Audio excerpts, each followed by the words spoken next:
I declare open this meeting of the Education and Employment Legislation Committee on Thursday, 7th of April.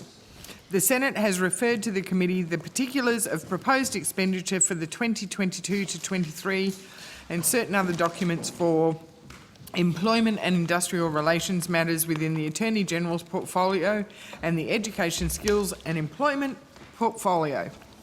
The committee may also examine the annual reports of departments and agencies appearing before it. The committee has decided that answers to questions on notice will be required to be returned by close of business on Friday, 27th of May, and the committee has also resolved that written questions on notice should be received from senators by close of business on Thursday, 14th of April. Under Standing Order 26, the committee must take all evidence in public session. This includes answers to questions on notice.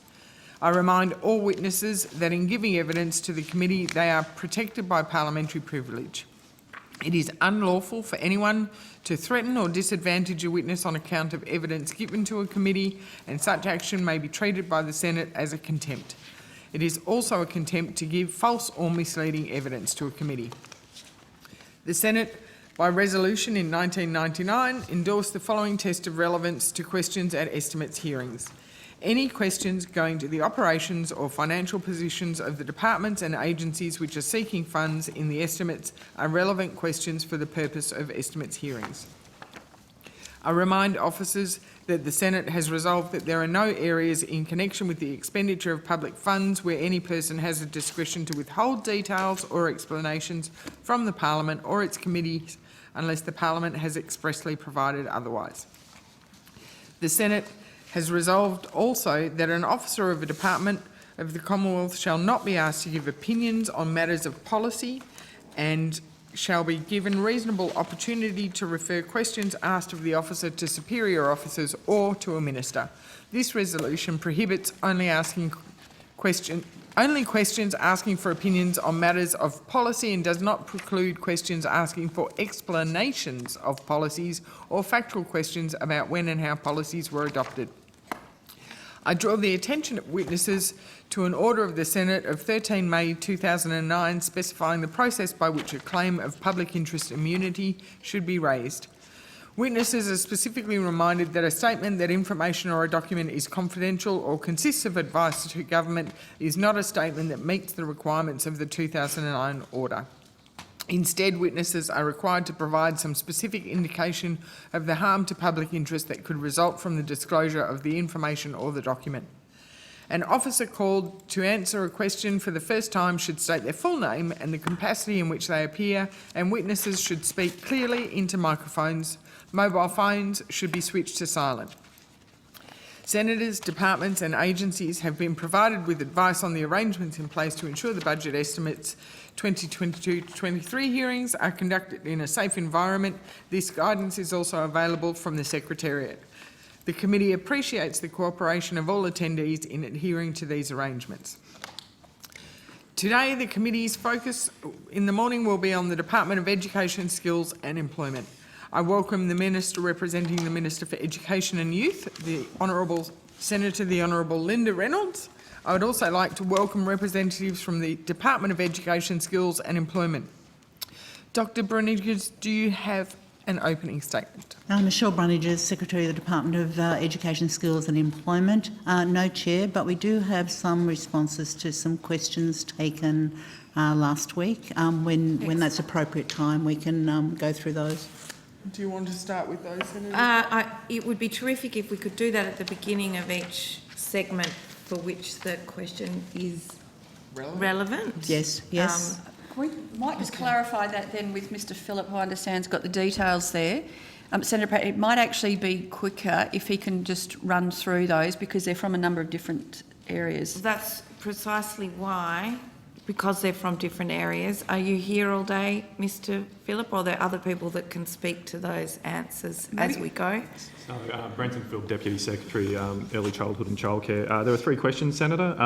These so early childhood and childcare, let's do that now. These for me only pertain early childhood and childcare. So yeah, thank you. If I should do those now? Okay, thank you. There were three questions raised of us last Friday. The first asked about flood, with regard to floods, the approvals and temporary financial hardship subsidy. The answer was that the number of additional childcare subsidy temporary financial hardship applications that were submitted from 23 February through to the 1st of April 2022 by people located in flood-impacted local government areas was 1,389. Yeah. And of these, 532 have been approved, 739 have been submitted but are yet to be assessed, and 118 have been rejected. And that was at the time, and at this time a breakdown of those reasons for rejection of applications is not possible. The second question asked about the number of parents who choose childcare near their workplace. The department's administrative data collects information on the location that childcare takes place and details of where families live, but does not collect any data on where the parent's workplace is located. And as such, we are not able to answer that question. And the third asked about early childhood education and care qualifications completions in 2020 and preliminary data. The vocational education and training course completion data is referred to as preliminary, whereas it's initially released by the National Centre for Vocational Education Research to allow registered training organisations to have more time to report completions that occur after the normal academic cycle. So that is if they have missed the reporting deadline of the end of February, but will still be counted as completed in the previous years. So these remaining completions are added to the overall data set, and the whole data set is validated, which will then be released as a final in August of this year. So therefore, vocational education and training data for 2021 will be available in August 2022. Thank you. Thank you. We will now move on to questions. We've got representatives of the Department of Education, Skills and Employment, Early Childhood and Childcare. Mr Philp, would you like to make an opening statement? No, thank you, Chair. We'll go straight to questions. Senator Pratt. Thank you very much, Chair. I just wanted to note we've got Senator Sheldon online, and I think Senator Canavan and Senator McCarthy have all joined us remotely. I'm pretty sure that Senator Sheldon is there at the moment. I'll ask initially about some early childhood questions in relation to the Mitchell Institute Childcare Desert Report, and we might also come back to some of those issues lying behind those questions. That I thank you for coming back to us rather than having to take all of the detail of that on notice. Can I ask what the department has made of the Mitchell Institute report? Has it been read, and does the department agree with the Institute's finding that 1 in 3 Australian children live in areas with inadequate access to early learning and care? Thank you, Senator. As we discussed last week, so the Mitchell Institute report, yes, we've seen it and we've read it. It's an interesting piece of work, and it offers a contribution to the location of centre-based daycare in Australia, but it needs to be read with its assumptions in mind. And that is that the Mitchell Institute report relies on the assumption that it was based upon all children from the age of 0 to 4 requiring care. We know in our current administrative data that only 46.4% of children in Australia in that age bracket access childcare or early childhood education and care. The Mitchell Institute report also relies on the point that of centre-based daycare only. We know in excess of 90,000 Australian children access family daycare or other forms of early childhood and childcare.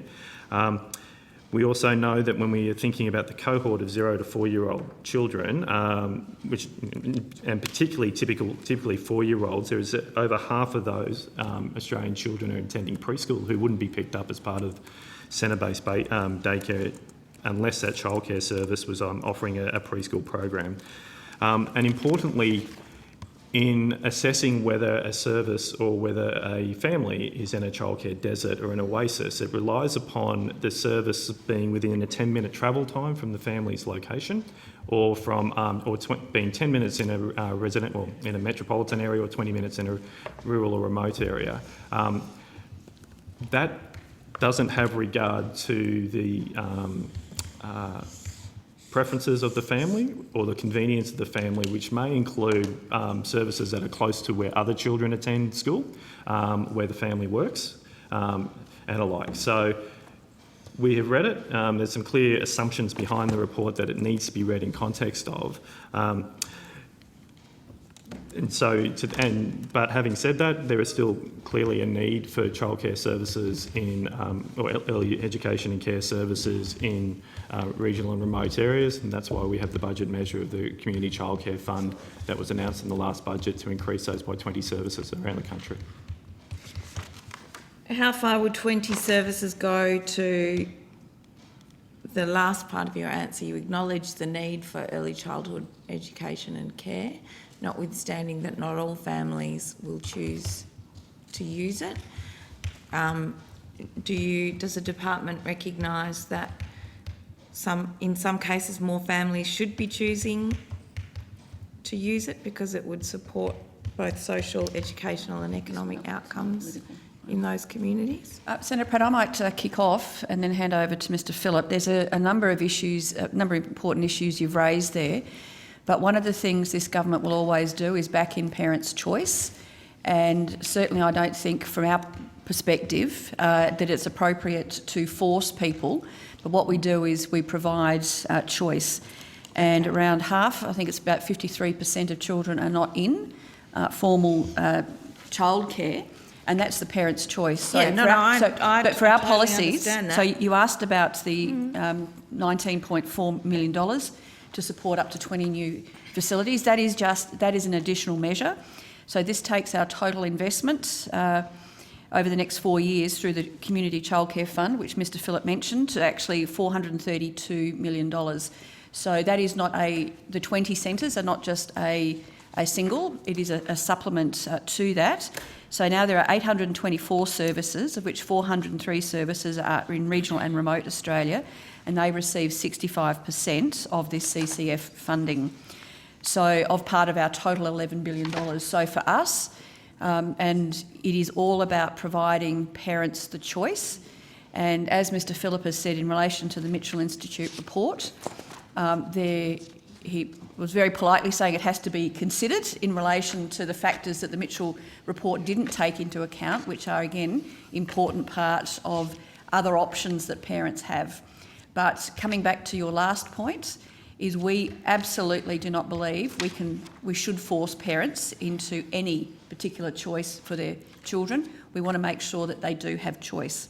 And just on that, so there are 41,340 children now receiving the additional childcare subsidy, and that is about double since we reformed the system in 2018. And in the 9 months to June 2021... To the question I asked. No, it is all about, absolutely. Well, Senator Pratt, if you don't think that what we're doing in thin markets relates to that 20 centres, it absolutely does.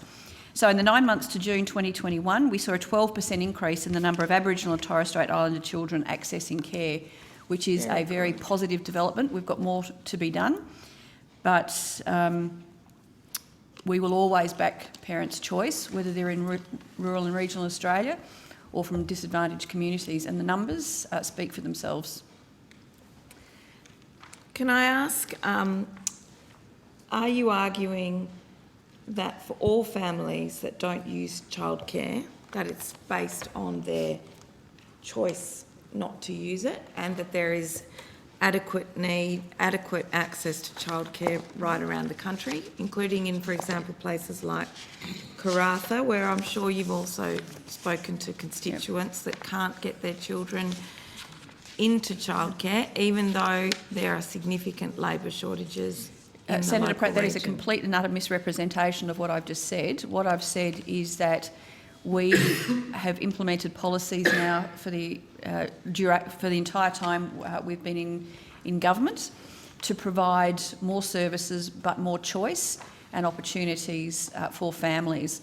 In rural and regional area, including, as you said, up in the Kimberley, it is not just childcare services, many government services, including in my own portfolio of disability. It can be incredibly difficult to find the staff, and to have centres in these regions, which is exactly why in the last budget we allocated an additional $19.4 million to support 20 new childcare centres where there is limited or no childcare. But again, to the heart of your question, we will never ever force families into a single option or judge them if they don't use any option at all. We want to provide them choice. And that's exactly what we're doing, including in thin markets. Can the department provide information on the total funding and services provided by the CCCF? That's not currently public info as far as I'm aware. Sorry, Senator, I didn't catch that last part. So funding of the CCCF program. The total funding and services supported, please. I just provided those numbers. It's $432.5 million over the next 4 years through the CCC fund. And this year, Sorry, say that 2022-23, there's 824 services. So could you slow down, please? It's 432,000. Yeah, no, million. So Yeah, 432.5 million. Yeah. And what are the services that supports? 824, of which 403 are in regional and remote Australia. Okay, you can And the take regional it. and remote, and those 403 receive 65% of the CCCF funding. Does the government do its own tracking of areas of shortage in access to care? So, Senator, From the officials. we do, as we run our programs like the CCCF program or the Connected Beginnings program. So to understand how we do that, for example, Connected Beginnings is a program of place-based interventions, bringing health, education and other services together to provide a holistic early childhood intervention. In doing that, we will use data like the Australian, the AEDC, the Australian Early Development Census, ABS data around indigeneity and remoteness, overlay those together to come up with a short list of areas, and then we use that data to go and consult with local areas and National Indigenous Australians Agency and others to drill down and understand where the best impact is going to be for the types of services that we're providing.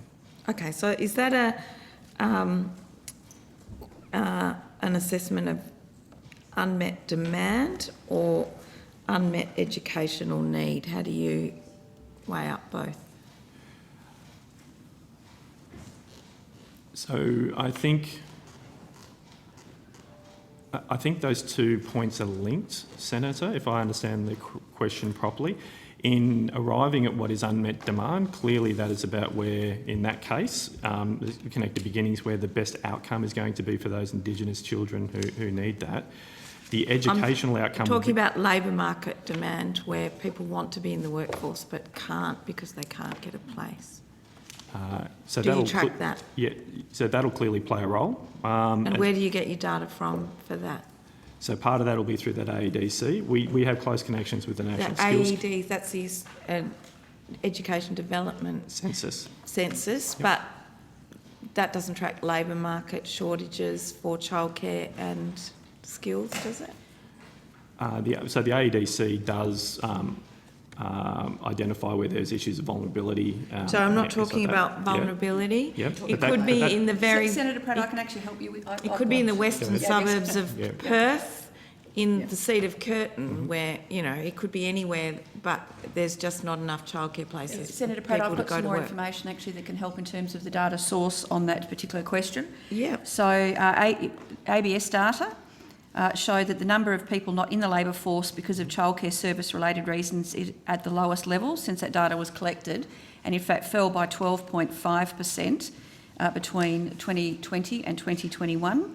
And that can be found at the ABS Participation, Job Search and Mobility Survey that they do. I appreciate that the ABS tracks that.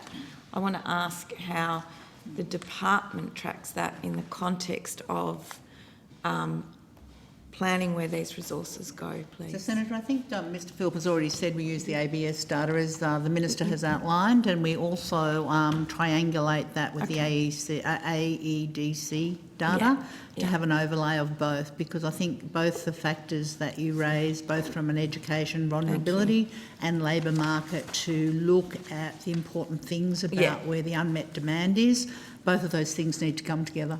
Thank you. I'm not trying to be tricky. I was really just trying to understand which parts of the ABS data is used, and you can confirm that you use the source that Senator Reynolds was talking about to input into that. We do, Senator, and we also use information from the National Skills Commission. I'll ask Yeah, okay. Ms. No, Pearce, that's adequate. Can I ask, how do services qualify for CCCF funding? So under this program, as part of the program, Senator.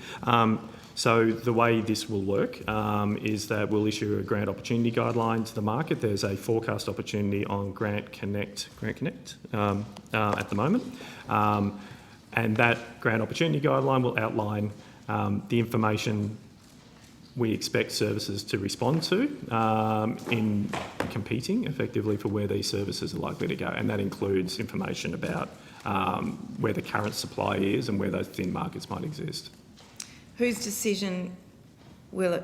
I understand that, I would assume that they're assessed according to the need, the metrics that are in those applications for those grants.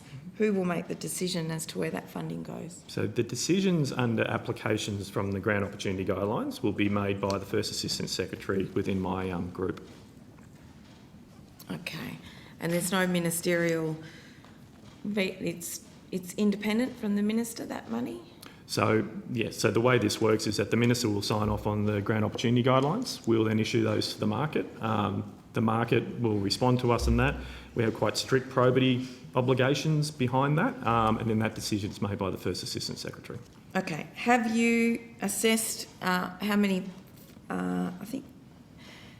centres do you think that will support?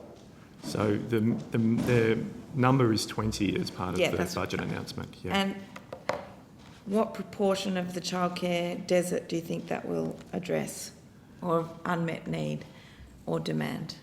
So I think the tricky response there, Senator, is that assumes that we agree that there's a desert. Okay, no, I'm not saying how many, if you could get 1,000 applications, you could get 50 applications, you could get 200 applications, all which demonstrate a significant threshold of unmet demand and need. Do you currently have a view as to how, or will you just make that decision of how?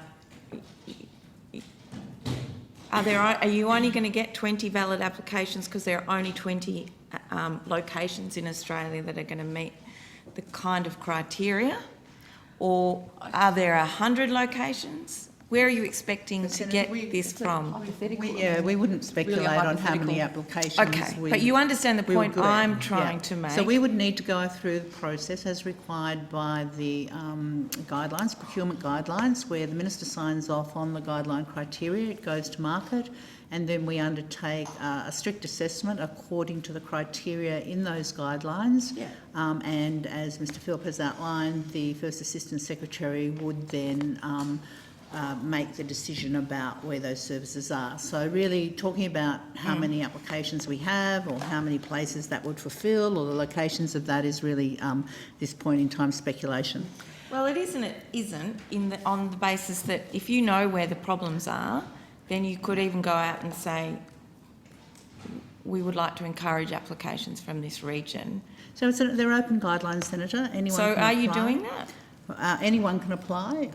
That's a really important But how do you part. know if areas that have need will apply? Senator Pratt, maybe this is quite a broad program, and it might actually assist, I think, if Mr Philip can go through I some of understand the broadness of the program, but I think my that- question is, you are waiting for people to respond to the grant application But Senator Pratt, rather than say, look, we know there's some problems out there. we really need to look to Well, solutions Senator for Pratt, these I think particular what you're- regions. What you're actually asking, again, Mr Phillip has said, you're assuming that there is knowledge about a desert that we don't necessarily accept exists, Okay, if there's no as has been desert, portrayed. why do No, I you didn't need say that. I this said, fund? but as Mr Phillips said, what wasn't in that report, where that description was used, excluded a lot of other categories of support that actually needs to be considered in terms of parental choice and availability. So what you're suggesting sounds like we're looking to pick winners, to say instead of actually having, and this is why I think if Mr Phillip goes through how the program works would be helpful, because it is deliberately broad, and as the Secretary has said, there are the guidelines and then the department puts that out very widely. So we're not just going to certain parts of the area where we're making assumptions, we are saying to everybody, if you fall within this criteria, please apply. So we're not picking winners in any particular locations. Mr Phillip. If it assists. Thank you, Mr Phillip. I didn't actually, if Senator Reynolds wants to come and sit over here and ask you questions, that would be fine. No, Senator Pratt, I'm that just does not suggesting Mr Phillip can actually- actually My this question is more complex was than you're actually much more portraying. related to what is the unmet need that is out there in the community, and why did you choose approximately 20 services? So I'll ask Ms Pearce to assist me in a moment on this one, I Senator. appreciate that, thank you. So, as to unmet need, that is going to be established as part of the program, and when the responses come back to the grant opportunity guidelines. The number of 20 was a decision of government as to what that number is. I mean, as the Minister mentioned, the program at the moment currently supports around 850 services and has supported up to 1,200 over the life. So there's a significant number out there, up to, and in this case, up to $900,000 per service as part of the application. But to assist with the detail, I'll ask Ms Pearce. Thank you. So, Kelly Pearce, First Assistant Secretary, Programs, Payments and Early Learning Division. In thinking about unmet demand in some of these areas, we definitely have in the policy development for the latest new measure, but also for other measures, looked at and thought very deeply about how do you actually tell where there's unmet demand. Yeah. And the sort of analysis that Mitchell has done doesn't actually tell you that. So if I take, for example, the 20 new services that we're seeking to put into Aboriginal and Torres Strait Islander communities. First we identified where the children were and where the children are not. But if you're using, as Mitchell has, if you're using 2016 census data, you need some other things to actually start to refine what you're doing. The other thing about putting a childcare service into a community is some communities actually don't really want or need on the basis of just looking at that helicopter.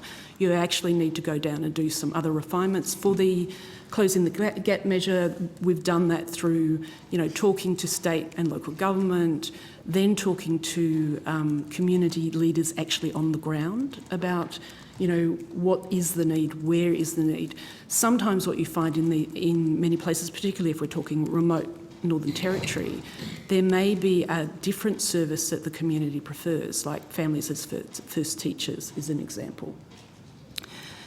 The other thing that makes it better to try and actually get people to express interest is not everybody's ready. If it takes a while to build a building. So if a local council has said, look, we're going to invest in childcare in our early education and care in our area, we're going to build this building. The grants that we're talking about for the new 20, they might go to many of the fit out and other things. So in some ways you need a bit of a mix of approaches to actually refine down what that unmet need is. So Mitchell is interesting, and we've done some similar things in the past, but it's not refined enough to make decisions about. You actually need that other wing to come in, because we're not in the business of completely funding the whole thing. Yeah. And part of the reason for that is you need local community leadership to keep these things running, particularly if they're a community-run service. We will all have probably experienced a situation where, the membership of the local community board actually makes a big difference to whether something gets legs or it doesn't, and a whole range of other things. So I guess, just to summarise it, I'm saying it's quite complex, and the benefit of us asking for applications is we're going to get the, kind of the shovel-ready services, and it helps with a whole lot of things that we don't know. For example, there was a lot of internal migration in Victoria during COVID. Yeah. So right now, using Bureau Statistics information doesn't help us with that. So some of what we're seeing pop up in the news clippings is actually around this, you couldn't expect to have had a service there 2 years ago, and we're playing a bit of catch-up. And I think that's a perfectly, normal part of trying to cite anything, including probably primary schools. Thank you. Can I ask how many childcare fund applications have been received since 2018, and how many places, how many services have been supported? I know you've given some, I think you said about 1,200 services since it started. 20 in that context now seems like a fairly small number. I'm just trying to get an overall history of the program to see year on year how many have been supported or added. Thank you, Senator. I'll just see if one of my colleagues have those numbers easily to hand. And I just spilled coffee on my shirt. I just need to, I'm going to slip out and I'll be 1 second.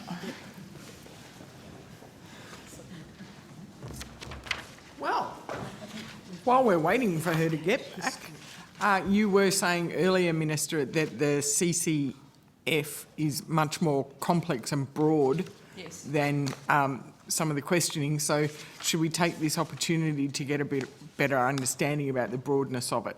I'm sure Mr Phillip would be delighted to provide more information about the program. So while my colleagues are looking at that, so the CCCF program is designed, is a program for the government to be able to invest in childcare services or early education and childcare services in a couple of ways. So we do that through both an open rounds, which includes the one that we're talking about now, and that's the one that's supported up to 900 or 850 services, 900 odd services over the life of over the program, and that's where grant opportunity guidelines are published. Services have the opportunity to compete and provide tenders. We have what's called the restricted round. So there were previously budget-based funded services, and they were the ones that moved into this part of the program. There's about 150 of those that we continue to support as part of that. Importantly, particularly as part of the open program, it's to increase the viability of these services so they can get up and moving in thin markets. It's not to continually run these services in the longer term, although sometimes that support may be over a significant period of time. The CCCF program then also has another component about special circumstances. So as part of the floods and as part of the COVID response, the government has decided to increase the funding as part of the special circumstances, and that's when services can apply for funding where there's a significant risk of closure or effect of the financial viability. And so at the moment, I think we have 5 services that have applied under the floods for that kind of grant money. That's not capped in any way, and so that applies to what funds are required to ensure the viability of these services to remain open after insurances and those other types of things are being paid. We use that in the Townsville floods, using that in the floods now. It was part of the bushfire response as well. So that's kind of the breadth of the CCCF program, and it's important that when we make decisions in this, we do it in a way that it doesn't disrupt the ability for the market to otherwise respond in some of these markets as well. So that's why we target the thin markets. Great, thank you. Sorry, Senator Chair. Pratt, back to you. I Okay. just took advantage of your absence. Do you have an example of where the government has identified thin markets? So, Ms Pearce? Yep. That would be, the example would be our Closing the Gap expansion of the Community Childcare Fund Restricted Group. Yeah, and where are those locations? They're in, I think we've identified some locations. I'll just look for that.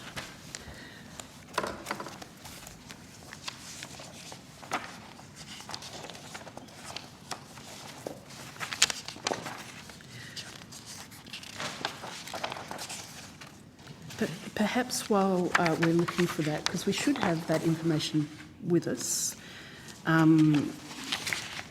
might just partially answer your question before. Yes, We don't thank have you. all the information with us. I don't have the information about which rounds had how many applications, but I can tell you about each round. So the first round we ran, which was in the lead up to the commencement of the childcare subsidy in July of 2018, and the original number of services that we funded at that point was 728, and with a total commitment of about $107.9 million, including spend to date, and that covered a period of July 2018 to June 2023 for most of those services. So we tend to do 3, 4 or 5 year funding agreements. For example, if they're very remote, you know that they're going to need this on an ongoing basis. So, you know, we might do a 4 or 5 agreement. For others, where demographics mean things are going to change a lot in 3 years, you might only do 3 years. And certainly we saw that in the transitions from old program to new program. Then grants, round 2, there were 72 new services came into that cohort. That covered from July 19 to June 2021. That was 6.6 million. Round 3, which we offered grants from July of 2021 to June 2025. That round was run in early 2021. 103 million was offered to 705 grants were executed. The number of services at that point was 629. The grant numbers and the service numbers are slightly out because a service might apply for a capital grant and they might apply for a grant to increase the number of children that their service can support, or they might be doing outreach. So there's a little bit of numbers. So they're the numbers we've got with us. The applications I don't have, I apologise. Okay, and the 20 rounds, the 20 centres that could be eligible in this future round, will it be in locations where there's no service, or will it be where there's a thin market? We're going to be limited or no childcare currently. Yeah. Which has not been the same parameters for, well, it's all been limited previously, but I think Ms Pearce said there could be a centre, but they need to be able to expand capacity. Will the expansion of capacity be an eligible factor in this round, or will it be where there is no available service? I think our aim with this is to first target no available service. Our other program deals with the issue. Oh, sorry, I shouldn't say no available. I'll correct myself. We won't be looking at expansions of existing services. Yeah. There may be There could be an a early town childhood centre where or playgroup or something. An example is Tennant Creek, where As part of the Barclay deal, one of the things identified there was there are services, but there's not enough. So, there's a process of working on more services. So I wouldn't rule out if there was an obvious absolute need, noting that we haven't finalised the guidelines at this stage. So we're working through that process. But so you could conceive if if the need was great, that you might prioritise that. But in the first instance, we're trying to go in where there's no service at all. Thank you. Can we go back to that list, please, of locations that the department has identified as having a thin market?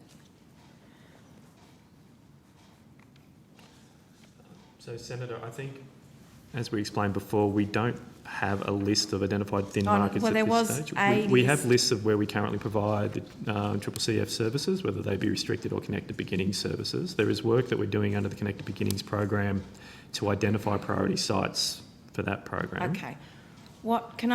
Ms. Pearce, what was the list that you had a metric of data that you were referring to before that I think was about the index and indigeneity and I'm assuming they're the kind of locations that you're starting to think about? Yes, Senator.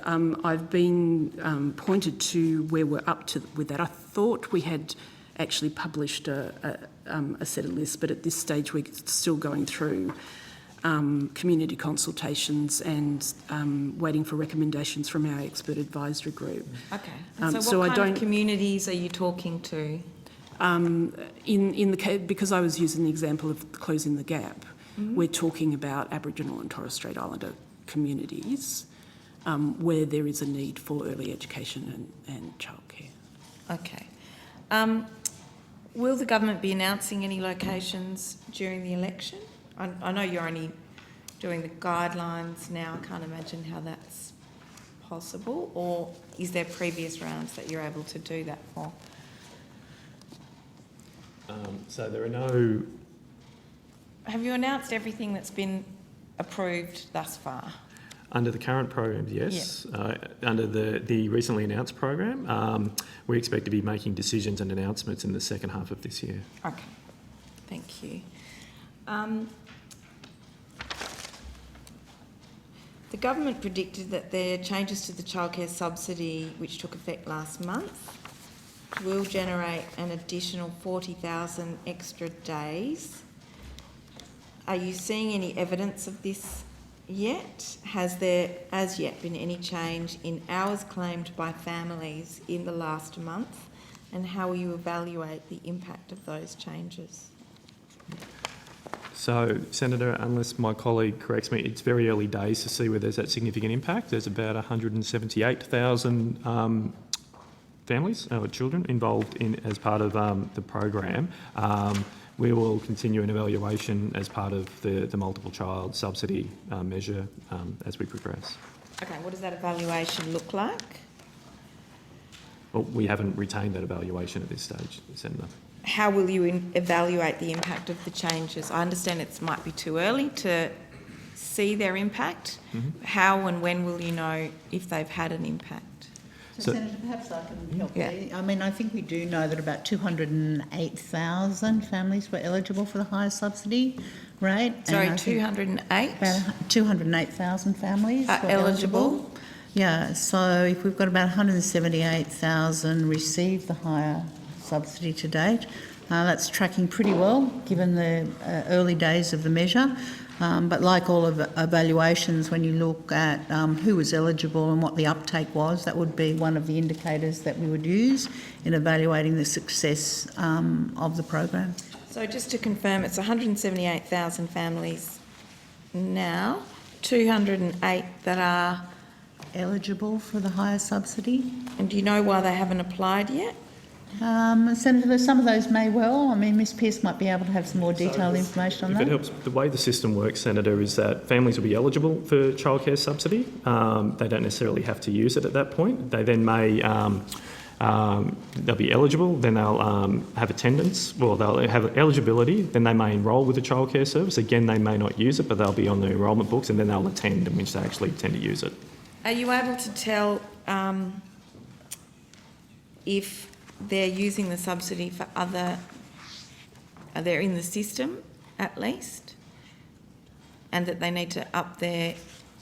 Is it automatic that Yep. all the children in the system for a particular family, that That's it will right. update Yes. based on their enrolment? They don't need to...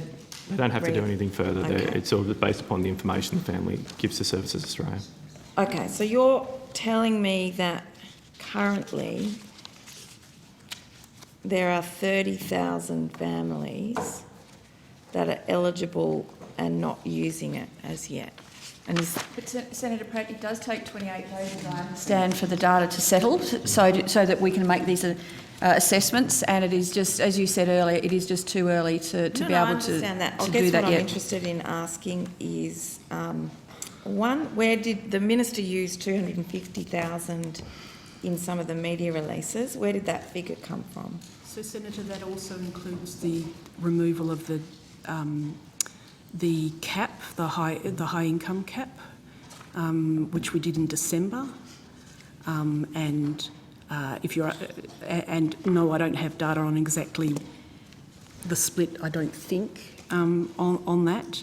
And it's often hard because some of those families will also have multi-children, and it gets quite complicated trying to tease it all out. But yes, some of that too, that was an estimate based on the data that we had kind of when we did the work for it budget a year ago. Obviously there's ebbs and flows in these things, and often families, like, it's not unusual for there to be a change in the usage patterns throughout a year, and what you see. So, we're not surprised that there's more using care than there are eligible, because as you move through the year, actually usage goes up. And there's a whole lot of reasons for that. New babies come into the system, children early in the year are exiting into school. So at this point, and on the basis of very limited data, it's of interest, but it's not out of step with the pattern of usage that you'd see for the overall population. And they didn't have to do anything, so it's not a communication issue. The next question is how we get to and ensure that other people who aren't in the system actually come in, and there's a whole lot of communication, low-level sort of work that we do there around social media and other things. Can I ask what the actual figures Just a are? couple of points on that, I think, that are also really important on your question, is that these are projections. So as is in any new program, they are projections only, and I understand they're actually projections for next financial year, not for the current year, which, as you'll recall, Senator Pratt, we worked very hard. So my portfolio and the current minister's portfolio worked very hard to bring it forward. So, and these families are receiving that payment automatically for their second and third child. So again, we're within the first 28 days, and we don't just have that data yet, but again, they are based on projections. People are getting them automatically, but again, people have got choice. And as Mr Phillips said, parents make a range of choices and decisions in relation to these payments. Okay, so can I ask, the 250,000 people in media releases, if that's the projection based both on the high income removal and for this change in family formation subsidy, what's the existing figure for high income? Because you've noted that Senator Pratt, it's important just to is note that below is the- budget projections for next financial year, not for this year, because we actually brought it forward. So that is a projection for budget purposes for next financial year. Okay, what's the projection for this year? And what's the actual for this year to date? Senator, we didn't project for this year because originally the budget Because we was... brought it forward, Senator That's Pratt. right. No, okay, so what is the actual for this year then? So we've told you the actual Yeah, for but I'm multi-child. sorry, Senator, I was trying to ask the actual for the high income But Senator threshold. Pratt, as we've said, it's too early to tell. We're only within the first 28 days, and so we haven't got, this is what officials have been trying to explain, is that we've brought it forward into this financial year, which wasn't in the initial budget projections for next year, and we're still within that first 28 days. I so we cannot. understand that, Senator Well, you're asking Reynolds. questions on the basis of information that the officials have already said, and I've said, that we can't provide yet because it's too early. We don't have the data to answer these questions. So the 208,000, so it's 178 today. At what point in time might you expect to get to the 208? Is that at the end of this 28 days or is it next year? So, Senator, it could be either. It could be the end of the 20. We'd want the 28-day data in because it takes 28 days to process through Services Australia. So that would be important for us to stop, look and listen at the 28-day period and then to have a look at, as the Minister has pointed out, the subsequent financial year where the projections sit. Okay, and how many families are in the system right now? 178,000. 178,105 families. In the total system? Oh, no, in the total system, in the total system. 948. Bear with me, I'll get you the 949,920 families. 949,920 families as of the June quarter 2021. Yeah. And as at this point in time, you expect it is 178,000 of those families that have had a change, an increase in their subsidy. You expect that to go up fairly soon to 208 because that's how many are eligible in the system. No, Senator. And this is, yeah? Yeah, no. So the point, that 208 isn't a forecast of what we expect to get. That's how many are eligible in the system at the moment. So for them to receive... that'll just kick in at the end of 28 days. Yeah. Well, not quite. All right. They're eligible. So for them to receive childcare subsidy, they'll have to attend a childcare service. So of that 208, they're eligible. So they've done the paperwork, they've signed up. They're in the system, but they're not necessarily attending. Correct. Right. That's right. Okay, that's the bit that I Yep. was missing from that picture. Of those 949,000, are they all in this? How many are attending and receiving a subsidy currently, and how many are registered? So... What's the equivalent of that gap for that 949? Well, Senator Pratt, I think also a very important point that Mr Phillip can perhaps go through in a bit more detail. You might make your own data look worse if I don't. Senator Pratt, it's a bit early to start being rude to the officials, and in fact, I'm not being rude.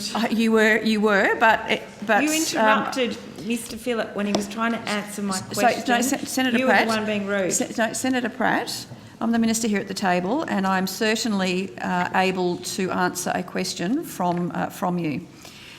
Another aspect of this, which goes directly to your point about the difference between the 900,000 and those who are eligible, one of the factors that Mr Phillip might also like to go through with you is that this is means tested. And this government, unlike your policy, I might point out, is very much focused at those who most need it. So we're talking previously about those in thin markets and now also those with multiple children who need it the most. So it is also means tested, unlike your policy, which would provide childcare to multi-millionaires. So perhaps, Mr Phillip, maybe you just want to talk a little bit about that aspect of it? No, Mr Phillip, I'm asking the questions, not Senator Reynolds.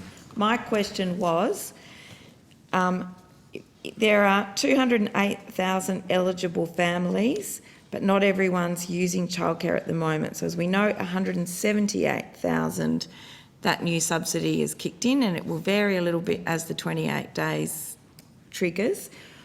What is the variation in that 949,920 using those same variations as to, is that people in the system or is that people, is that the equivalent of the 178 or the 208? So, okay, if I go back, so the June data tells us that there's 949,000 families in the system in the June quarter 2021 and 1.3 million children. They're those that are actually actively participating in the system, so they're receiving childcare subsidy as part of that. When it comes to the multiple child subsidy, as we said, 208,000 eligible and 178,000 receiving. I guess what I'm looking for, I understand the data you're giving me. I'm looking to see what proportion of families have had a change in their subsidy or an increase in the subsidy as a result of this measure.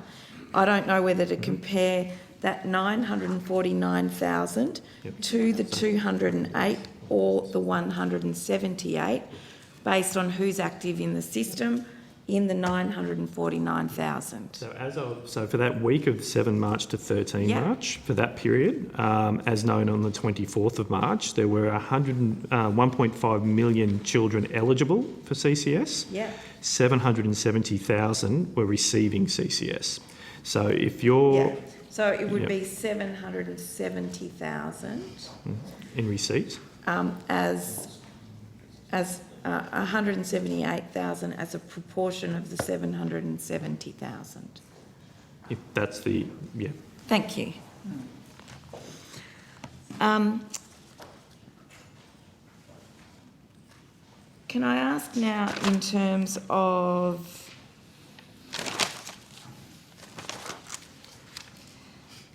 the extent to which, so when will you know or see a change in the hours claimed by families under this new measure?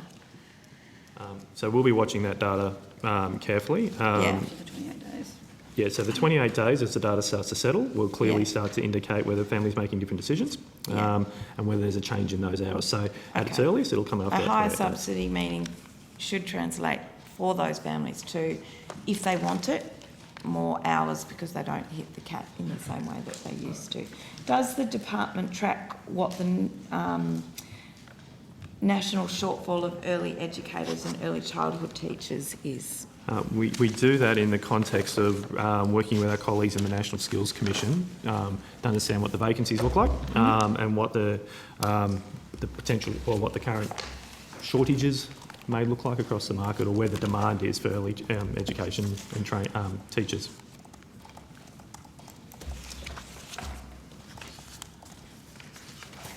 Thank you. If I can see, are you able to tell us what that shortfall looks like? So at the moment, the internet vacancies, so the National Skills Commission projects strong future demand both in the childcare worker and the early childhood teacher sectors. It is not protecting shortages in the family daycare, out of school hours care or childcare centre.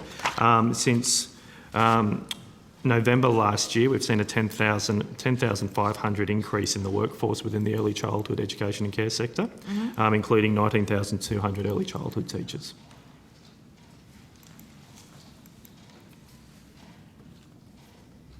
Okay. And thank you for what's being done. So that was 2,000, did you say? Sorry? Sorry, I missed the actual figure that you mentioned. 2,500? Yes, 10,500 increase. 10,000. 10,500 Do since. you track that by state and location in terms of where there's a shortfall of, so there's a shortfall of qualified people of that quantum? Do you track the locations? That's the increase in actual people working in the sector since November last year, that 10,000. So at the moment, the sector is 209,200 employees. Yeah. What's the shortfall? So for the shortfall, we work with, as I said, the National Skills Commission. They're projecting growth of 22,000 to 2025. And in using vacancy data, so we don't have the shortfall data for every particular service that's out there. What we do is rely upon the vacancies data from the National Skills Commission. In February 2022, there were vacancy adverts. So these might be for replacement staff or otherwise, of 3,500 carers and 1,600 early childhood teachers. So these are jobs that are advertised, which might be to replace somebody who's retiring as well as a new role or where there's a clear vacancy that needs to be That's a filled. vacancy, not a shortfall. Correct. That's right. Thank you for that data. Can I ask now, Is the department concerned that around 14% of long day care centres have a waiver from the National Quality Framework? Are we concerned? I think the point to... So waivers, to understand what we're talking about there, Senator, waivers are where they can be for either for people or for qualifications. Yeah. The vast majority of the waivers within the sector at the moment are for qualifications, and that might be where there is a person who is training to be an early childhood teacher who is in the service providing early childhood education and care but hasn't quite met that qualification threshold that the state regulatory agencies have set for their services. And so whilst they're in training, they, a waiver is enabled so they can continue to participate, educate those children and comply with their service training. And that will differ between different states as well, where some recognise that person as an early childhood teacher. In others, it'll be a requirement that they need a waiver for that person to continue to operate there. Okay. So that, Senator, the important point I think there is it doesn't mean a reduction in supervision. And what that does is it allows for on the job training, which is obviously very important in the sector. What options is the department considering to improve wages and conditions of early educators and teachers? That's, as I understand it, priority one of the National Workforce Strategy for this sector. That's right, Senator. So the National Workforce Strategy, the ASEQA strategy, it was agreed that ASEQA would take role in that. At the senior officials meeting, we'll have an update coming up. I think the next meeting of the senior officials is around on next week, the 11th of April, where each of those points in the National Workforce Strategy, there's work commencing on each of those things. So that's an important component of the strategy, Senator. And what is that going to... Yeah, so we'll be one, the Commonwealth will be one. We'll work with our state and territory colleagues and many other stakeholders around each of the things outlined in the National Workforce Strategy, okay. And so put in an implementation plan. Can you come specifically, in terms of that strategy, to the parts of that strategy that the government is considering implementing or looking at in terms of wages and conditions? So, Senator, this is a ministerial council decision of all education ministers across the country. And as I said, we're in the process of looking at implementation through working groups at senior officials. So, to date, no decision or advice to ministers have been provided. Right. Are you able to tell us what kind of levers the state or Commonwealth governments could pull that would increase wages according to that strategy? Yeah. So, Senator, I wouldn't like to speculate. It is subject to state Commonwealth negotiations at the moment as we work our way through that important implementation plan. And, Senator, I could note that our track record in this area is very strong, and it is something that we have focused on in this term of government. And actually, since we came to government, the childcare educators' wages have increased by nearly 60% over that time. Now, I don't know that you should say these things in front of Senator. Now, the Fair Work Commission is obviously sets minimum wages and conditions, but under our strategies, it has gone up by nearly 60% and nearly 50% for those who have degree qualifications. So we have focused on this and we have delivered. That's on the public record. One of the first acts of government. If you've got questions, I'm happy to give you the call. Just refuting what the minister's saying because it's not correct. Well, I can actually go through the data at some length if you would like to demonstrate that it absolutely is true. Is there anything you can tell us today from about wages? government? Absolutely. No. In terms of new initiatives, Senator Reynolds, is there anything the government can tell us today that it is going to commit to that will improve wages and conditions for early childhood educators and teachers? Well, Senator Pratt, as I've said, we have the record of delivering. In fact, I'm asking about new measures. No. Context is important, Senator Pratt, because as you know, as your side of politics does regularly, is you promise everything and deliver very little, whereas we have said that we would work on this and we have delivered real wage growth over the last, since we've been in government, near decade. We have over that time invested $11 billion into the childcare system. the majority of which obviously goes to wages and workforce. As you have just heard, we have also increased by 10,500 the workforce in the sector. So our strategies that we currently have and what we are now implementing have seen change. So we are not just making empty promises, we are funding it and we are getting results. Okay, can I ask, based on what you've said, Senator Reynolds, does that mean the government believes that it has already implemented and acquitted addressing priority 1 of the National Workforce Strategy?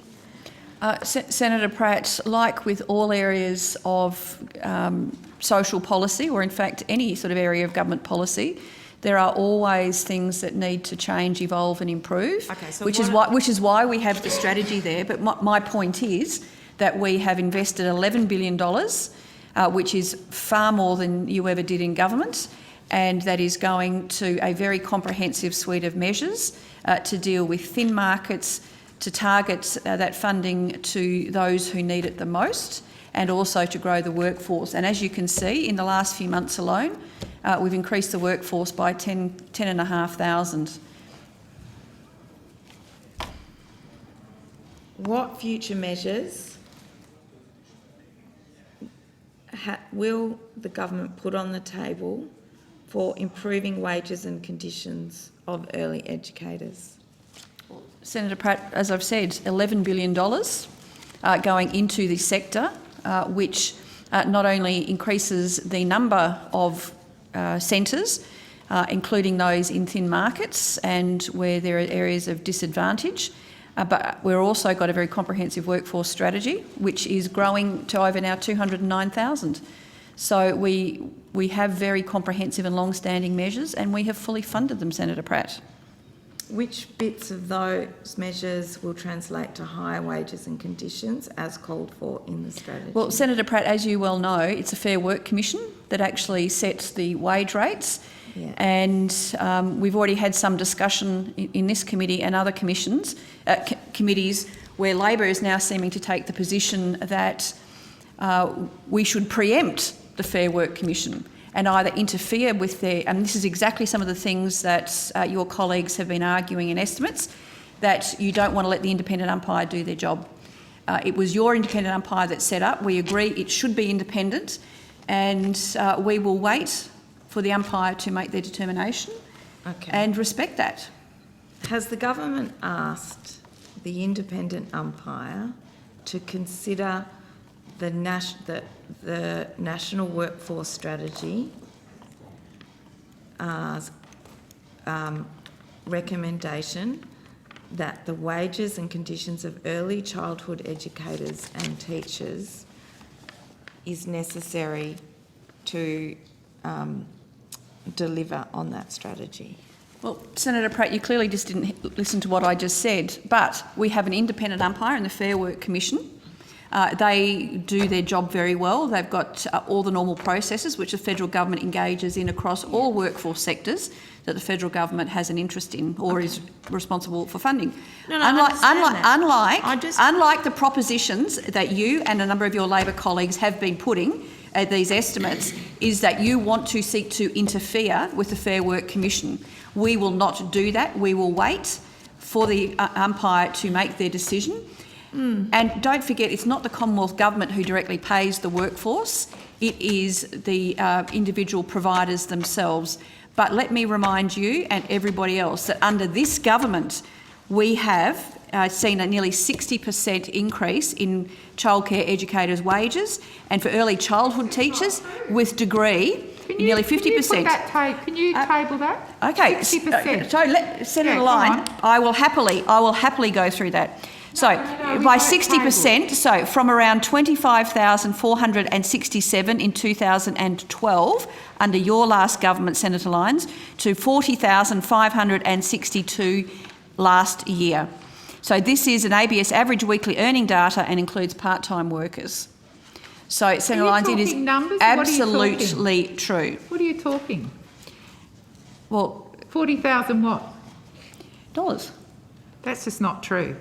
Well, Senator Table Lyons, you go back to the ABS. We will I'll get some more data for you, but it is absolutely true. No, it's not. Senator Lyons is not, it's an opportunity to ask questions, it's not an opportunity to debate and refute. Well, Senator Lyons, go. It's not being told. That's Well, just the minister to has given- suggest that this government has increased childcare wages by, what did you say, 40%? 60%, I think you said. What? That's just nonsense. Senator Lyons, I will go through That is absolute nonsense. the ABS data.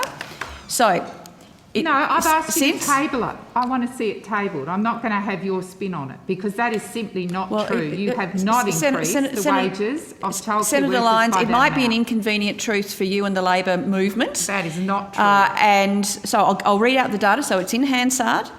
Again, asked you I've done to it. I've done table it twice. I've asked you to table it. I'll find something written for you and table that. But let me put it into Hansard again. So since we came to government, since we took over in 2013, in 2012, the average wages for childcare educators has increased by 59%, from around 25,467 in 2012 to $40,562 in 2021. This is an ABS average weekly earned data and includes part-time workers. Yeah, it's not true. So for early childhood teachers, the next number, someone will run it up and we'll get it tabled for you, Senator Lyons. For early childhood teachers who have degree qualifications, average wages have increased by 49%, from around $43,623 in 2012 to $64,809 in 2021. And again, this is an ABS average weekly earnings data and includes part-time workers. So we are comparing the same thing from 2012 to 2021. So what did you do to increase those wages you're talking about? What did you do? Well, Senator Lyons, as you well know, you set up the Fair Work Commission and you understand the process where the Fair Work Commission makes determinations and it has its independent process, which Labor senators now seem to be undermining through the questioning in multiple... Absolutely. Senator Grogan yesterday was suggesting that the government should write and seek to influence the Fair Work Commission's independence. Commissions all the time, It's Minister, extraordinary, just not and your I've got to say, it is Just not extraordinary your that you are undermining your own commission. Governments write and back a wage increase or suggest things to the Commission all the time. You've just refused to do that. Senator Lyons, that is not what we are saying, the and that wage is not increases- that is the not wage what. increases So that have anybody occurred in listening or watching childcare this should be have under been annual wage no increases illusion. from Fair Work. Nothing to do Chair? with your government. Nothing. Lyons, I thank you.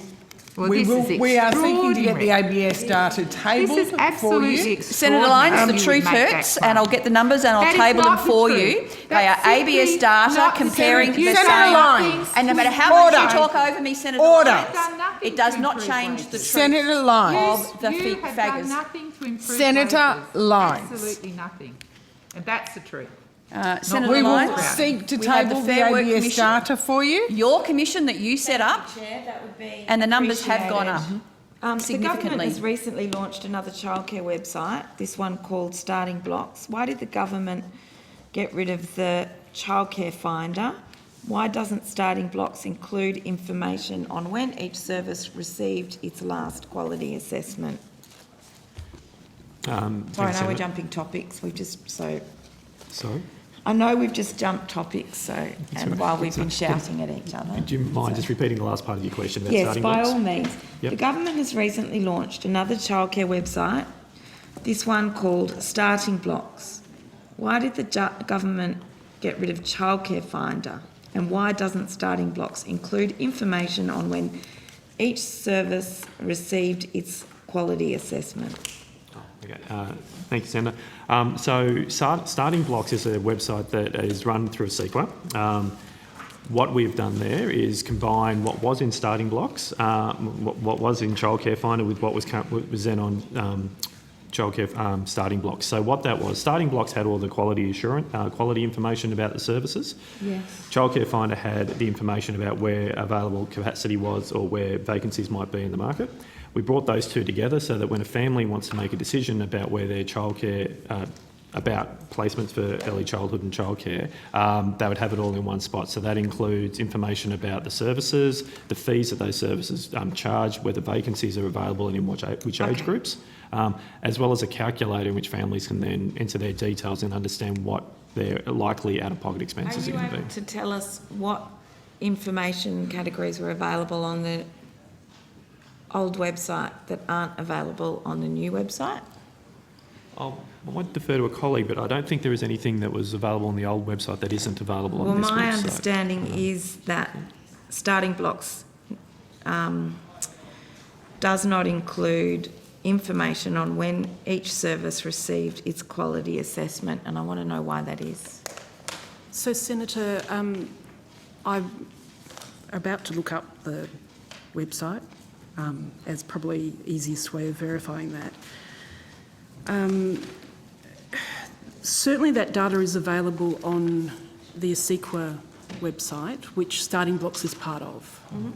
Now, whether or not for efficiency the actual date of when the last assessment was done is there, I don't know. My sense last time I looked at it was, but let me have a look. Because I doubt if it's not there, I don't think it would have been a deliberate omission. It would have been around the design, what's most effective for parents to use. Look, I understand that if the quality framework, the quality rating is there, that provided it's up to date, but people are also interested in how timely that is. You know, for example, if I'm choosing between two centres and one's got a slightly higher or lower rating than the other, but the one with the lower rating was assessed more recently and the other one was only assessed, say, 18 months before. So, Senator, you definitely get when the rating was issued on the website. Okay. I'll clarify. It's probably just my ineptitude at looking at such things. No, Senator, it does require a click-through. Right. But it's definitely there. When you click through to look at the, more information about the service and its, whether it's got vacancies and the fees and all those sorts of things. If you click through, it's at the bottom of the listing of the different components of the quality rating. And this one, for example, says rating issued September 2017. Okay, but do you accept that the way that information's profiled on the old site versus the new site is different in terms of... I would have to go back and look, Senator, but it's probably different for very good reasons because with Starting Blocks, they've carefully designed it so it kind of, starts off with a broader set of, higher level set of information, and then you can dig down into what does that service actually look like. So it may well be different, but then both Starting Blocks and, we pulled these two things together so you could get it all in one place. Mm-hmm. So, of course, the look and feel may well be quite different from, certainly from our old Commonwealth system. Thank you. And may I just ask, lastly, Senator Reynolds, if the government believes, and you're not necessarily I know you won't write to them and ask this, but should the independent umpire be considering in the diversity of issues that it does its own research on in the sector when it comes to wages, should it be considering things like the National Workforce Strategy? Senator Pratt, as we've discussed, the Fair Work Commission has well-established processes which the government engages in and will consider when there is a report. So, do those processes mean that they would automatically include something like the National Workforce Strategy? Well, are you saying they wouldn't? Well, are you saying they wouldn't? I don't know. No, I'm saying they should. That's your inference, not mine. I say that there are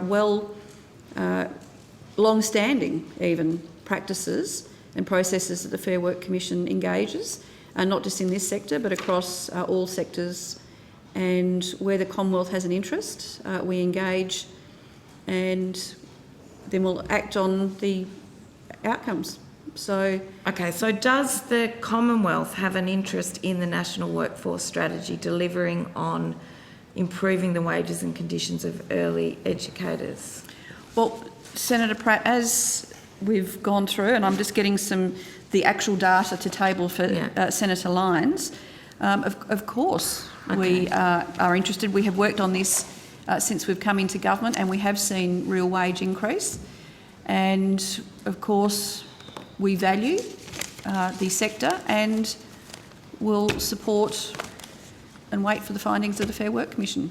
And I'm sure that they will take into account. But Mr Phillip, have you got anything more on that?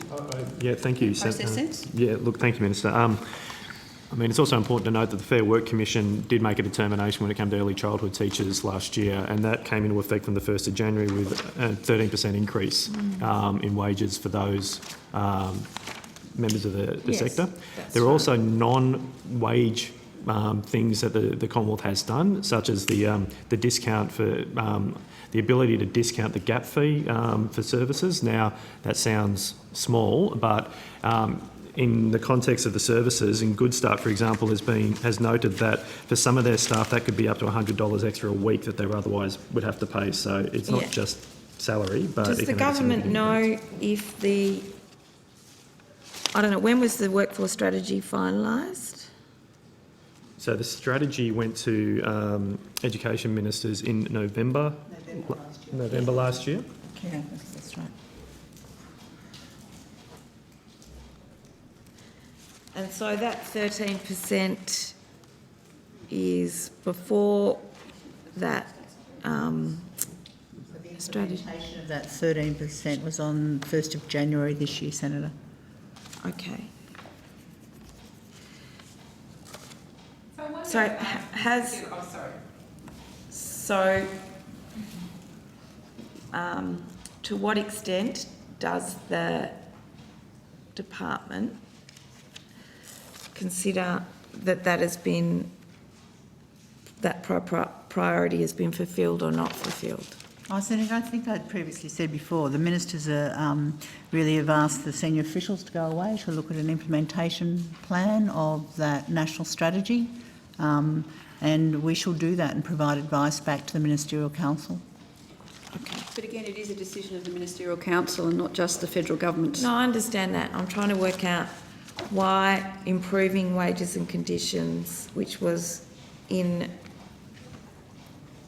endorsed in November, but they haven't finalised the implementation plan. Senator Pratt, I think it's safe to say that wage Ministerial increase from the Councils Fair Work Commission came on in can take a while. January. What the status is of that priority based on that decision? So all of the strategies in the workforce, all the initiatives in the workforce strategies, we work through for senior officials. The Fair Work Ombudsman, being independent, has made that decision. That increase is implemented on the 1st of January this year, 13%, or I think it's about $10,000 at the top pay level. But we will continue, Senator, to work through that group of senior officials and provide advice back to Council. Senator Pratt, I think it might be helpful just so we're talking about two separate processes here. So we've got the the question was conflated. The way that you've put it, I think, is conflated. So we've got the Fair Work determination, which has been implemented at the beginning of this year, the 13%. Plus, in addition to that, we have a very separate Ministerial Council process, which takes the time that it takes to deal with Ministerial Councils. Thank you. I'm not quite sure if you're the person to answer these questions. So the majority of staff who work in early childhood are Cert 3 and diploma? Yes. Is that correct? That's my understanding, yes. And so teachers are in the minority under the requirements? Do we have that number? Yeah, let me see if we can find some numbers on that. Under the licensing. Yeah, so the reason I hesitate that in some circumstances a diploma qualified can qualify as an early childhood teacher. Yes. Yep. So they can both be true. But Yep. let me find some numbers on that. So those staff who are Cert 3 diplomas and the directors are generally covered by the Children's Services Award. That's my understanding. And did that award get a 13% increase on it? Senator, I don't think that we can answer that question because we do not have the information. Okay, And I well, the wouldn't- answer is and I wouldn't no, say, they're not. They're I not wouldn't- covered by that award. That's right, because Yeah. also if you're employed by Good Start, you're employed, which is the largest provider in Australia, then you're under an enterprise agreement, Yes. if that's the right description of it. And to be And- perfectly transparent here, when I was with the union, I negotiated many of the Good Start agreements. But let's just go back to the award. So someone on a Certificate 3 under the award, if you could get someone to confirm these, is on 885.70, so $23.31 an hour. Someone on a diploma level is on 101.290, which is $26.66 per hour. Do you want to take this out? And a director who's not being paid as a teacher would be on a starting rate of 112.410, $29.58 per hour. So if it's true that the minister's claiming these have had 40 to 60% increases, and that just doesn't add up, because these are the rates under the Children's Services Award, the current rates. I'm happy for you to take that on notice and come back to me, but those are the rates in the Children's Services Award that apply to Certificate 3, diploma and directors who are not teachers. So, Senator, can I, from the information I have, and maybe this is the same as you, so Cert 3 educator, was it the annual full-time salary of $46,936? No, I'm looking at the award, which sets out Yep. the weekly and So- the hourly rates. So the hourly rate then in that one would be Yep. $23.67 an hour? Yep, well, you're looking at the top rate then. I think. That's level 3.1. Yeah, Yep. okay. Yeah, I looked at level 3, but Yep. 3.1, yep. The weekly rate then of $899.50? Is that the same numbers that you read out? Okay, yep. So, sorry. Yeah, so what these was- are low rates of pay. That's the point Senator Pratt's been making. I don't think anyone would suggest these are high rates of pay, which is why there's a 30% turnover in early educators. And Good Start will confirm that.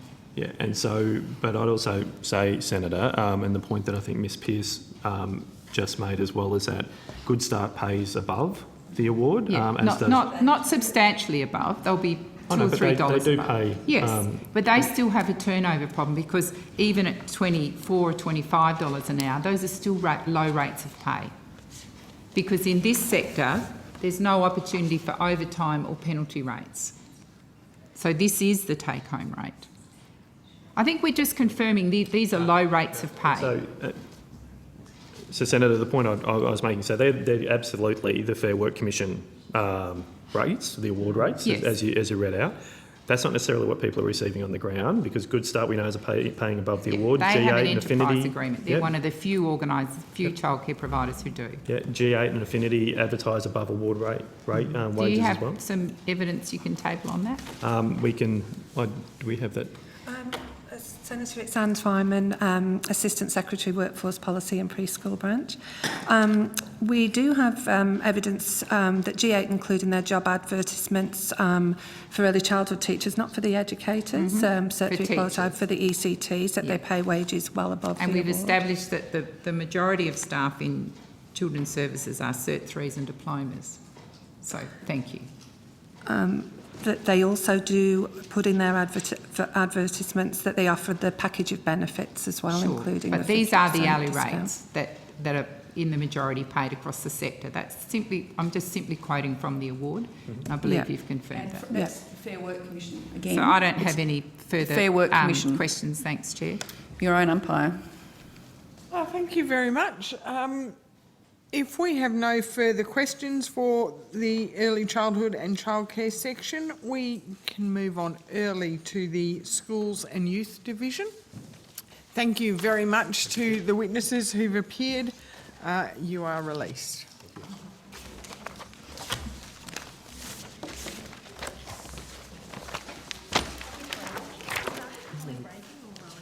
No, Mr. We'll Mayor. go straight into Roll straight in. Hello again.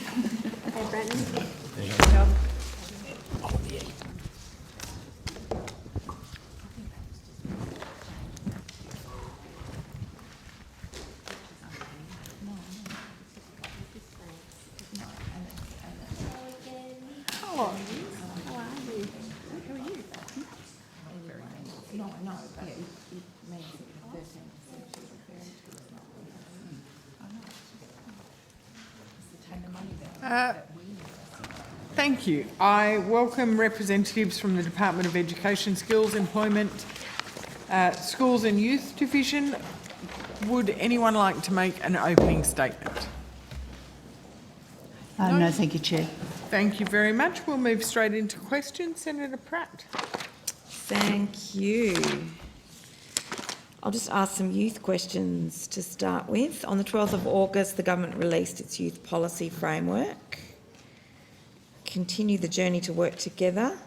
Can you confirm if any new government programs have been announced as a result of that framework? Were there any in this year's budget?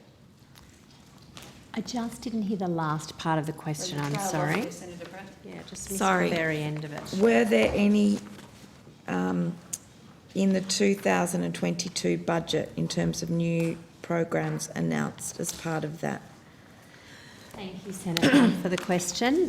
Yes, the youth framework is up and running, and there were some new measures in the 2022-23 budget to support young people. So in the schools and youth area in particular, there's going to be a survey of secondary age students on attitudes towards consent. Did you want me to wait? Yeah, no, I can wait if you like.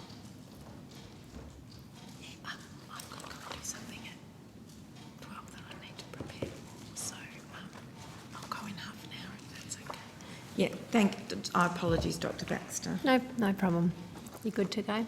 Thank you. So a survey of secondary age students on attitudes towards consent, and this is money to DESI, to our department, to fund the Australian Human Rights Commission to undertake a survey of secondary school students on understanding and experiences of consent, and that's 5 million. I think is it 5 million neat? 5 million straight, yep. There's also, the government has committed to a whole of government targeted response to progress the National Mental Health and Suicide Prevention Plan. And under the DESI components of that, we have further funding to Life Education Australia, so $6 million to support existing online safety materials and also to expand them for younger people. We also have money to redevelop respectful relationships online education. So I think, Senator, yes, it was you who was asking about this yesterday and about the work of our expert panel that we've had working on some of those materials. Yes. So there's a further $6 million to support that work. And also to ensure it responds to the findings of the expert panel and it can help embed the curriculum, as we were talking about last night, and manage some of those issues. We also have $17.3 million to extend the Indigenous Boarding Grants program, which supports students and young people mostly from remote and regional communities. And that's obviously a high proportion of Aboriginal and Torres Strait Islander students as well. We also have $6.3 million to the Barkly Regional Deal boarding facility. That's funding to provide secondary school students in the Barkly region with a culturally appropriate and safe place to live while they go to school in Tennant Creek. We also have some specific mental health measures addressed at students. So we have one, I think we've talked here before, Senator, about the research we've done suggesting that particularly during COVID we had some real concerns about mental health of students and young people. So I'm really pleased with a couple of the measures that we've got up there in this budget. One of them in particular is money to try to ensure we have a common accreditation system for mental health programs which are going into schools for young people, and Ms O'Connor can find me the number for that. But it's a really important piece, because what we're seeing is, as everybody's identifying this need, we're seeing a bit of a growth of operators and people going into schools, and we want to make sure there's consistent quality. So I'm extremely pleased about that measure. There's also a measure again... Will the chaplains program be subject to auditing in that?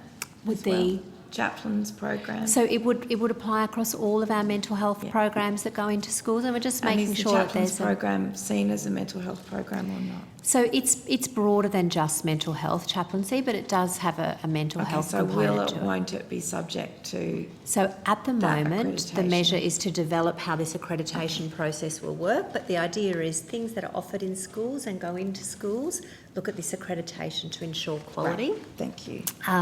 There's also a measure, again, responding to what we learned. And how much is the accreditation? It's a total of 9.7 million over 3 years for all 3 measures. For all 3 measures. So the 3 specific youth mental health measures that DESI has are the accreditation measure that I just mentioned, also a measure that recognises that teachers are often in some ways the first responders to mental health issues that arise among students and young people in the classroom. So it's providing them with a suite of tools, trauma-informed tools, so they know how to identify mental health issues and they can more appropriately respond.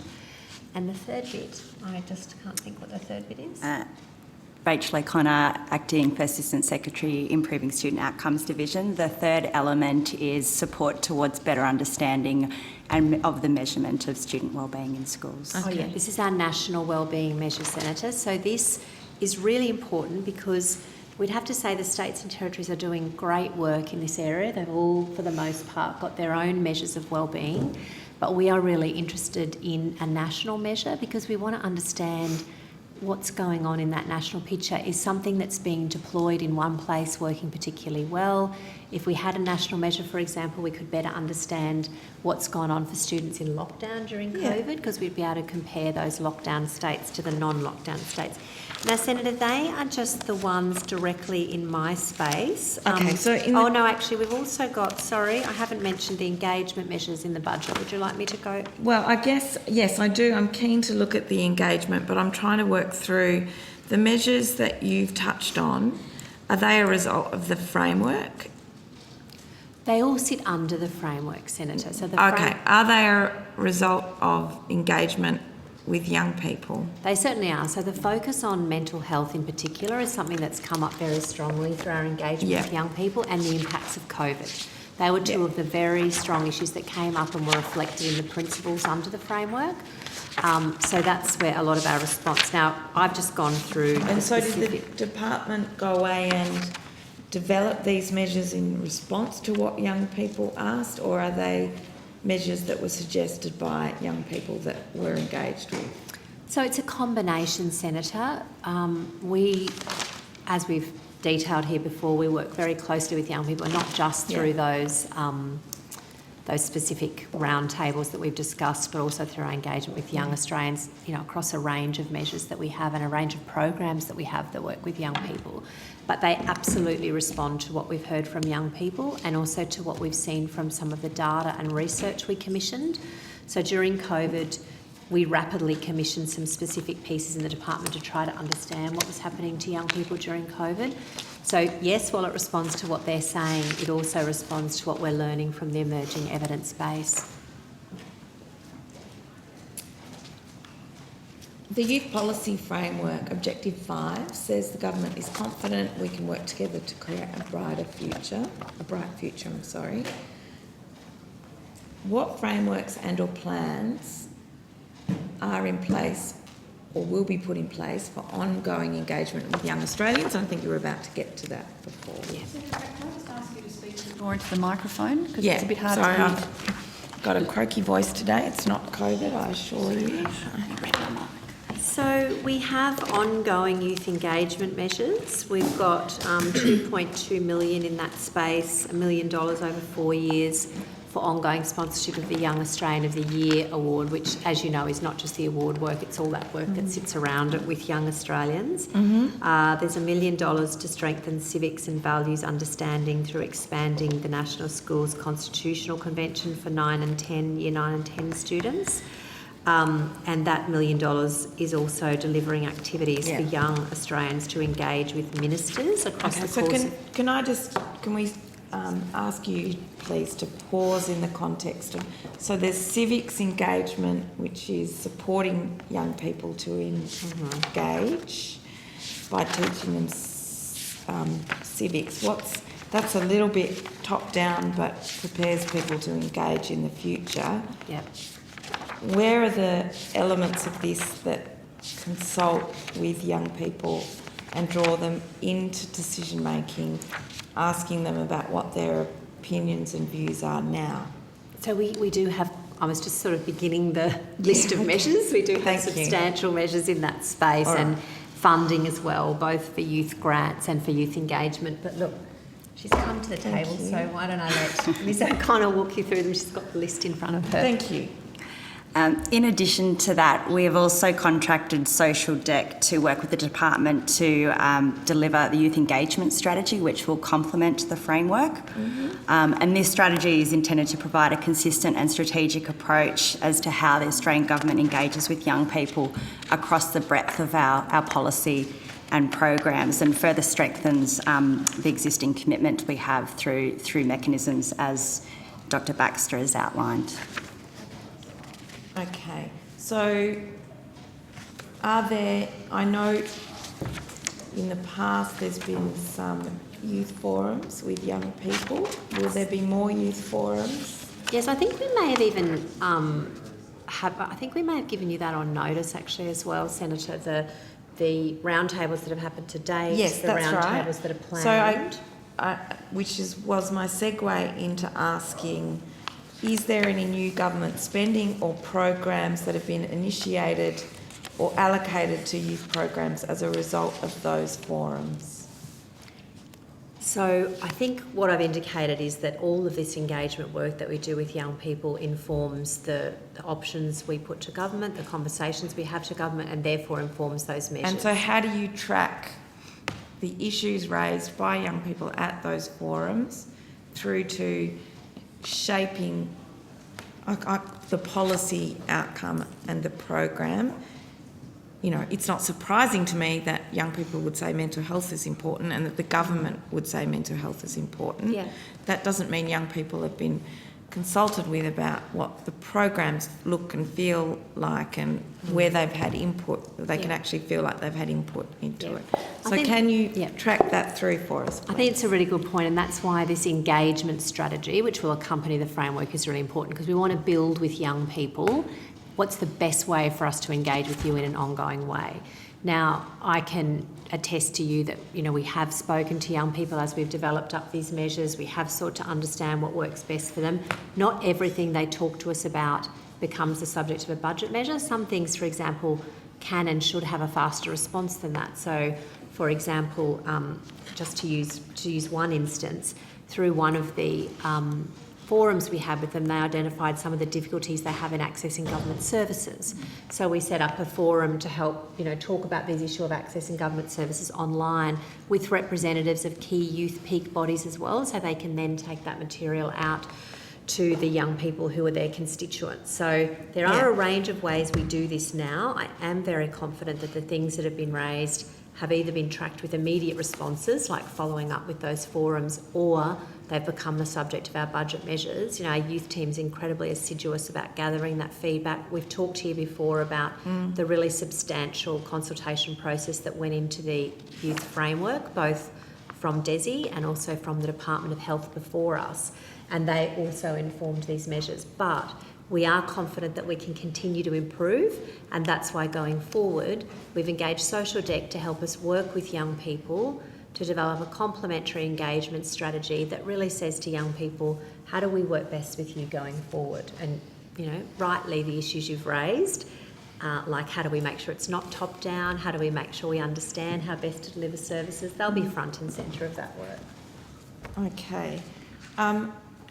Is there anything in the current programs that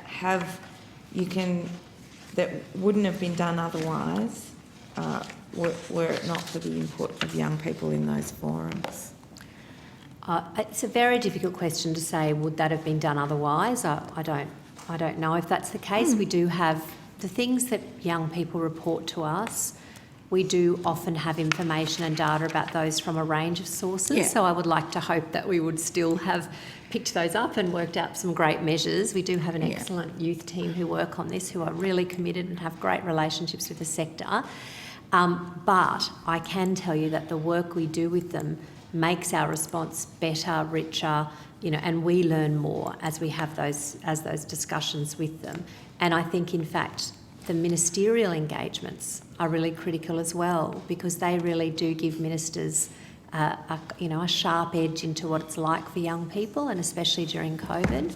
And so we have found them to be really important for the government, but also for us in developing ideas and putting them to government. Do you have anything you wanted to add? No, I think you've covered it off well. I think that the only thing I would say is that there is quite a broad scope to the work around the engagement strategy, including reviewing formal and informal engagement channels, undertaking an environmental scan of current youth-focused engagement activities and initiatives, as well as the consultations, of course, with key stakeholders. Okay, so you're essentially saying that flow through from young people to government is still a work in progress. I didn't get that. I hope you did get that. I would say that this, Senator, I know you and I have been around this trap in other departments where we've talked about youth as well. I would say that in my experience, this is probably the most developed those relationships have been across the Commonwealth Government. The fact that we have a formal framework, the fact that we have we now are moving into this process around engagement with young people, the fact that we have existing ongoing roundtables, the fact that the young people dictate what the content of those roundtables will be. I've probably worked in and around youth stuff for like 15 years now in the Commonwealth. This is probably the most developed that I've seen it be. Yeah. So, yes, we are always committed to getting better, but is it a work in progress? Well, I guess I'd say I'm pretty proud of the work that we and the team have done to date to get it to this point. And we do get good feedback from young people about that as well. Yeah, well, it's taken 8 years to get there, but thank you for the work that you've done in engaging with young people. I wanted to ask now about the Australian Future Leaders program. Yeah. The right place for that We too. might just swap out our official. Oh, is that this picture? Is that you?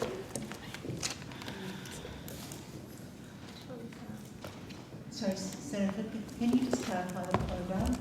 Sorry, I was thinking of the teacher Australian one. Future Leaders program. That would be Australian Public Service Commission, or one you're referring to with ACIL? I think it's from the Department of Prime Minister and Cabinet, where we heard in Senate estimates earlier in the week that money would go to a foundation called the Australian Future Leaders Foundation, which is $18 million over 5 years. Is that PMC? And $4 million It's not ours. for the Senator Australian Pratt, Future Leaders I think program. that might be PM&C, not DESI. Well, I'm sorry, Senator, I'm not, but we do have ones that have slightly similar names. That's why I was thinking. Well, I guess this is part of what I'm trying to come to grips with. If PMC's overhead, is it a program you know about? It's What is it's very possible that our agency, and look, can we just come back to that in session, Senator, and I'll see if our youth team can send us, I've just been sent a text saying it's got a similar name to one of ours, which is why we got confused, but not ours. I will see if someone can come back to us in session. It's very likely that our teams have worked with PM&C on the development of this. It's not one I'm personally familiar with or have notes on here today.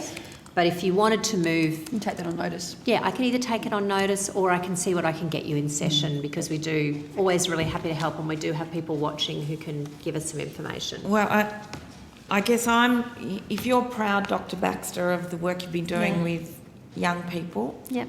I want to how and why is it that is this a program targeted at young people? And if so, has your youth consultation influenced that program over in PM&C? So Senator Pratt, Dr Baxter's taken that on notice because it's not a DESI program, it is actually a Prime Minister and Cabinet program. So we'll come back, I've taken it on notice and see what we can find, but it's not the right portfolio to be asking these questions.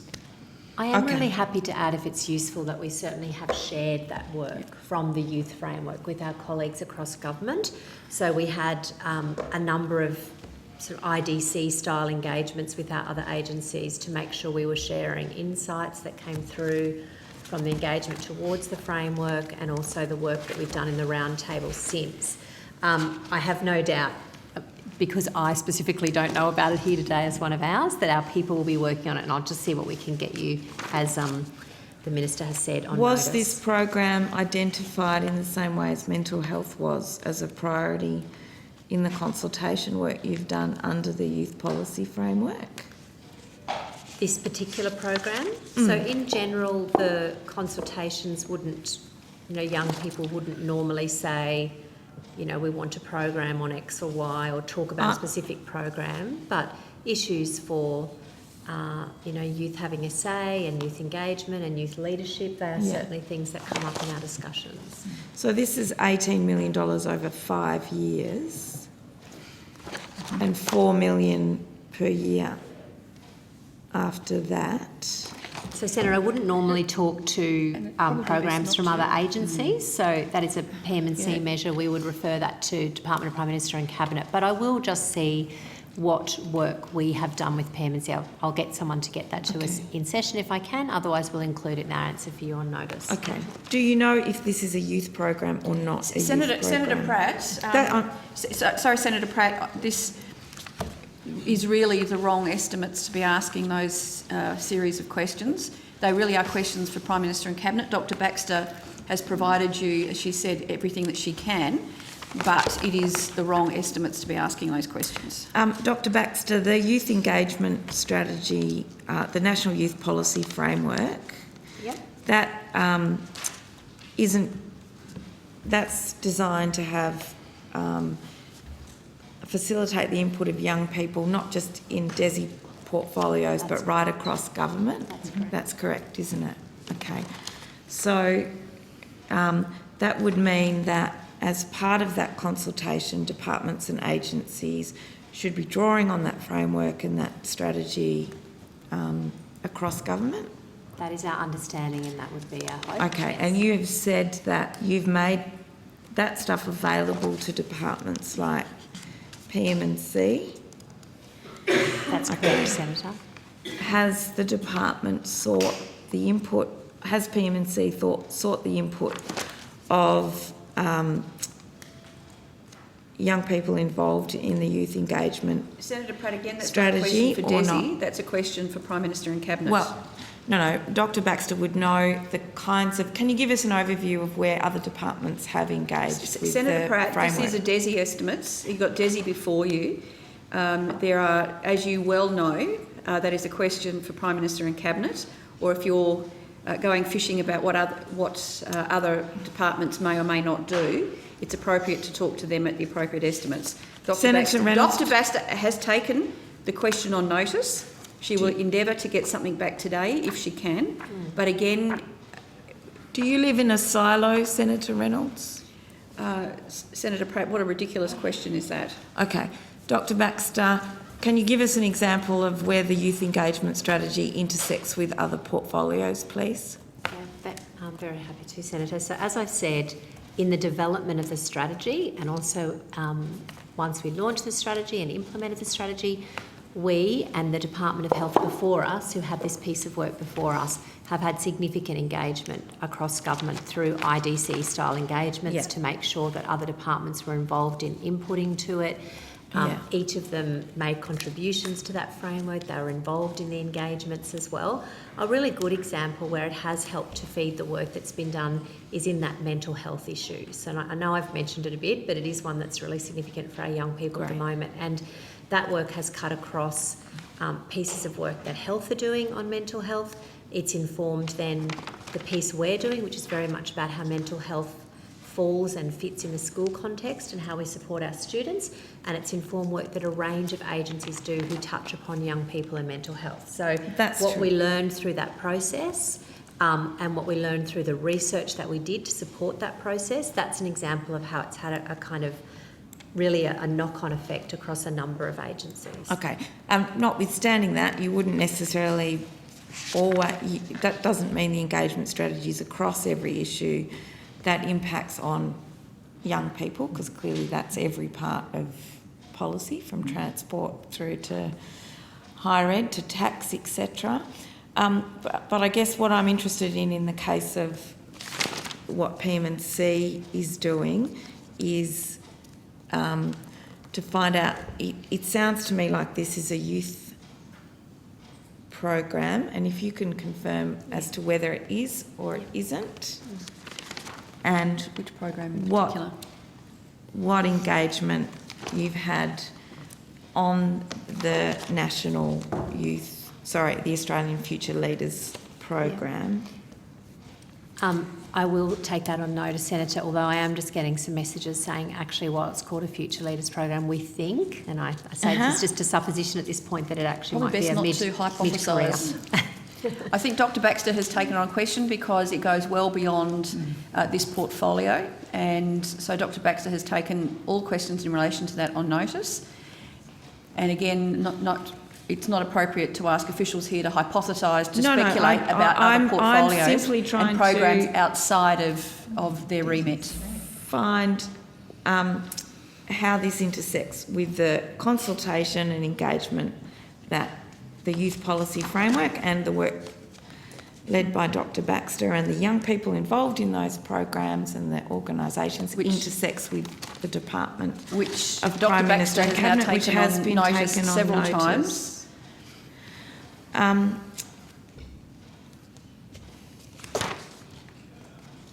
I might pause there. And are you happy to pick up some questions? We are Due to due what? to go on a break at 11. Yeah. Do you want to we'll Do go on that? a break now? Sure. We'll come back to you, Yep. Senator Lyons, afterwards. Thank you. So the committee will now break for morning tea for 15 minutes. We'll come back just prior to 11:15. No, don't worry.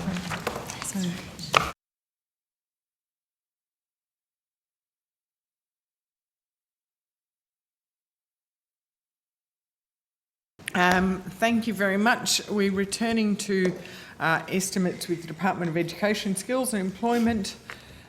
Before I hand over the call to Senator Lyons, I'd just like to clarify some information we got this morning from the Early Childhood Division. So, Dr Bruniges, I want to clarify the numbers that we got.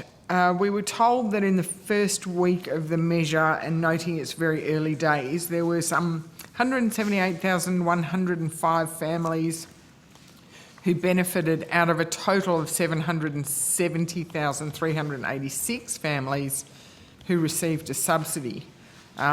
So my maths, that's about 23.2%. Noting that the figures are subject to change, and some reports from some services take time to settle, how many families, can you remind me how many families were projected to benefit and in what time frame? Yes, I can. I think we traversed this a little, Senator, in the early childhood session, but we have projected that 250,000 families will benefit over the first full financial year of the measure in 2022-23. So the reason why I'm sort of interested is there was a tweet from Labor's Amanda Rishworth that claims that 82% of families are not receiving any assistance. Is this at a point in time when after 1 week we can actually expect, you've said 250,000 families will benefit. Is her claim at all right? I don't believe so at all, Senator. With the figures that I've given you, we've projected 250,000 families will benefit over the first full financial year of the measure, 2022-2023, as I said before. And I think your calculation of the 178,005 just in the first week out of the 770,386 is indeed correct. Thank you very much. And now we'll return to where we're at, which is schools and youth. Senator Lyons.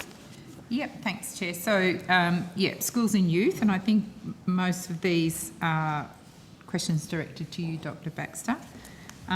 Just want to go back to the Indigenous boarding providers grant, which you and I touched on a little bit on Friday. Could you explain how the funding will be administered? Yes, Senator, I can. And Ms O'Connor is here to help me out as well. So there are two elements to this. There is a boarding school grants program extension of $17.3 million. Yep. And this is to a program that had previously existed that provided payments to boarding providers to help them meet the costs of providing accommodation and support services to remote and regional Aboriginal and Torres Strait Islander students. And there is also $10.9 million for a Commonwealth Regional Scholarship Program. Yep. And that's going to assist families with the cost of boarding over and above AB study, isolated children and other supports that they may receive. Yep, so my question was, how's it going to be administered? Thank you. So we've begun the process of administration, Senator. We have begun the process of writing out to the affected boarding providers, and it will be administered through the department, and that money will be provided to the boarding providers. Ms O'Connor may be able to talk a little bit more to how that money is overseen and acquitted. So will providers seek a grant, or have you already predetermined what they might be entitled to? So how will it actually It will be through a grants program, so similar to the approach that's been administered through the National Indigenous Australians Agency for the first grants round. There will be an open process which will go to, obviously boarding providers will need to determine their eligibility, so to be able to demonstrate that they have Indigenous students who would need this sort of support to benefit. So does that mean that some boarding providers who currently receive the grant funding may not receive this additional funding? We couldn't say that at this point in time. Obviously, as long as they've got, do they have to have a threshold number of Indigenous students? There's a range of eligibility criteria. And that hasn't changed? Yeah, we'd take an approach that's informed by the learnings gained through the current or the previous budget measure. Yeah, and you've basically said there's an open process, so the expression of interest is open to all boarding providers, providing they have First Nations students. It would be open. We haven't opened a process yet. We'd need to go through the usual steps. But you're writing, preempting that this additional money is available? There's been letters that lets boarding providers know that there was an announcement through the budget for this measure. And when do you expect that open process to start? We'll need to go through, obviously, the grant opportunity guidelines, but the intention is to have the funds available for use in 2023. Okay. And will there be published criteria against which the applications will be assessed? Yes, that's correct. There'll be the grant opportunity guidelines which will be published. So, Senator, it would follow that usual process when we have a grant. There are some steps we need to do. We've actually moved quite quickly on this one with the initial letter that lets people know to look out. Then we have to establish the guidelines. We have to have those approved. They need to go up for a certain amount of time. Applications open. In every case, there are criteria that are required to be met. They are weighted. We have to establish an assessment committee. There's a very strict process of how these things are conducted. But we would expect that the boarding providers are a fairly well-known group. There were a group who received it last time, so we certainly expect that they would be in the mix. And how many schools do you think will Chair, benefit from the grants can I- program? Sorry, Chair, sorry to interrupt. Can I just say, I've got, subject to your agreement, tabling the ABS data that you asked for, Senator Lyons? Sure. I wonder if you could also table the wages clause of the Children's Services Award as well. Is that something more for the Industrial Relations Fair Work Commission? Well, it's something that I discussed with your department officials earlier. Well, It's either a yes or a no.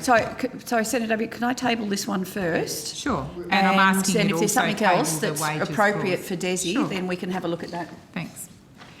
Just back to the question. So how many schools do you think will benefit from the grants program? We estimate that between 40 to 50 boarding providers will benefit. So remember, Senator, these are boarding providers. Yes, I'm just not- wondering what's the number of schools you think that feed into that boarding provider might benefit? So just noting that boarding providers is not the same as schools. in Yes, every no, case. absolutely, I understand that. Yeah, It's not a trick question. Yeah, so we need to obviously offer it both to boarding providers attached to schools, but also where there are boarding providers that are not attached to So schools. you But can't put a number on, okay, the number of schools? No. All right. We could certainly come back to you on notice, Senator, Sure. if it's useful with how many schools benefited last time. yes. Yeah. So what additional support has been provided by recipient schools in the first phase of the grant program? Sorry, Senator, I think we're still formulating the guidelines. No, I'm talking about the first part of the program, the So existing. just reminding again that the money was to boarding providers, so the person who Yeah. provides the accommodation, in many cases that is Sure. not the school. No, I appreciate that. So do you want to know what support was provided by schools or by the boarding providers who got the money?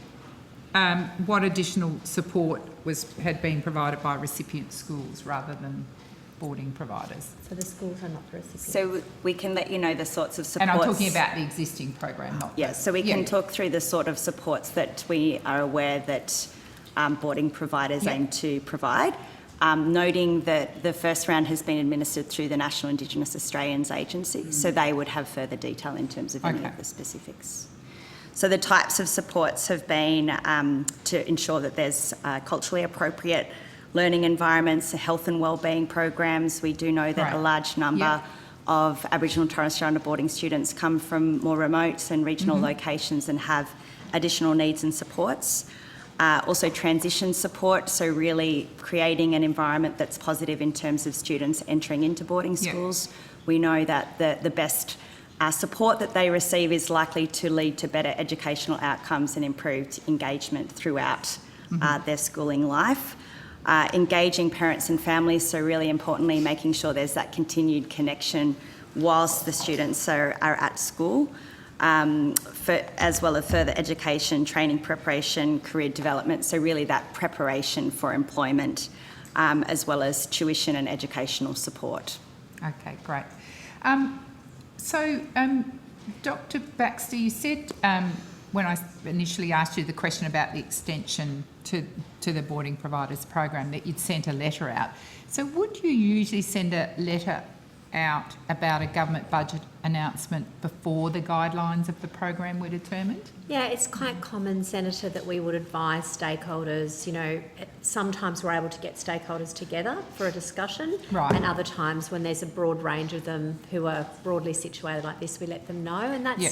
because we do hope to move quite quickly ahead of the 2023 year, that we would let them know that this is likely to be coming up. And also because, particularly in the case of schools and other providers like boarding providers who operate on a calendar year, Yeah. there can be a bit of trepidation about what's likely to happen to this True. funding. Yeah. So they can get ready, you know, some of the pieces that Ms O'Connor mentioned do require extra staff, you know, people to link with families and that sort of thing. So it just gives people the lead time that there is an opportunity coming up. It doesn't guarantee anyone that they're going to No, get a of piece course of not. that. Yep, okay.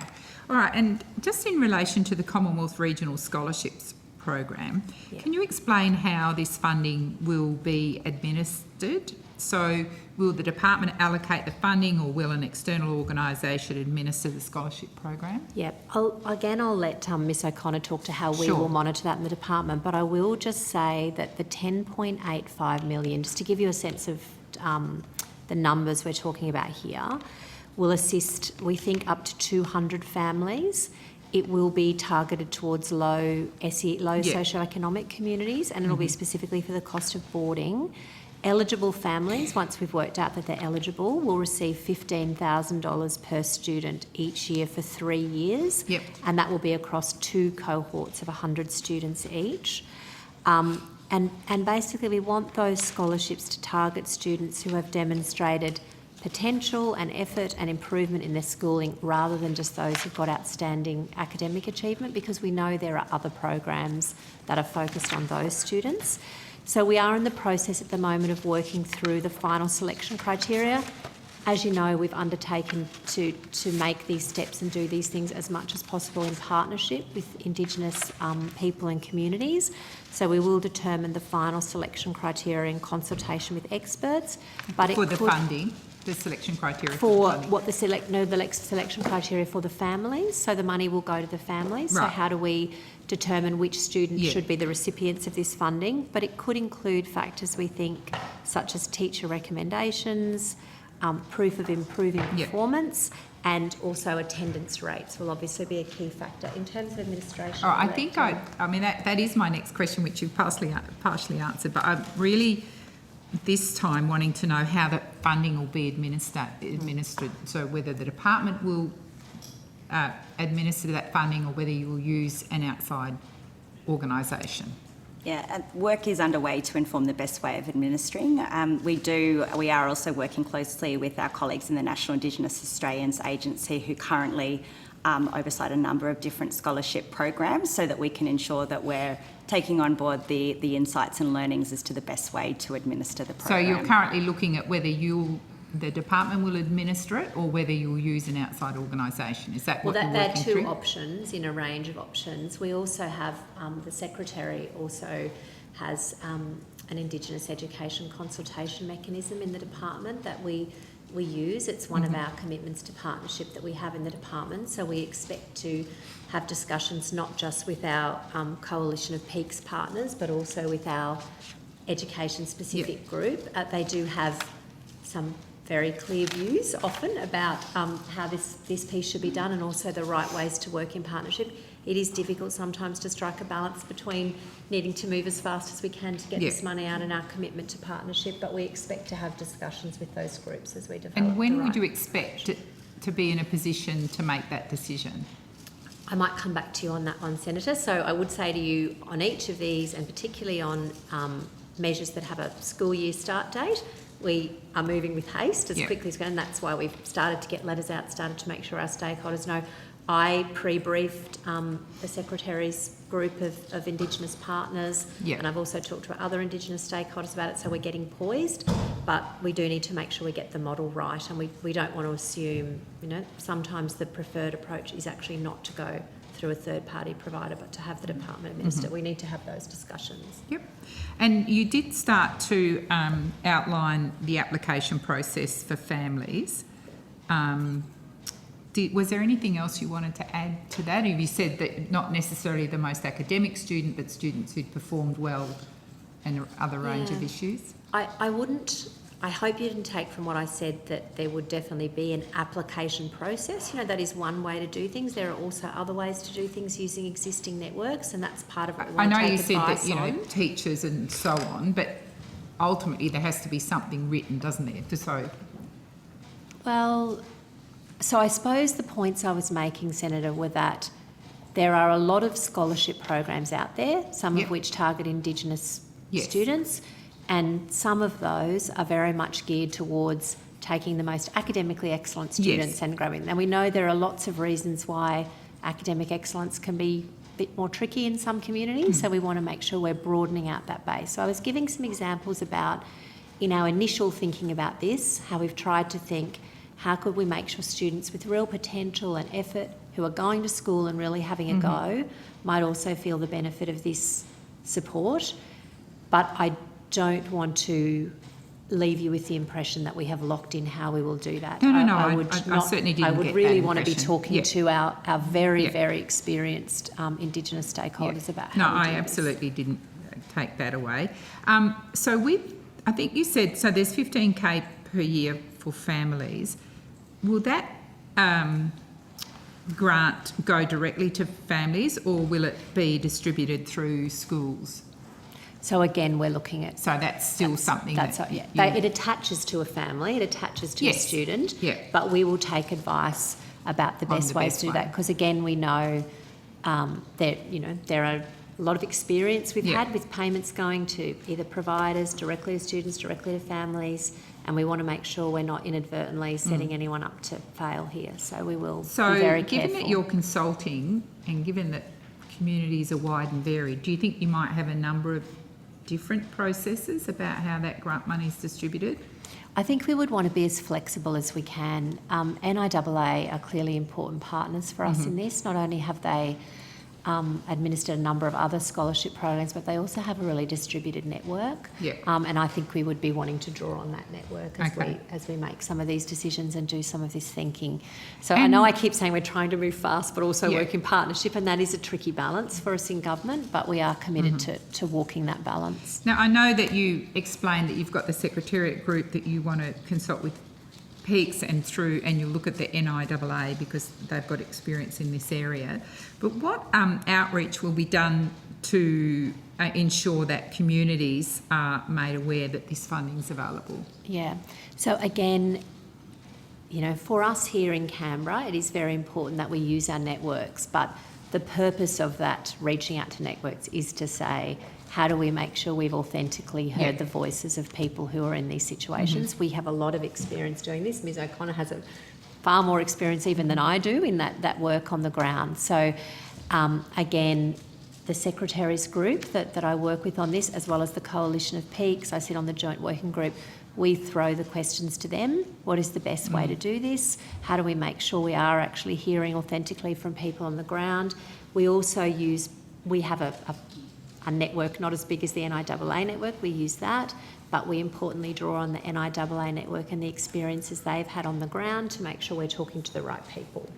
Okay, so you'll draw on those networks as well as specifically ask the question of how do we ensure that this is an authentic process? Yeah, and I would say this is all within the context of an ongoing conversation we are having both with the Secretaries group and with my Coalition of Peaks partners about how does government get better at this. It is not always something we've had a lot of experience doing, and we are determined to get better. Yeah. And will the scholarship applications be approved by the department or the minister? So again, I don't want to assume it's even going to look like a traditional application. At this point, we're open to those conversations. Okay. We definitely wouldn't know at this point, is it going to be an application? Will it be approved by the minister? Because I have certainly been involved in other programs where it didn't require young people to have to write an application. Remember, these are, in some cases, will be students from communities where if we were looking at a competitive application writing process, that may actually not be the best way to target the way we would like to. And will the Minister for Regional Education be involved in the assessment or approval process? Certainly the Minister for Regional Education is involved in these measures, so she will retain a strong, whoever the Minister for Regional Education is will retain a strong interest in these measures. Okay, thank you. That concludes my questions on that, Chair. Do you want me to move on to education, skills and employment? Yes, I have particularly no problem with funding that. for respectful relationships. I just want to note that we have had a request maybe to move lunch forward to midday. Would you be happy with that? Yeah, because I'm just filling in for Senator Pratt really, so happy to do whatever that suits everyone. Sorry, Senator, the area you're going to, still within schools and youth, Chair? Respectful relationships. Yes. Schools, still schools. Still schools and youth, but it's the next. Thank you. Yeah. Yeah. Is that Dr. Baxter still? Yes. Okay. And it's Ms O'Connor. Ms O'Connor as well. Ms. the O'Connor. right Where's spot. your name tag? You don't have one. Oh. Sorry. There it is.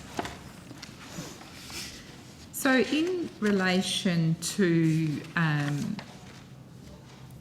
looking at the new funding of $6 million, which is, according to the budget papers, to support the continued delivery of evidence-based and age-appropriate respectful relationships education material for primary and secondary school students that aligns with the Australian curriculum. Will the Department of Education be leading on the development of these materials? Yes, that's correct. Yep.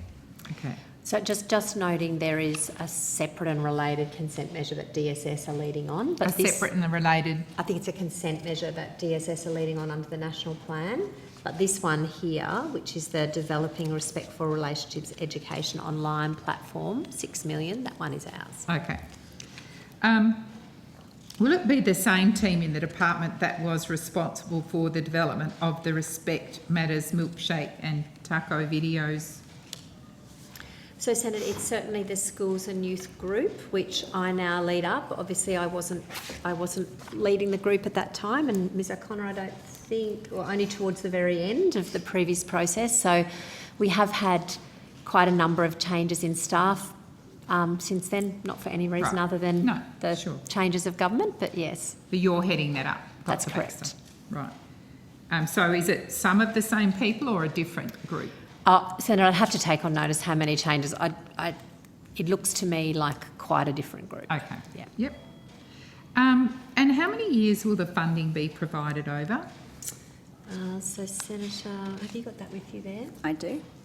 It's over 3 years. Over 3 years. So, Yep. There is 2022, 23, 24, 25. Okay. And will you be using Liquid Interactive again?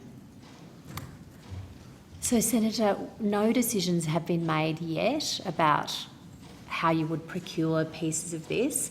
At the moment, for the work that we've been doing with the redesign we've done to date, we have not used Liquid Interactive. Okay. So we have been working with our expert panel, and we've been working with Monash University Centre to date, just to make some of those changes we've made to videos and content online so far, but we wouldn't presuppose at this point who would be using So it as we expert move forward. panel and Monash, but you haven't used an agency? That's correct. Yeah. And just to correct, Senator, it's over 4 years. So 2022, 23, 23, 24, 24, 25 and 25, 26. Okay, thanks. Chair, I've got to go to the other estimates, but Minister Ruston, we're just doing a quick swap. Did you want to? Do you want to?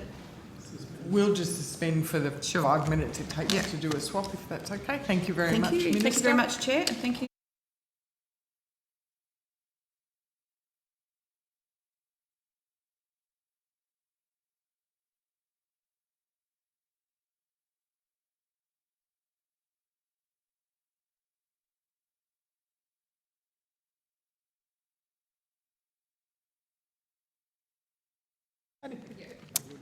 Thank you. I welcome Minister Anne Ruston, representing the Minister for Education, Skills and Employment. Senator Lyons.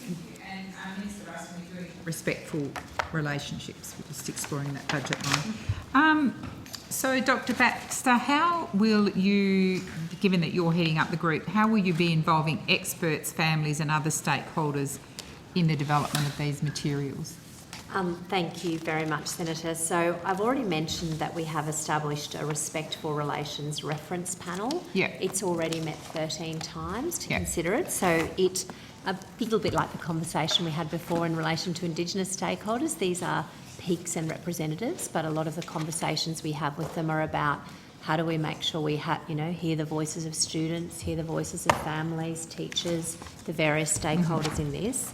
And we've also procured along the way Monash University, and they've undertaken the expert review of all the content to date. Okay. So, and we expect to continue to use that Respectful Relationships reference panel as we move forward. And can you give us the membership of the panel? I can, Senator. So we have a range of different types of organisations on there, so some that represent schools and teachers, some that represent expert family and domestic violence organisations, some that represent youth organisations, and then some that represent our special interests. So we have ACARA, the Australian Curriculum Assessment and Reporting Authority. We have ACOS, the Australian Council of State School Organisations. We have ANROS, who are our national research organisation for women's safety.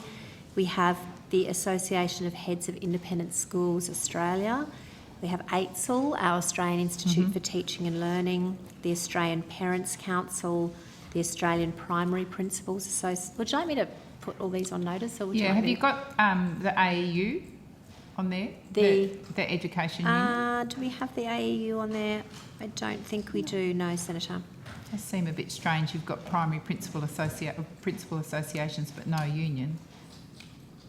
We certainly did have a conversation with the expert review panel when we first met with them about were there other people they thought we should engage from time to time. And But the you union, established the reference panel without the union. We All right, did. yeah, if you table that, that's fine.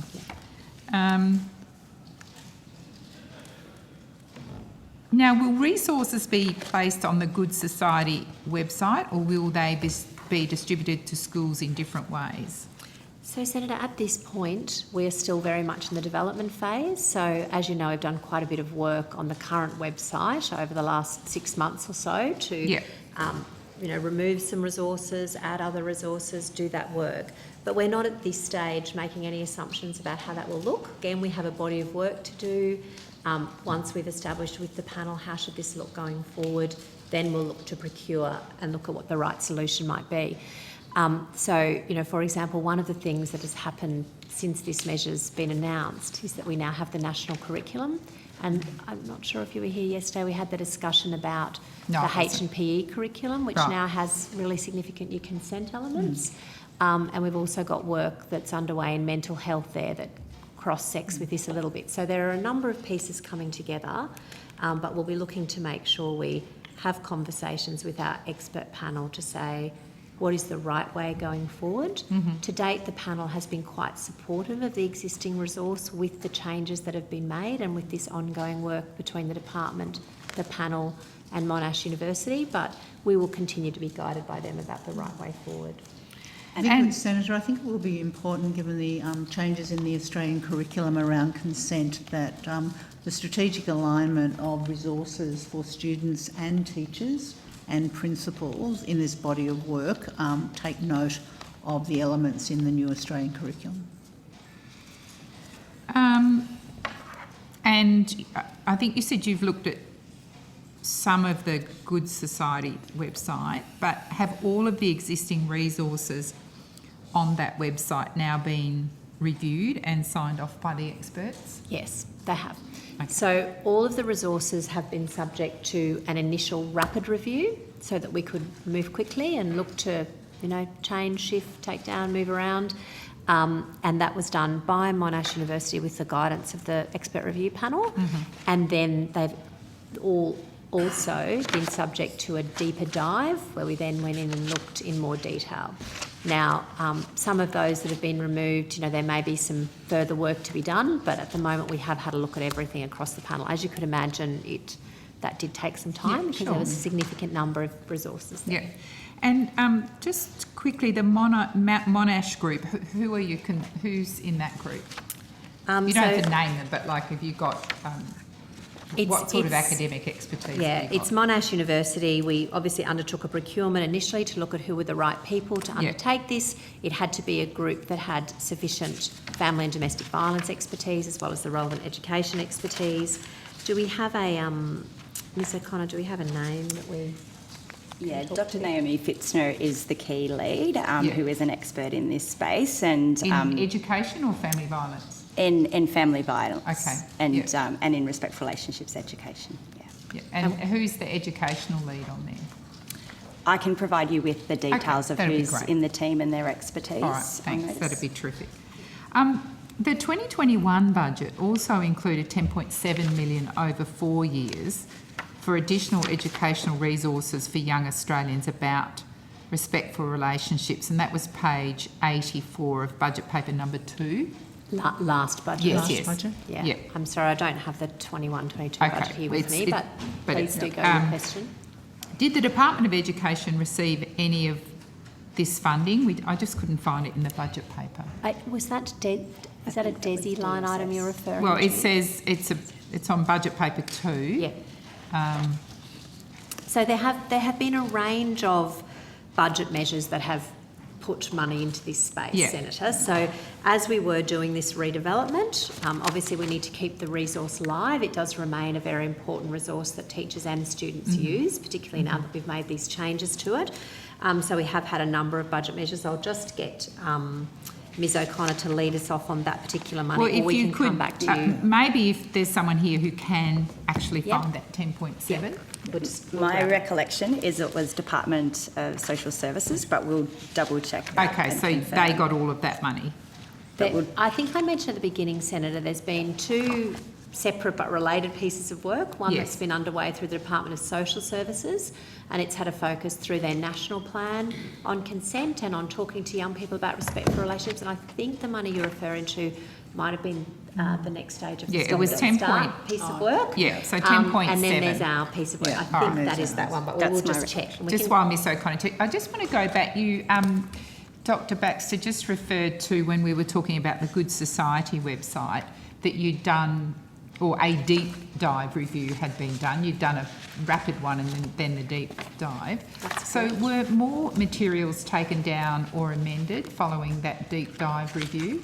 I can certainly, if it would be useful, Senator, talk you through at each stage what was taken down or changed. I've got a list here. So we did. So we did it in stages. We made sure that everything had a rapid review, so we Yes. could get a quick assessment, and some changes happened then. And then we went through more deeply with each of them in partnership with Monash and the expert panel. So I can either put it on notice or I have Yeah. it all here, what was taken down at what point. There is quite a lot of shifting, changing Yeah, advice maybe that if was you given. put it on notice, it Why might don't be we pop that a on bit, if notice? you've got it and just, you know, rather than take time up reading it out. And then Miss O'Connor is just confirming The 21-22 budget Yeah. number yes, you mentioned, Senator. your hunch that it went to DSS. Well, it doesn't look like the numbers I have for the money that's gone into this particular measure through DESI, so we think it is that money. It's a little bit tricky for us to track down DSS money, but we will have a go while we're in session. I'm not sure I've got anything else in that section, but I do want to just look at the Emerging Priorities Certainly. Fund, which I think is still you, Dr. Baxter. It is. Yes. Yeah. Yes. Okay, so I want to just refer to a question on notice. So it's SQ22-000092. We'll just get a copy, Senator. Sure. Thank you. Just trying to see if I've got it here in my folder. I don't, but we'll grab it. I've got it. We've got it here. 22. Okay, you've got that? Yes. The department advised 655 grant applications were received. 653. 55. 53, okay. I think that's what it says. 653. Yeah. What's the total value of those grant applications? Senator, I don't know that I have that with me. I don't know that I've got that one in my brief, but I can get that for you on notice. Oh, would you be able to get that today? I may. We can have a Okay, go. great. But otherwise I'll take it on notice. And it was 653 by the date. There were two late applications received that had extenuating And they were circumstances. included, so it is And 655. It's 655. Yeah, the so the total. total value of the 655, thanks, Dr. Baxter. We'll come back to you. And how many of those grant applications were deemed eligible of the 655? So, Senator, at the moment, the decision on those grant applications is with the Minister. So Right. I don't know how many of them are going to be found eligible for funding. We go through a process where we have an assessment committee that makes recommendations to the Minister, and then the Minister is the person who decides which ones will be supported. So some were, I think your question about eligibility is probably more a strict eligibility one. There were some that were found to be ineligible. For example, 13 were withdrawn, 3 were late, 33 were multiples or But that would duplicates. just be the normal process Yeah. of just sorting through. Well, also 8 were then technically ineligible, which are things like it's the wrong entity type that's not Okay. permitted to apply under the guidelines. So there was, what does that add up to? 57 that were, ineligible on a sort of more technical reason. The rest would, for the most part have been found to be eligible to Yes. go through the process. So what's the number that are sitting with the minister for approval? So the minister is provided with a full report of the assessment committee. So it would be a Including full those report of 57. that 598 that are left after those that were 598. found to be ineligible. Ineligible is a broad category I'm Yes. using that includes the late, the Yeah, duplicates. sure. Yeah, but currently the minister has 598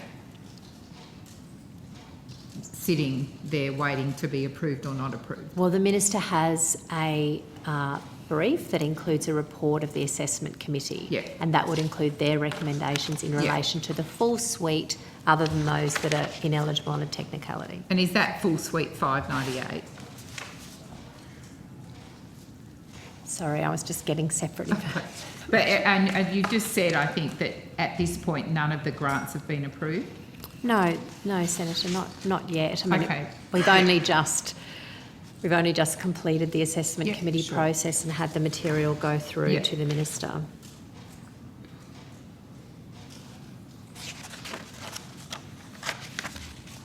Are you able to tell us of what the grants that are currently waiting approval or not, what the average grant size is?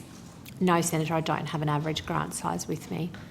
I could take that on notice, but I wouldn't be able to get it in session.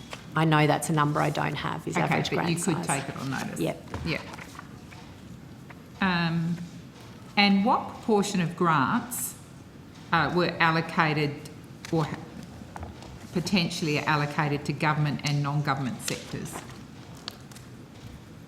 So none have yet been allocated or not allocated, Senator? But the list before, well, the report before the minister would have that allocation in it? Certainly some are from the government sector and some are from non-government. You do mean schools? From Yeah. schools. And then some are also not from schools, they're from community organisations or other types of organisations. It wouldn't have been in the guidelines, I suspect, Senator, that there was a proportionality there. It would have been No. just... Oh, I see where you're going. No, there was no weighting. There was no saying, of the 11.2 million initially and then the extra 10. There was nothing that said X proportion must go to Okay. these parts of All the right. sector, no. So when do you think the grants might be announced? And also, if the election's called in the next day or two, can those grants be announced during caretaker? So, Senator, obviously all very much depends on when the minister makes the decision. So, if the minister were to make a decision before caretaker, he would certainly be open to him to announce the grants. Yeah. But if it's during care, can he still make that decision during caretaker? Well, that is a conversation that we would have to have with the minister having regard to the caretaker conventions. Regardless of when it's announced, before or during caretaker, the stated ambition has always been, to try to get these grants Yes. out this financial year, and we would work towards that. Yeah. Just directly relevant.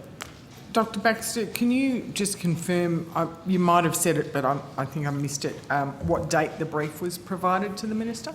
Yes, it was provided on the 25th of March. 25th of March. The 25th of March. 25th of I should say very late on the 25th of March, because we were working right up to that point. Okay, thank Okay. you. Sorry. That's okay. So you seem to be confirming that a decision can be taken during the caretaker. No, Senator, that's not what I said. I thought you said whether the decision is taken during caretaker or announced before. I said that whether you were talking about an announcement, Yes. and whether decisions can be announced and the process of contracting can begin is a question in relation to the caretaker conventions. Mm-hmm. If we were faced with a situation where a decision wasn't made before caretaker, we would then provide advice to the government about our sense in consultation with PMC about what does it mean in relation to this particular program and where it lands and those elements. It seems to me that this is, there's nothing particularly unusual about this program, so I'm just I'm not quite understanding why you can't answer the caretaker provision. The reason why I wouldn't answer now, Senator, is because PM&C really hold the guidelines on this. I'm aware from looking at the guidelines that it involves looking at a range of considerations, things like is it a major contract? Yeah. You know, how many procurements are involved? You know, has there been any much sort of community commentary on this issue, a range of other things. So we would then provide advice about where do we think that falls. And we're advised by PM&C that it's not a good idea to attempt to do that in advance before caretaker because bits and pieces of that shift from time to time. So you really do need to look at when caretaker is called, what's the assessment of the program at that point. Yeah. Okay, so I just want to now, I think that concludes my questions there. I just want to move to the implementation of initial teacher education report. We might just get the relevant officer to the table. So I don't know what you want to, just whether you want to stop now or... Yeah, well, Senator Pratt leave it a bit requested to neat. bring lunch forward, so Yeah. if everyone's happy, we could break now for lunch and then come back with the relevant officials. Sure. So that's where I think that's where Senator So Pratt will initial start. teacher I education should imagine review. so, yeah. Thank you very much. We will suspend for lunch. We will return at 1 p.m. with the schools and youth continued. Sorry, could I just, before we break, is it possible for me to let you know that the 10.7 is Department of Social Services? Okay, that was thank you very Department, much. just to save Great. us coming back on that. Yeah, no, that's the fine. education resources outside of schools. Yeah. Thank you very much. We will suspend for lunch.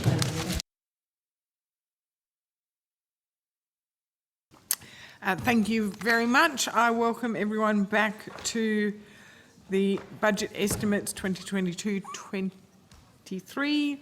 We will continue on with the Department of Education, Skills and Employment, Schools and Youth Division, and I hand over to Senator Pratt to continue the questions. Thank you. I just need to work out exactly where my colleagues got up to.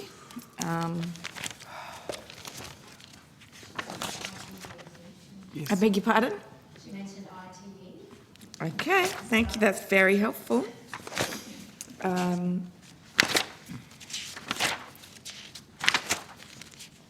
Beautiful.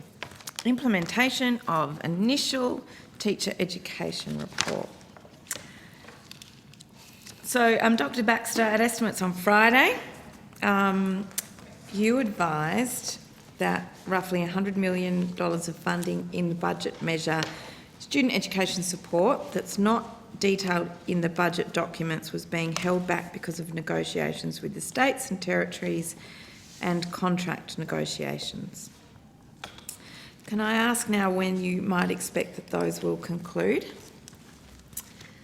No, Senator, yes, you can ask. No, I don't know.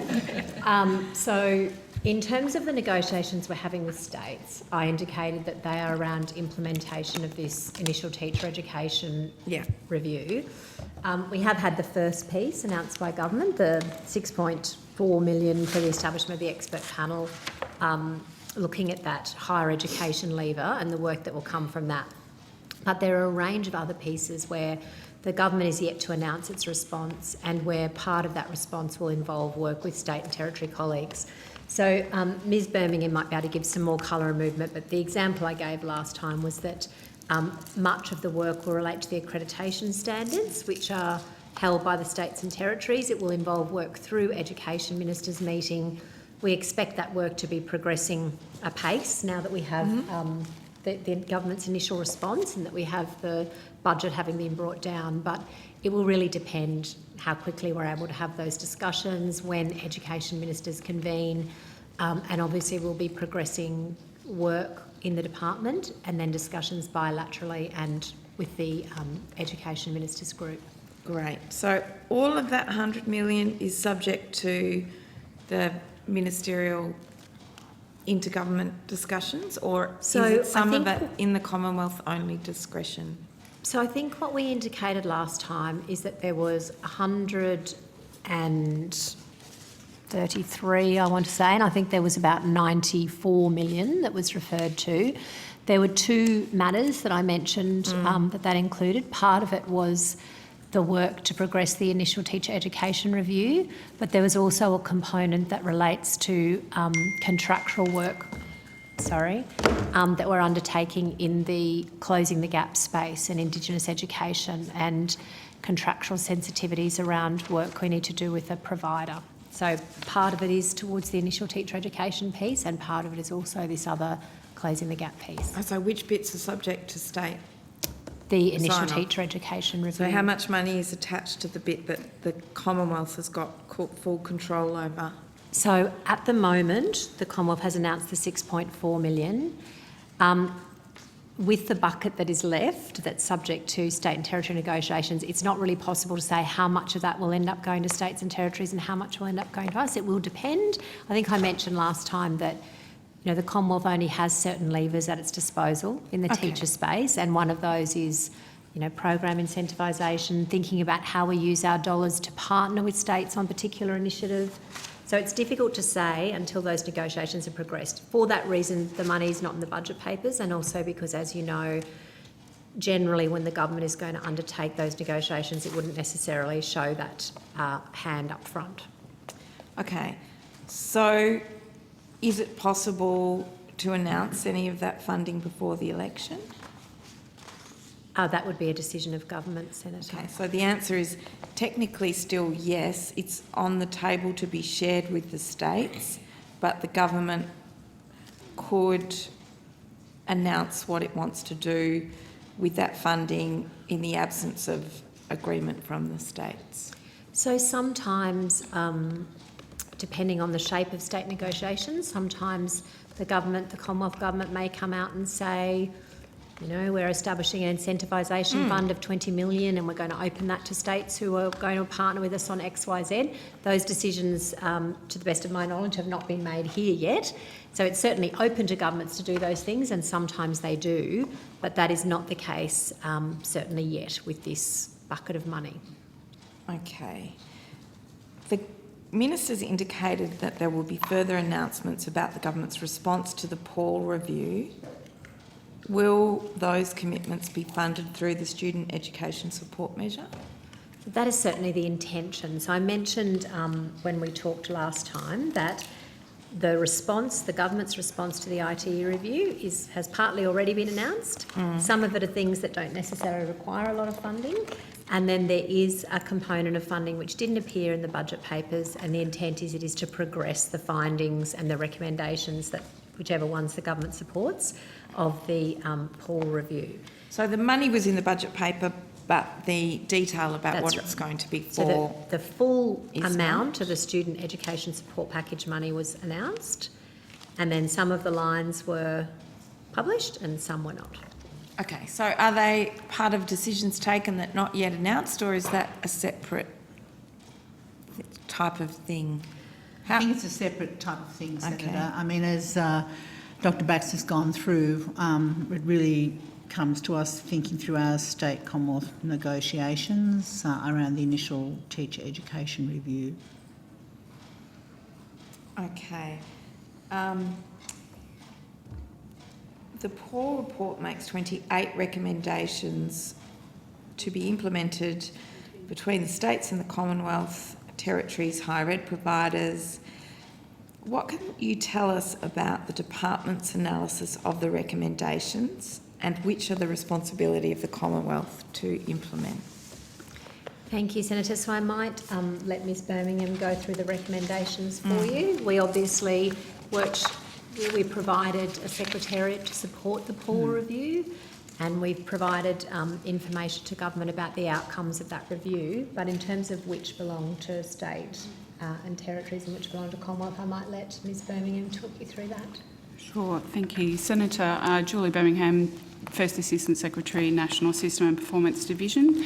There are actually 17 recommendations in the report. I actually have a copy of the report here, which I could possibly leave you with. I don't know how far over it in the committee, but broadly speaking, there are recommendations that go to things like the status of teaching, which wouldn't be for one level of government on its own to address. So working with states and territories to consider the way forward on that will be one element. There are matters around pathways for teachers and whether we can get mid-career entrants into teaching faster or through different mechanisms. That would involve changes to accreditation requirements or employment arrangements, so that would be a matter for discussion with states and territories as well. There's also recommendations around levels of red tape for teachers and other disincentives, so that's really a matter for teacher employers more than the Commonwealth. Does the Commonwealth have the reins on any of that red tape, or is it all at other levels? So this is a matter that the Commonwealth has sought to investigate previously. In a couple of years ago, the Australian Government asked AITSL to undertake a review into red tape, and that report is available on AITSL's website. Ultimately, though, there's sort of a question about drawing attention to the issues, but the levers are much more at the school level and at the state and territory level than at the Commonwealth level.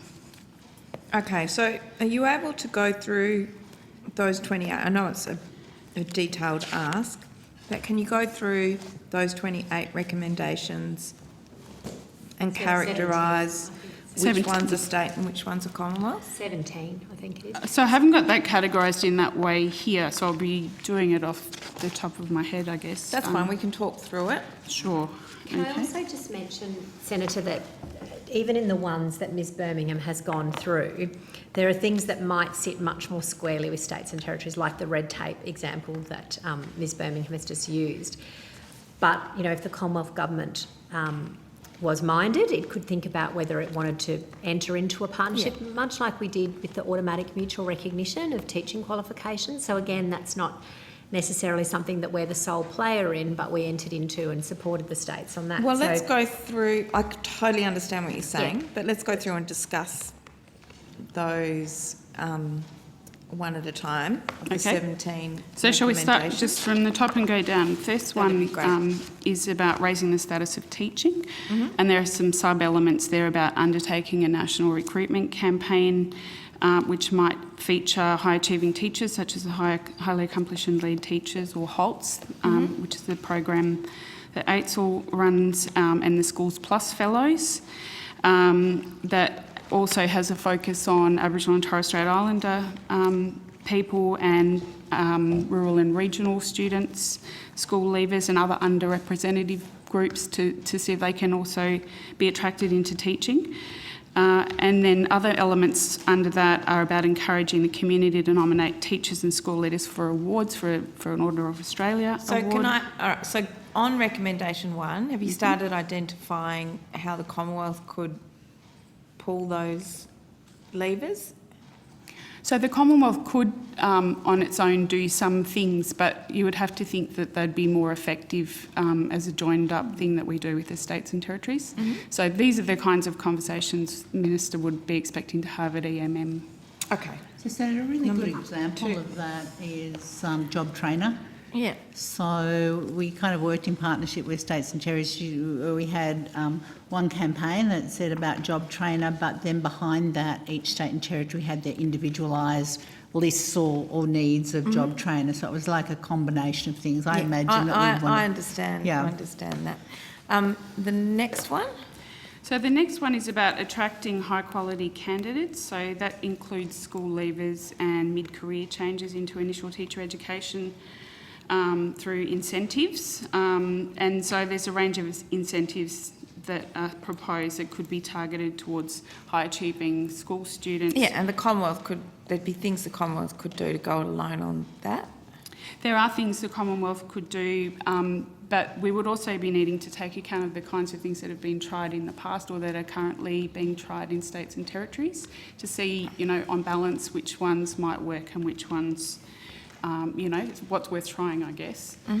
So that's something that we would also be wanting to talk to states and territories about. The next one is about reducing teacher workloads, and that's about reducing the burden on classroom teachers and thinking about how to reduce that. The next Pretty one, much state responsibility. But again, Yeah. the Commonwealth may have discussions with the states about it? Yes, so that's states and Some territories. more but also- chaplains, for example, to do, I don't know. There are interventions that the Commonwealth could do, yeah. There's also non-government sector in that mix, of course. Recommendation 4 is about improving career advice. So that's really just promoting and providing clear advice about pathways in and opportunities. But that is a good example of where there are already existing state programs that we Yeah. would want to take account of, because we know that the states do look at things, for example, like bonding university students. Some states have used that so that they can then encourage them to go out to particular regional areas. So it's where having a sense of what's actually operating now on the ground and what has worked in the past is useful for us. That's And why also these career discussions are- advice that's in the context of the career advice systems and also teaching advice. That's right. yeah. The next one, recommendation 5, is about better recognising prior learning of high quality mid-career changes. So that's trying to get people in the middle of their career who might be looking for a change or have decided they wanted to be a teacher. How do we recognise their skills and learning so that they don't have to do a 2-year master's degree? They could do something shorter. So, for example, programs like Teach for Australia, I think it's called, they've been funded by the Commonwealth largely, haven't they? Yeah, okay. So that would be an example that either states or Commonwealth could pick up separately or together. Yeah, that probably goes to the next recommendation. So recommendation 6 is about accelerating high quality candidates into teaching, and Teach for Australia is listed there as an alternative pathway. Yeah. There's another one that the Commonwealth also funds through La Trobe. So, and they're relatively new ways to try and fast track good high quality people into teaching. In the case of Teach for Australia, can you remind me, it's funded by the Commonwealth, but does it therefore mean that the Commonwealth's picking up teaching salaries or paying for the extra mentoring and support? You've still got to get the teachers into the accredited systems. That's right. Even though the Commonwealth's So I think paid states for would the have a levers to contribution. I do think that. initially, my memory going back, Senator, was that it was traditionally predominantly Commonwealth funded, but I think more and more today where states are working in partnership with universities and Teach for Australia to target more, so there's probably a co-contribution from some states and territories these days more than the initial program that was put in place. I think That's right, and over time I think there have been more and more partnerships between states and territories and Teach for Australia as they're trying to expand ways of getting people into the profession. But if the Commonwealth were to announce a program like that, it would still, even if they funded it, it would still have to have some level of acceptance from the states in order for those teachers to get into the the states are schools. the employers. And can I add too, Senator, that acceleration is not just necessarily about those programs, it's also about things, as Ms Birmingham was alluding to, that are about how long is the teaching qualification. So, we used to have the old graduate diploma and now we have the 2-year masters. There's quite a bit of discussion about the fact that if you're a mid-career changer, 2 years is a long time to take out of your career. So thinking about what that means, how do you accelerate, you would have to have discussions with states because it might mean different things around prac teaching, for example, as a component of those courses. So we'd be very much in lockstep with the states on most of these. Thank you. So recommendation 7 is about strengthening initial teacher education programs to deliver confident, effective classroom-ready graduates. So that goes to the specifics of what initial teacher education students learn as part of their course, whether they're getting enough time on things like classroom management, whether they're getting enough training in how to support diverse learners, things like that. So it's really about the detail of what they're learning. That's very, sorry, I realise we've probably dropped the analysis on which ones are state and territory focused. So these all actually are about the accreditation of initial teacher education programs and permission to teach, if you like. So they're all squarely things we need to talk to states and territories about. Recommendation 8 is about rewarding good performance. And the specific recommendation is to establish a fund to reward good performance of schools or groups of schools or systems or employers with a focus on rewarding those that use evidence-based approaches to the teaching of reading and innovation in the delivery of evidence evidence-based approaches. Again, that could be something the Commonwealth could do on its own or could be something in partnership with states and territories. Recommendation 9 is about supporting families and carers to engage with teachers. That's really about improving the relationship between families and the school and their teachers so they can support their kids' learning at home, particularly around reading. Can I just ask what that recommendation is in response to? Is that because teachers find interacting with, I reckon it could be pretty difficult at times, especially when you've got, 30 students in your class, or if you're a high school teacher, many more students than that. What's the background behind the need for that rec? So I think in a general sense, this review is based on consultation with a really wide group of stakeholders. So it's come out of the conversations that the review panel had with stakeholders about gaps, I guess, and you will see, even though it's called an initial teacher education review, a lot of the topics kind of go around initial teacher education and into what's happening in classrooms. So it's really a function of what the panel has picked up along the way. So, and is there any particular solutions that are pointed to in terms of what could be done to make those relationships better? So this particular recommendation actually details reinvigorating the existing learning potential platform as an example of something that could be used.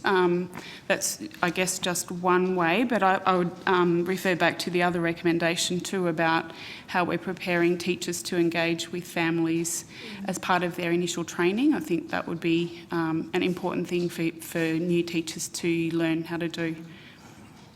I think too also thinking about ACSO and APC, the parent bodies, the peak parent bodies, Senator, I think they would say that they're, creating an engagement way that they can interact and understand what's being taught. And as the new curriculum's kind of there are a lot of online resources, and how do we make that accessible to parents who wish to go in and have a look, and so that they're fully understanding what learning growth looks like. And so a better support and understanding and awareness of what's in the curriculum, what their children are being taught, and how they can be active participants in that learning process if they choose to be. I think both the peak parent bodies the meetings I've had with them have stressed the importance of that. So I think it picks up on that. So recommendation 10 is about strengthening the national standard setting and moderation of teaching performance assessments. So teaching performance assessments are a relatively new part of the accreditation requirements that were introduced in response to the Teacher Education Ministerial Advisory Group recommendations, and really are about ensuring that people who do initial teacher education courses are ready to teach. So it's about assessing whether they're really classroom ready. Could the Commonwealth do that by itself? Or not really? That's overseen by AITSL. The Commonwealth can't do that by itself. It is. So what this but is. But it could, because I know AITSL is interjuris. Oh, it's a Commonwealth entity. AITSL. So the Commonwealth could, for example, give money to AITSL to do that. Yes, it could. But I think the point Ms Birmingham is making is that is going to be more effective in partnership with the states. Yeah, well, what's the point of making... States have to accept if the states don't care what AITSL says about it, then what? Next recommendation is recommendation 11, which is requiring earlier identification of suitability to teach. So this is about trying to help people who are going into teaching, understand whether this is in fact what they want to do before they get 4 years through their course, before they work out if they really do want to do it. So it's about making sure they get their prac earlier in their degree so they can get out into the classroom and have that real experience. Another part. And where are the Commonwealth levers on that, if any? Again, this goes to the accreditation requirements. So it is a Commonwealth state agreement. What goes into courses, and and what's required when. So I think that's another one we would be needing to discuss with states and territories. Because even where we have responsibility for initial teacher education, through a university funding lever, it's one of those courses that does have that very significant in-class component, so it needs to be a partnership with the states who are placing those practice teachers as well as the accreditation piece. Yeah. So the next one is a bit of an overarching one about promoting reform through the next National School Reform Agreement, and I think that's really about pointing out to the Commonwealth that we can require some of these things of the states. The sub-list under this recommendation cross-references some of the things that we've already talked about. And so, for example, requiring evidence-based teaching of reading. So using the reform agreement as a way to make that happen, I suppose. Well, provided we don't end up like the skills agreement, it taking 10 times a longer time to conclude because the states don't want to agree. But anyway. We would always encourage the states to be proactive and cooperative, and then they'll get all the benefits that come with it. We are on a trajectory to finish by end of 2023, undertaking the review of the previous agreement Has to this happen, year. that's right. So we're definitely laying solid groundwork. So the next one, recommendation 13, is about requiring transparency of initial teacher education academic staff with recent teaching experience. I guess that's just about making sure the people who are teaching initial teacher education courses in our universities have actually had recent time in a school. Is that something that could be purely done through the Commonwealth by TEXA, for example? Yes, it could be. I wouldn't say it would be necessarily done by TEXA, but I think it's something the Commonwealth could require. Yes. And it could also be the secondment of some of the highly accomplished teachers who are already in schools into universities. Like you could have a swap or a kind of, thing happening for both the university institutions and the schools. Yeah, that on sounds secondments. And again, it's one of those ones where, while the lever might be ours, it will be more successful if we're working with the states to understand what do they think constitutes a successful teacher, what counts as recent time, what's recent enough. It will obviously be more effective with that consultation. The next one, recommendation 14, is about establishing a centre of excellence to teach, research and evaluate the best teaching practice. So again, I guess that's something that the Commonwealth could do on its own, but I actually think probably with all of these measures, they're better done in concert with states and territories, but that is potentially one that could be done on its own. Okay. It sounds like, how many more have we got? 3 more to go. Nearly there. Recommendation 15 is the one the government has made an announcement about with the establishment of the new expert panel, which is about strengthening the link between performance and funding of initial teacher education. So that panel has been announced and it will be chaired by Professor Mark Scott, at the Vice-Chancellor of the University of Sydney. Next one is recommendation 16, develop national guidelines for mentors. That's for people who are supporting early career teachers. That's something potentially the Commonwealth could fund, for example, through AITSL or could be done with states and territories. Recommendation 17 is to develop a national approach to understanding teacher workforce supply and demand, and we've covered that, I think, here before. The Commonwealth has done some work to try and model some teacher workforce supply and demand, but having data from both sides, particularly understanding school needs, is something the states and territories can feed into. So, and have you started doing any work on areas within that the Commonwealth could do on its own? So our focus at the moment has been on the implementation of that new expert panel. So that's been the main focus for us at the moment. Okay. Which recommendations is the panel providing advice to government on? That one, recommendation 15. 15. Will the government wait on advice from the panel before acting? I think, Senator, that's really a decision for government. The government has set up that process to provide advice, and that's what we can tell you at the moment. when will the panel, will the government wait on advice from the panel before acting on recommendations? And when is the panel due to provide advice to government? So the panel's operations will run for about 12 months. So at this stage, we are still finalising the appointment of panel members, which we're hoping to do very soon, and then the panel can get underway. So I'd say it will be 12 months from now, really. Okay.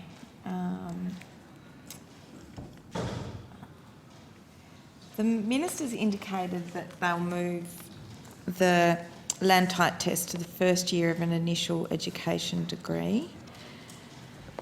The Paul review that is, recommended that funding foundation courses to support diverse groups to successfully complete land type, and making sure students that are struggling to get the support they need improve their skills.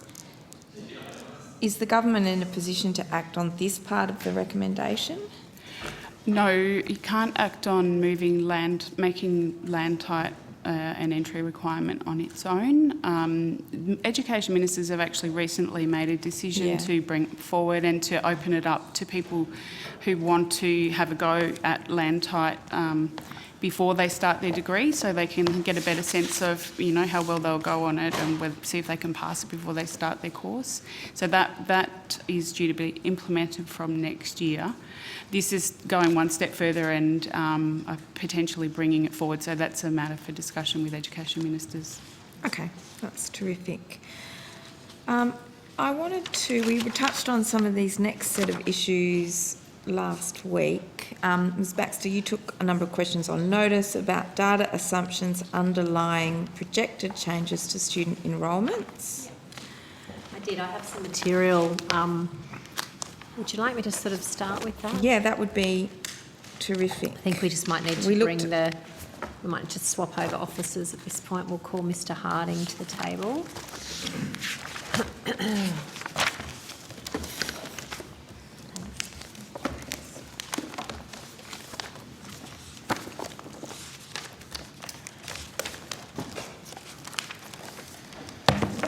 So, Senator, I think what we undertook to do for you on notice, and I'll just let you know how far we've gotten down that track. Thank you. Is to give you a little bit of a sense of the forward-looking numbers. Remember, we were talking about what was it that had got us to this point, and then where were we going next in terms of student enrolment and a few other numbers. We have some material to put on notice for you, but I'll talk you through it as well.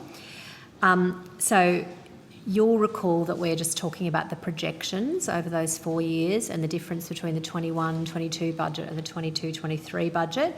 I will remind you we aren't talking about a decrease, we're still talking about an increase in projection, but just a slow in how much that increase was projected to be. So you asked me about what are the things that go into those projections and then what are the numbers that relate to those. Yes. Are you okay if I just spend a couple of minutes talking that would be great. through And I it? appreciate there's probably quite a lot of data. We can put the data for you on notice, but just explaining to you how it works and giving you the top line so you can understand the trend, I think was probably a good starting point. So basically, Senator, there's a number of inputs to those projections. So there's enrolments, what we think is going to happen with enrolments, and there's student characteristics, which I mentioned last time, and they are reported in the most recent school census. Then there's also, I mentioned, ABS data that we use as well. So that's population data and population projections go into it because that's about new students entering. So that includes fertility data, it includes migration data, so that we can project new students who might be entering school at any given grade. And then the fourth piece is enrolment data from previous years because that gives us a sense of that attrition trend that I talked about. Remember I said we're also looking at how many do we lose from time to time. And retention. So we look at the historical retention rates. But I would just mention that there's some other factors as well that can impact our projections from budget to budget or MyEFO to budget.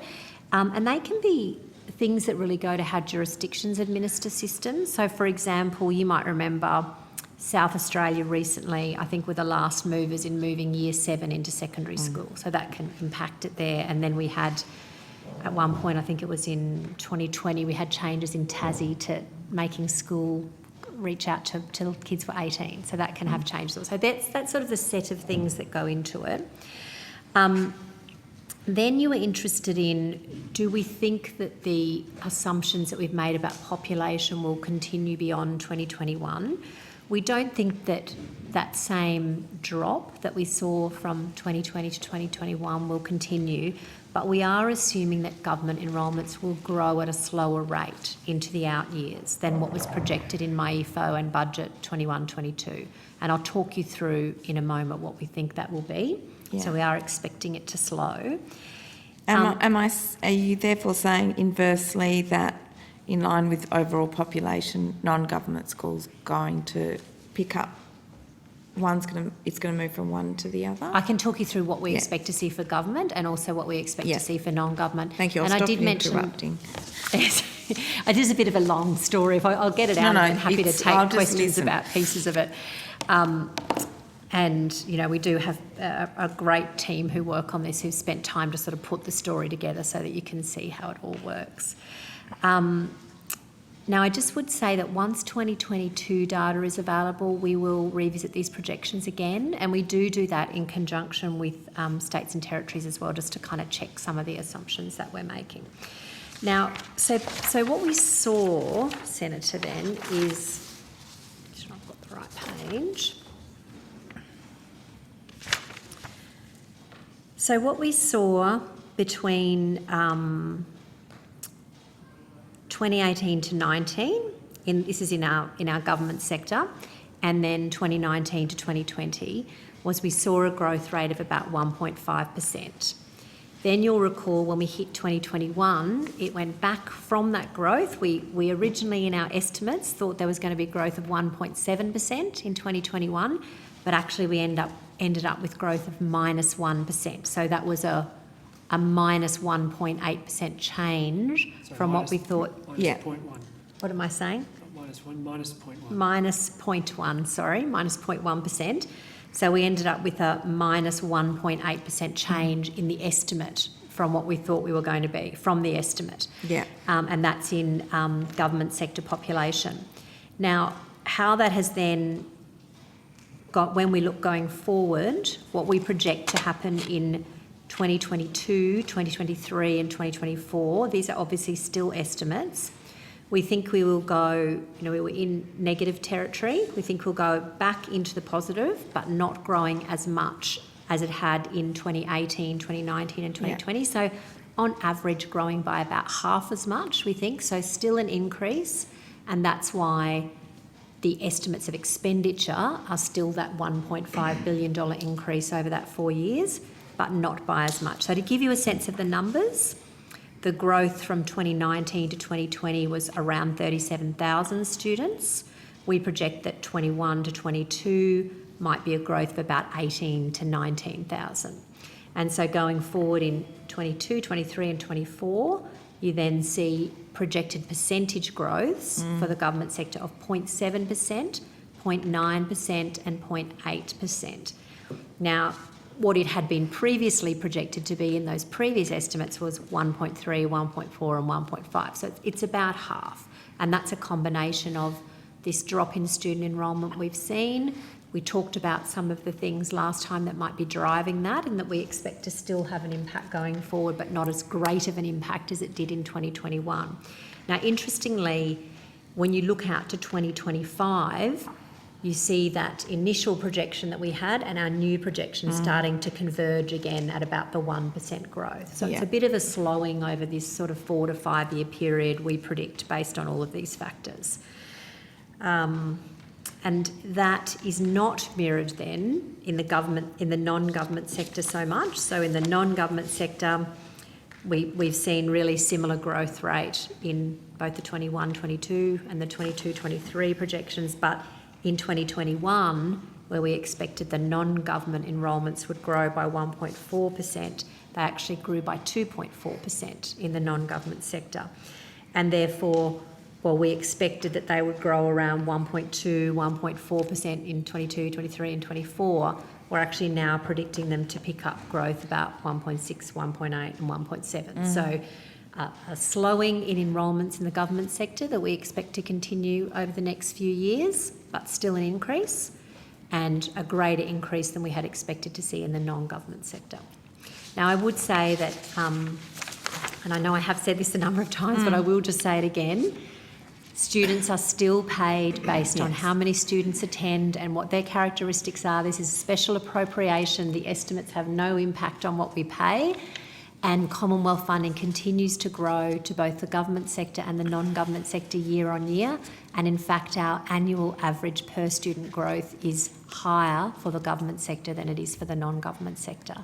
And so in terms of discussions with the non-government sector, I'm assuming they understand that, of course they understand that the funding is based on the enrolments and the demand at each year level and whatever other markers are in that. I guess there can always be public debate around funding for government schools has gone up and non-government schools has gone down, etc.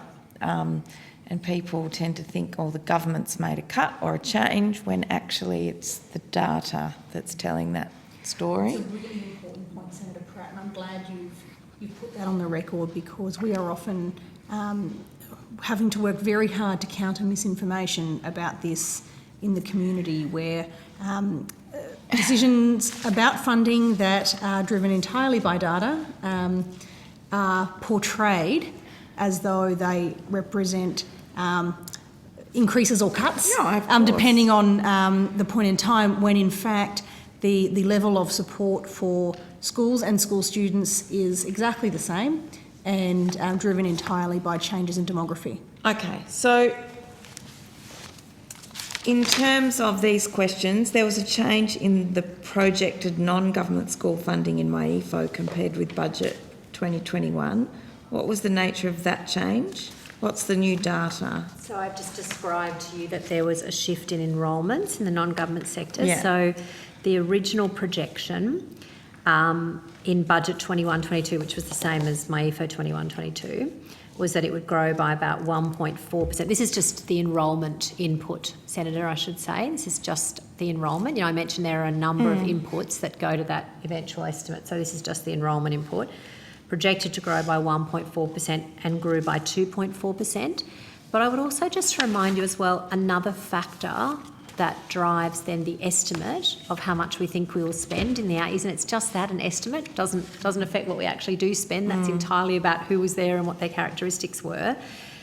The other factor that was very significant for the non-governments was their response to students with disability. Yeah. So we are starting to see that now in the government sector pick up a bit, but I think you would have to say, if you're just looking at the data, this was an area where you really saw the non-government sector moving a bit faster. So, for example, if you look at the student with disability loading, we have seen disproportionately higher increases in the characteristics of student with disability loading in the non-government sector, and that's about, are they picking up students with disability, and also are they providing the accommodations that those students require at the right level? And I think we are now starting to see that some more in the government sector. Can I ask, in that context, so whilst the data is the same, the enrolments are the same, the state governments pick up more responsibility for government schools, and the Commonwealth picks up more responsibility for non-government schools, which means when you see the shift in the data from one sector to the other, the numbers attached to that are going to be quite different. What does that mean in the context of disability? Is disability funded the same in each sector, or again in a markedly So the way different? that the disability loading works is the same for each sector. So you have your, I mentioned the other day the 6 loadings. You have your base loading, and then you have your loadings for these other characteristics. One of those is disability. But So are the proportions the same within? I know it's kind of roughly a kind of 2 to 8, but even though it's variable, so what is it for disability? Well, that is just one part of their SRS. So the SRS is made up of the base loading and these other loadings. So for the non-government sector, the principle is that the Commonwealth would pick up 80% of the funding for the non-government sector because the states are the majority funding for the government sector. So you're right, Senator, that if the disability loading component of the SRS goes up for non-government schools, the Commonwealth will disproportionately pay more of that increase than the It state seems to, government would. in the cost of getting someone a child diagnosed and through those systems, if you're going to get 80% of that off the Commonwealth, but only 20% off the state in the case of a state government, it doesn't really incentivise states to get that job done. Are you having discussions about that? Remember how we classify students with a disability? So we use a functional definition through the national consistent data collection. So teachers are working with parents about their functional level. So it used to be a medical diagnosis. Understand. And we moved quite some time ago to using the national data consistency and exercising teacher judgment. So that classification doesn't matter what sector you reside in. It's used the same across both sectors. Okay, but what are the drivers between the state and the Commonwealth, the state and government and non-government schools catching up? Why are non-government schools behind? The point the Secretary makes is a really good one, which is that, people think, oh, well, it's really expensive to get my child diagnosed with a particular disability so that I can then attract this funding. That's not the case. That funding can be attracted just based on what are the accommodations that are made in that school for that child, and that's just based on teacher records and Mr. Harding can talk more to how this accommodations works. in terms of teaching style changes or extra resources Could that be have been both. called in? Could be, it could be shifts that are required. It could be, aides in the classroom. It could be people. It could be different ways of teaching. It could be taking children out. It could be a range of things that make it up. And Mr. Harding can talk in a moment about how that process works. It is teacher observation and changes rather than, that process that you've described and that the Secretary's referred to having to go off and do expensive. Now, I just will, though, address the point you've said about it's not very attractive for the state schools because they're funded by the states. It works in exactly the same way. So they would still... I understand that, yeah. If a state school had a student that was going to get a student with disability loading, it would be just as lucrative, for want of a better word, for them to get that student registered in the correct way. It would just mean that we would pay 20% of it and the states would pay the other portion. I think that kind of proves the point that the school's got to make that, and that's not to say that states are trying to talk themselves out of getting these assessments done, but it does mean that it's the state sector paying once that assessment is done. And once that need is proven up, whereas in the non-government school, it's the Commonwealth. So we don't do the assessments. I understand that. I understand that. I'm just trying to understand why. What do you put the difference in the trends down to? I think it's actually just taken a little bit of. I think there's a lag because actually, when we look at the data now, and Mr. Harding will have it there. In the more recent year, but that was sort of almost the first year that we were starting to see this change because. Whenever there's a change, it takes a while for our systems to respond. I think the non-government systems were faster to respond, potentially because of parent pressure. Yeah. I don't know what the drivers may have been. And now we are starting to see in the most recent data the government schools also responding. Did you have the... Yeah. Oh, just for example, for the government sector, in 2019 for this loading, it grew by 4.5%. In 2020, it grew by 2.8%. And then in 2021, it grew by 9.1%. That's for the government sector. To see the pickup. So it's picking up in the government sector. For the non-government sector, it was minus 0.9% in 2019. For 2020, plus 9.3%. In 2021, plus 8.9%. So it's sort of 1 year ahead of the government sector. We are doing some work inside the department to work through why this is happening. Yeah. We're also working with creating fact sheets to ensure that people understand it's not additional work that you have to put in place to sort of verify this. So the evidence is what the teacher practice is in the classroom to meet Disability Act requirements. So we are working with the sector to work out why has this increase has happened. and we're working through that at the moment. Okay. Can I ask, in terms of that data, why projected government school funding in program 1.3, why that didn't change between the 2021-2 budget and MyEFO when non-government school funding did?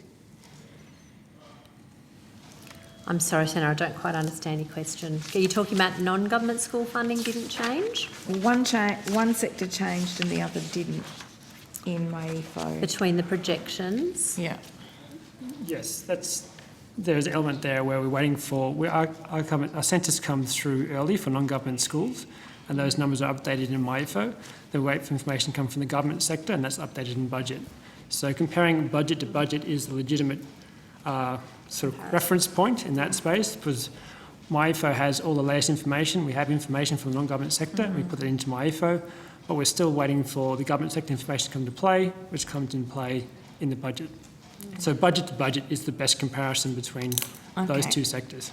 And has there been any changes? I thank Dr. Baxter for the detailed explanation of student enrolments. Has there been any changes in the way those enrolments are projected between the 2021 and 22 budgets? Probably a question for Mr Harding. I don't think so. We continually refine through discussions with states, but those inputs that I've described to you, the enrolment, the student characteristics, the ABS data, looking at other systems, so in the sense that in one particular cycle that we're looking at, there might be something like the SA or Tassie change that I talked about, but generally that is how we do it. Yeah. And we do it again. We'll be doing it again shortly in 2022, and we do have those discussions with states, but I don't think our general machine of doing it has It's those three inputs Dr. Baxter talked about that we worked through with the ABS, etc., and new students entering the system and change in administrative arrangements for jurisdictions are kind of the key things, enrolments from previous years. So census, previous years, and changes in new students entering the system. Okay. And if you could... Just on that, just to wrap it, really simplify it, I think what I want to understand is can we get a confirmation that the government has not cut funding when, based on the formula, but we have not cut funding despite claims from the AEU last week after the budget. There has not been a cut to funding for government schools in this budget. Thank you, Chair. So I think we confirmed this last time, and I'm sorry if I haven't confirmed it again today, but yes, the 4 years we are talking about still represent a projected increase in funding, and the actuals have still been a year-on-year increase in funding, and we still project that the actuals will be a year-on-year increase in funding. We also still project that over the coming period, the average annual student growth of 4.7% per student per annum will outstrip in the government sector what it is in the non-government sector at 3.8%. And it does continue to grow for both sectors year on year. Yeah. Thank you. Can I ask how much variability has there been in the past from what the Commonwealth has projected and the actual? So what kind of time frame are you wanting us to look at?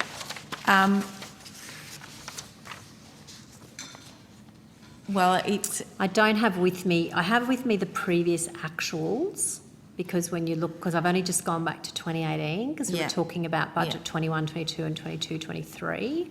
If we could start there, or take on notice...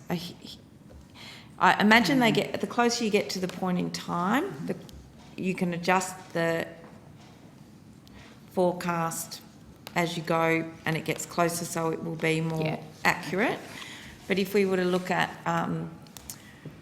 4 years across the forwards to the last year of the forwards, historically, how much variability has there been in that I think we'd need to... It always jumps around a bit, and it's no different for any special appropriation I've ever worked with. You're always sort of making a guess and calibrating and recalibrating. Could I offer to take on notice... I just want a general characterisation of how much it's jumped around by. Yeah, I mean, I couldn't give you an answer. It does jump around, but let's take on notice over, the last couple of 4 year periods, what kind of shifts we've seen. And I imagine they might be greater than normal, but if you can add some flavour to that, that Do would you be mean great. the COVID shift greater than normal? Yeah. And I imagine the COVID shift would have seen good incentive from non-government schools to keep students enrolled, whereas if you moved house during a lockdown or something, there might have been a delay in re-enrolment or something like that that could have affected That's why the there's a bit of numbers. lag in the data. The census data, ABS census data comes in for the government sector, where we directly do the non-government sectors. And so- was there an impact on enrolments in government schools in terms of migrant workers and a change in their profile in the overall population that you're aware I of? don't have migrant workers with me. We did mention last time Or international refugees. student commencements. We Yeah. mentioned that as a factor that we could see that may have opened up a bit of market in the non-government sector. I don't think we have migrant worker. It might and have just refugees. caused a drop in the government sector. Yes, that's what If I'm they saying. weren't If they're- here, if we weren't bringing in skilled migration, Yes, then then or those a children who would come in may be another factor. That may have contributed. We both don't have sectors. data on it, I'm sorry, Yeah. but it certainly, it makes sense that it may have been a contributing okay. factor, yeah. That's terrific. I'm now going to move on to higher ed, if that's okay. Thank you. I will finish with schools and youth. Thank you. Thank you.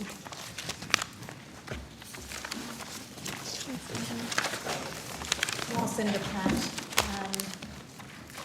gets those questions together, in light of the conversation we've just had about the demographic and statistical inputs that have gone into the way that schools are funded, I trust that colleagues such as Ms Plibersek will stop peddling the misinformation of things like that the budget concealed cuts to public schools. Of course, we have had it proven to us beyond doubt in these estimates that nothing could be further from the truth. Thank you, Ms Baxter.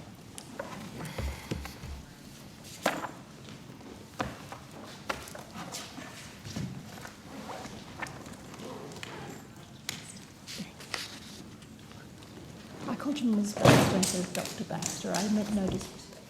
Sorry.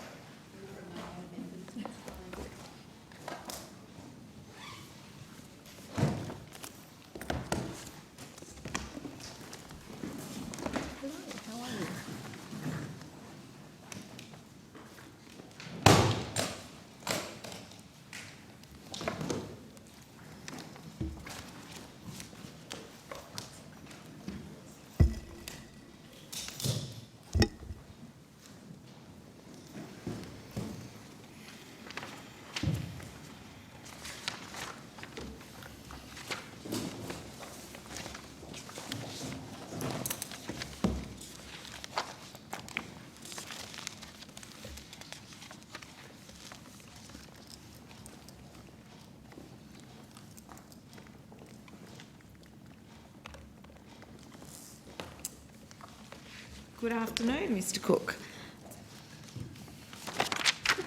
I'm going to ask some questions now about course closures in skill shortage areas.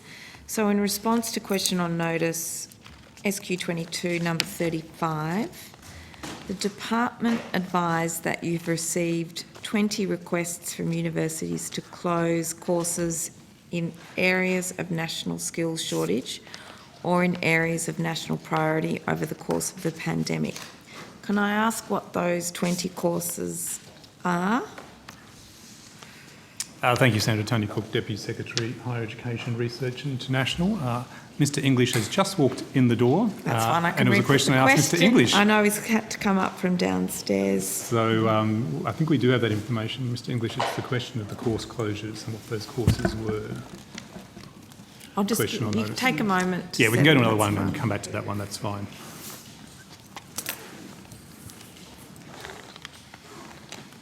Do you want to go to another question and we come back to that one, Senator? It's entirely up to you, but It gives me a moment to pause too. happy to help.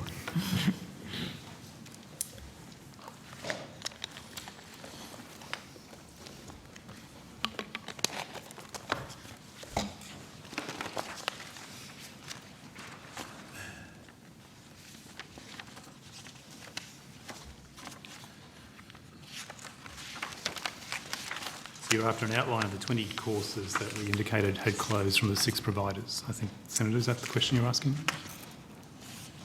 I didn't I think it was, I In didn't our know it was response, 6 yep. providers, but that's helpful. 20 courses, it's in SQ22, number Yep. 35. Yep. Yeah, we said 20 individual course closure requests from 6 providers is the response. What are those 20 courses?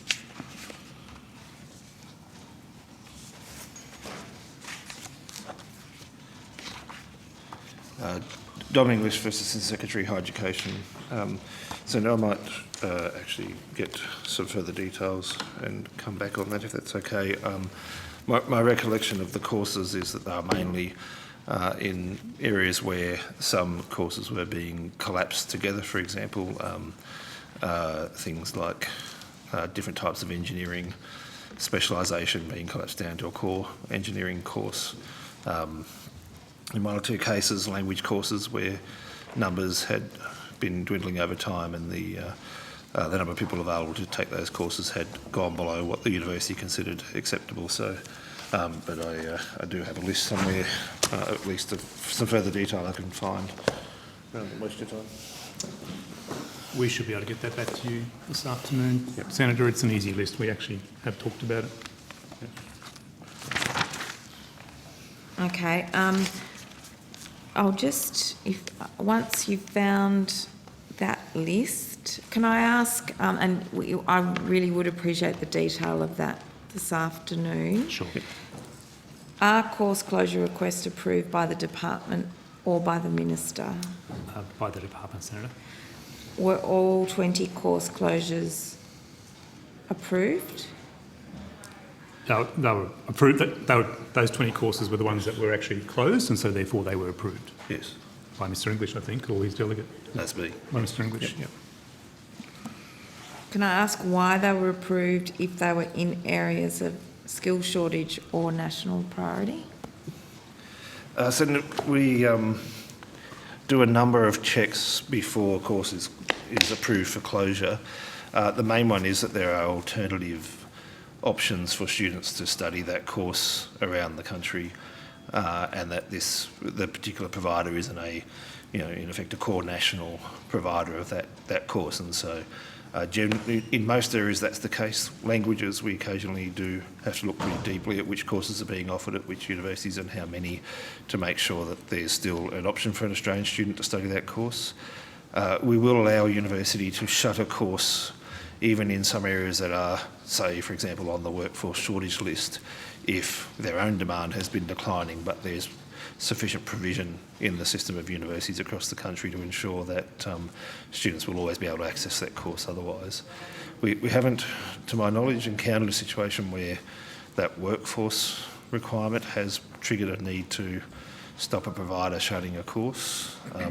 We have always asked the provider to teach out the students, as is their obligation, and then to make arrangements for students who want to access those elements of those subject areas that they might be studying from other courses to have access. And so in some cases that's meant students have been able to access online delivery of units from another university towards their degree while they were being taught out, for example. Okay, And so Senator, I think we if also we said- can pause there and unpack a little bit. I think you said all course closure requests had been approved because the closures had already taken place. Is approval actually required, or is it more just a notification process? No, Senator, I don't think that's what I said, and I apologise if I did. No, that's... The request... That's why I'm asking, so that I can... The request is to close. They can't close until they've actually got that formal approval from the department.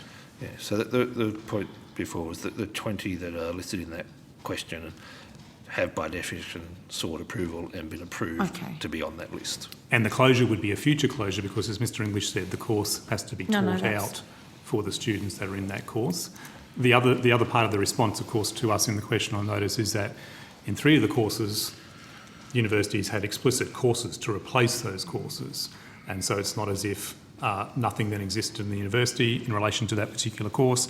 And as Mr English said, we do our due diligence to ensure that there's no gap in relation to the delivery of that program across the university sector more generally as well. Was the Minister made aware of any of these course closures? As a matter of habit, we brief the Minister with an information brief before I advise the university of a decision. Okay.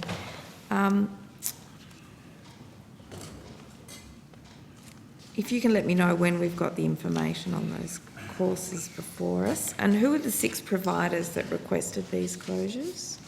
I think that would be in the information we're just, in the list I'm we're just trying collecting at the moment. to get people to send me now. Senator. Oh, sorry, Senator. And these were 2020.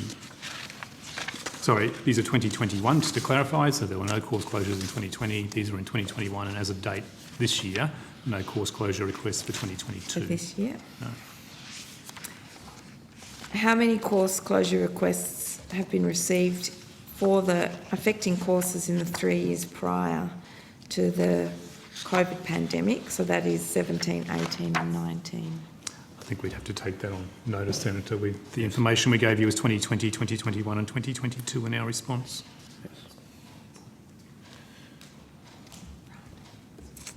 So can we look at what assessment has been done of any of these closures in the context of skill shortages? So, Senator, my usual test with the advice from the team before I will sign off is a requirement that they check whether the course offers a pathway to occupations on the skill shortage list, and if it does, as I described before, the team's then required to advise me on pathways that students can use outside of the university in question to pursue that pathway. So that is always one of the first questions we ask. It's why it's listed in the funding agreement as a requirement of the consideration we'll give to the courses when there's a request to shut a course. And what was done in the case of these courses as a result in the context of that test? Usually we use the information provided by the National Skills Commission to compare the courses and the occupational pathways they offer against the skill shortage lists that the National Skills Commission now is responsible for producing. I'm advised in the briefing when I'm considering the decision as the Minister's delegate. I then, as I say, have asked the team routinely advise me of the number of places and courses available across the country in those areas to test the ongoing availability of options for students. Okay. We might have to pause on this topic here until we get those answers. Yep. So I'll move on to another part of higher ed. The department's previously advised on advice on research and development investment as a proportion of GDP. Are you able to provide the committee with an update on that data? What's the proportion of on GDP in the most recent year that you have data for? Senator, off the top of my head, I think it's 1.76%. I'm just checking my briefing here that might give me...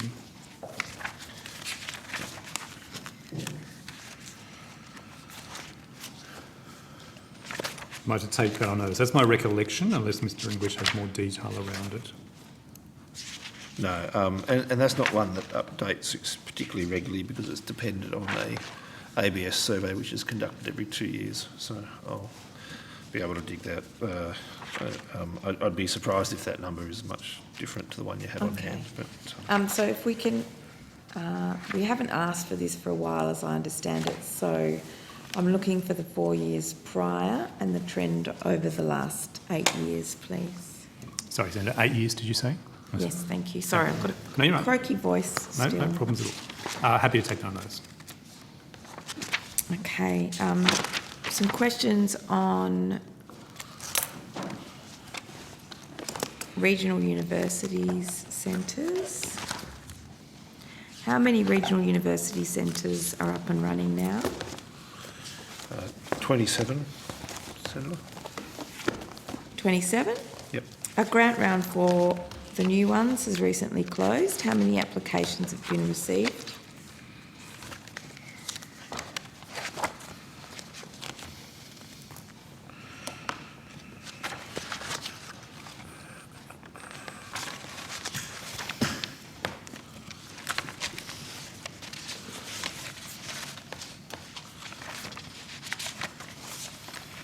We can come back on that information, Senator. We do have it. We can probably come back in a couple of minutes on that one, I would imagine. I just have it in my folder at the moment, I'm sorry. Okay. Yeah, if we can flag to come back on that one. The government's already announced that 4 of the new centres would be in South Australia and had announced 2 locations in Mount Barker and Victor Harbour. How were those locations decided? What's that process? The locations were advised by ministers at the time that the original decision was made to allocate funding for another round of regional university centres. I couldn't give you any further information about the basis of those 2 locations being... Okay, so there's that 20, the original, are they as part of, no, so there's 27 up and running. How many more are we expecting? So we opened the round for the 3rd round to put in place a further 8 regional university centres. We received 18 applications. We are still in the process of finalising the assessment with the Minister to determine whether the bids we've received can accommodate 8 successful centres in the funds available. Okay. Is that the round that's closed on the 25th of March? That's correct, that's right. So there were 18 applications. 18 applications, just to come back to that question you asked, Senator. Yeah, for 8 centres. Yep, that's correct. Are 2 of those already, so of the 4 in South Australia, does that mean there are 4 for the rest of the country, or are there 12 in total? No, there's 4 in South Australia and 4 more for the rest of the country. 4 for the rest of the country. So does that mean, in effect, we've got 18 applications for 4 centres? No, Senator. An application, there were more than 4 applications received for both the South Australian venues and more than 4 received for the rest of the country.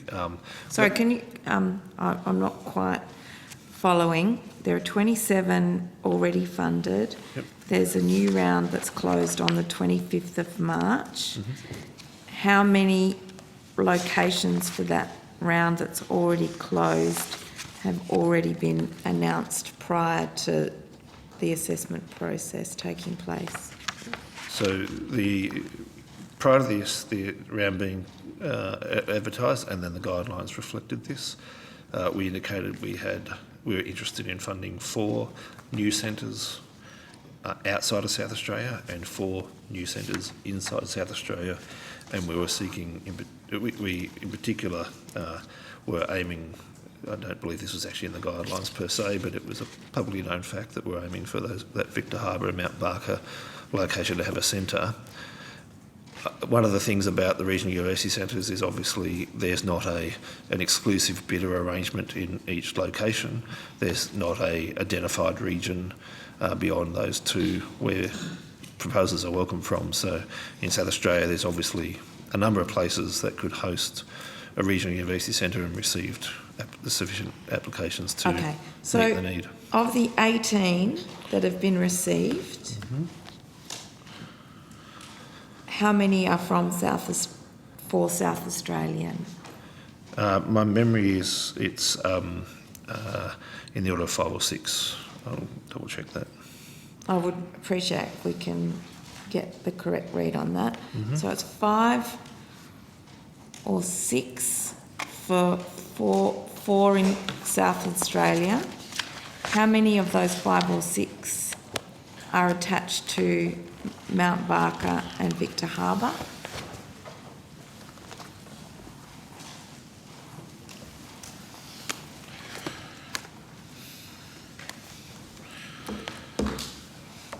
Again, Senator, we may have to come back with this level of detail, I just don't have it in my folder at the moment, I'm sorry, but it shouldn't take us too long to get some of this information for you. 5 applications for South Australia, I'm being advised, and I'm pretty sure it was 1 each for the Victor Harbour and Mount Barker locations. Okay, so the proposals therefore as submitted for those locations, provided they meet the due diligence, have been pre-announced and, well, in effect. I think the locations have been are publicly known. Yes, yeah. It's the quality, as you've indicated, Senator, of the actual applications by the potential providers that is part of the assessment process. Yes. But if there's only 1 application for each of those locations, then are you able to tell us who those providers are? Not at this stage, No, Senator. It's part of a selection process. So. And despite having Are the they ambition, consortia?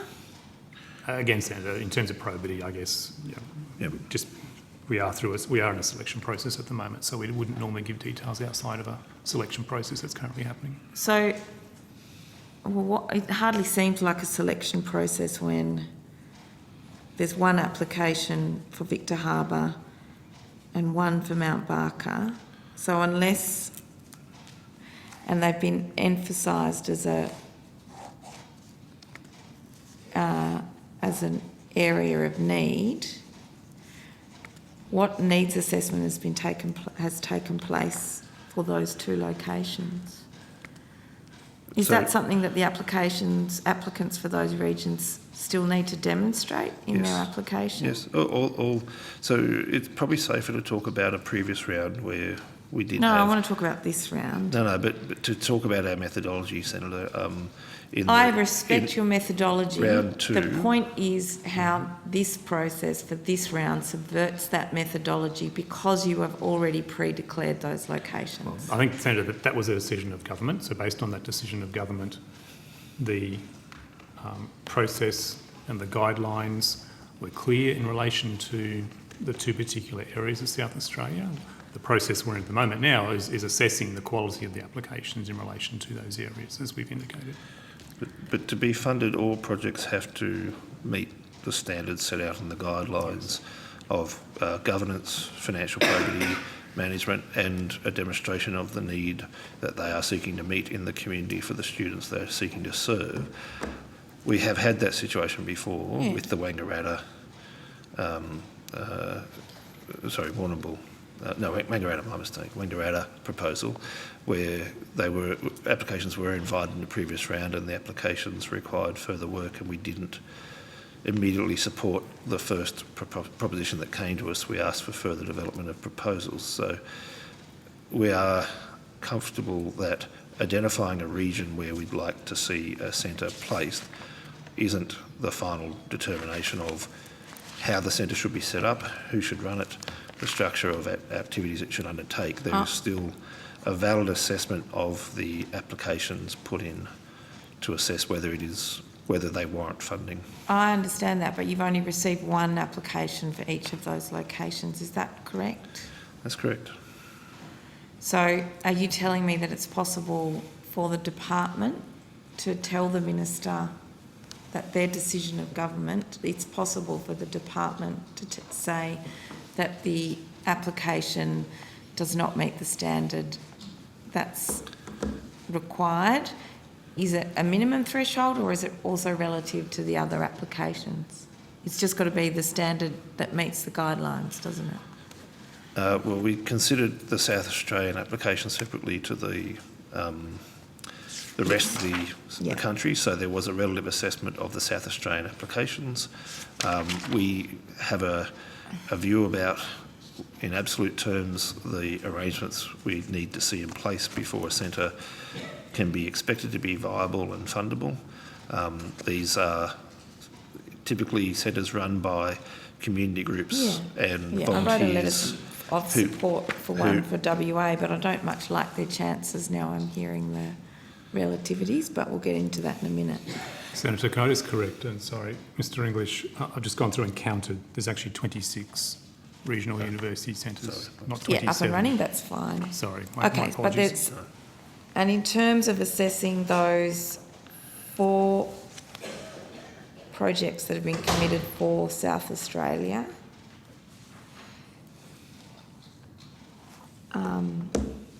there's 5 applications for the state of South Australia. That's correct. And in effect, the 2 locations that haven't been decided, there's 3 applications for that.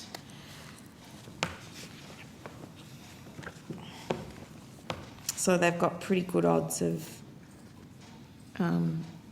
they've got a 2 out of 3 chance of having that accepted. So what's the process for finalising the grant round which closed on March 25? Is it a decision of the department or a decision of the minister? There are effectively 3 parts to the decision. The panel rates and reviews all the applications against the criteria establishing the guidelines. The chair of that panel then provides the report on behalf of the panel to the department. In this case, the chair of the panel was one of my direct reports. In effect, they then bring that to the department for us to make a recommendation to the minister about how to allocate the available funding across the assessed bids. We put that to the minister and the minister then decides. Okay. And has the minister got all that information in terms of that assessment already? And Yes, when will that get to the minister? It's with the minister. It's with the minister. That's a pretty quick turnaround for an assessment. So, of the 18 applications, how many did you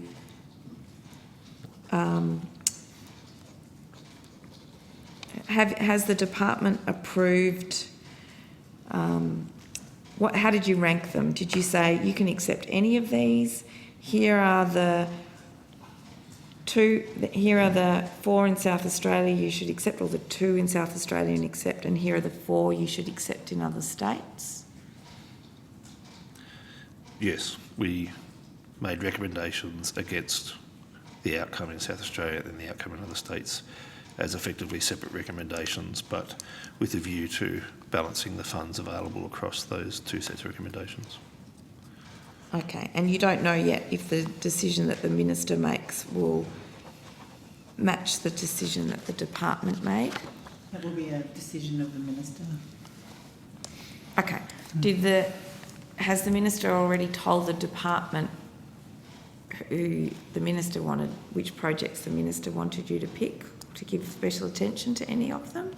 No, Senator. No, that's fine. I'm just... Okay. And just insurance, we had a probity advisor as part of this process as well, Senator. No, that's fine. I just that. need to be able to unpick it in the future, that I understand. I can't get the details now, but at some future point I should be able to tell whether what the department recommended matched what the minister decided or didn't decide. Sure, appreciate Okay. you asking.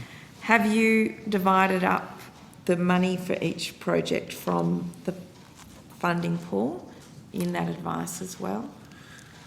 I don't believe so, Senator. Senator, it's not unusual that the initial bids for funding provided by the groups I was describing before, which are always hard-working, well-intentioned, but sometimes inexperienced in running such programs, that when they make a proposal, we have a range of questions about the exact cost elements that they put forward. And so we have assessed the quality of the proposal and the budget broadly, but there are some areas in each budget where we want to go back and negotiate with centres about the precise amount that should be allocated against their preferred budget. Can I ask in terms of this department's advice, you've provided some advice on which projects you think should be supported. Are you able to tell us which states or regions those are in?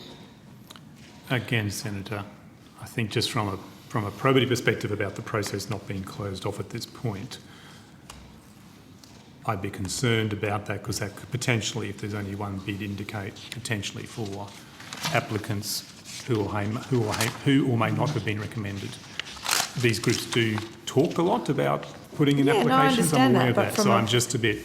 I think by doing so, we'd potentially provide information about a process which is yet to be closed. Well, but I suspect that what the actual protection that you're providing is less about probity and more about enabling the minister to make election announcements that might differ Sorry, from Senator, I what don't agree with you on that Department point. says. No, well, I don't know yet.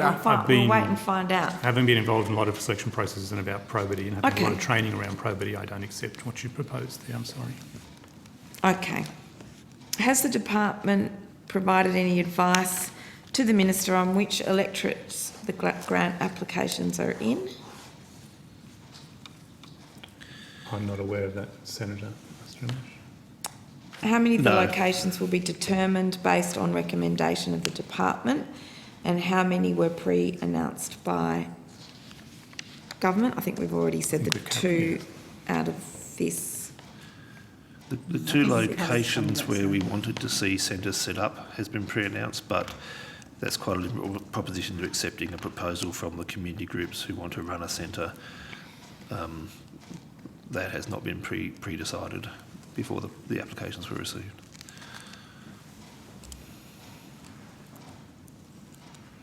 Okay, and the minister responsible, which ministers will have input into this decision? So it's Minister Mackenzie is the responsible minister, Senator. Indeed. Of the 26 existing regional university centres, how many are in government-held or marginal seats?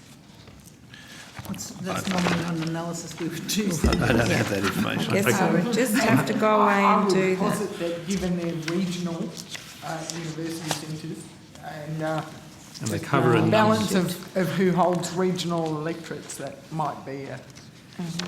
And these centres cover a number of areas as well. For example, some of them in Queensland cover St George and Jurabandi, in Northern Territory, 4 locations across Armand Land. So I'm happy to read out all the regional university centres if that helps, Senator, but we don't collect that information you've asked for. Where some of them were set up under Labor governments as well in the past. Can I ask, are we in a position to go back now to the course closures? Just before we move on from regional university centres, can I just ask, do we keep data on how many enrolments through those centres there are? Yes, Senator, I believe we do. In 2021, the centre supported 2,400 students to remain in their local community while undertaking their study. And do we keep a record of how many students complete or completion rates?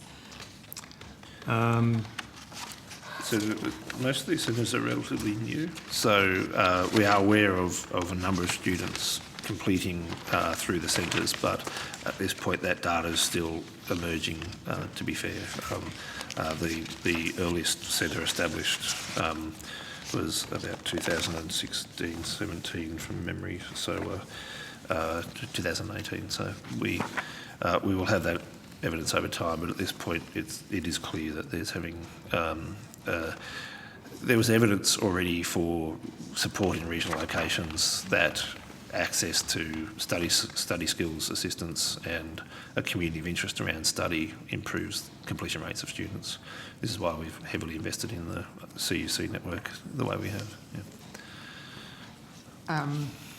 And I think I've certainly heard anecdotal evidence that a lot of these students are first-time university students from their families and their family. regions. That's correct. Fantastic. And the fact that they've been able to support almost 2,500 students last year alone to actually stay in their local community, being a country boy myself, I know the value of that for them and their family as well. It's important. Great. Thank you very much. Sorry, Senator Pratt, you wanted to go back to course closures. Are we in a position to do that? I believe a table is imminent for me, but not quite here. I'm sorry. Apart from that, I'm happy to move on to the skills and training, I mean.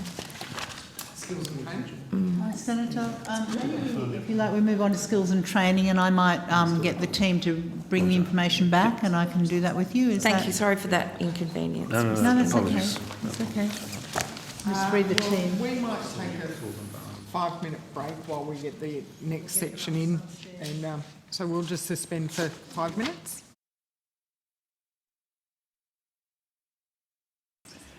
Thank you very much. I welcome everyone back and welcome the Department of Education Skills and Employment Skills and Training Division.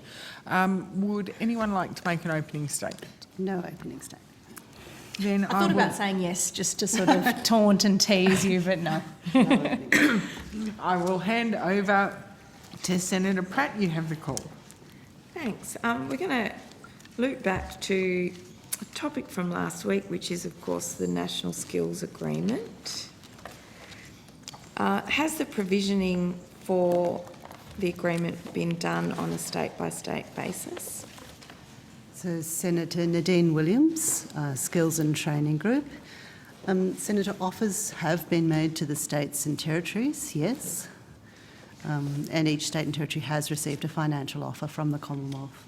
How much has been provisioned for each state and territory, and what are the variabilities in those offers? What kinds of variability factors are you looking at? So, Senator, those offers are confidential to the negotiations between the Commonwealth and the states and territories, and I'd be hesitant to sort of reveal the exact amounts provided in that offer to each state and territory. But in broad terms, those offers encompass funding for additional training delivery, as we discussed at the last hearing. They also encompass a range of other funding streams for support to other elements of the training system in each state.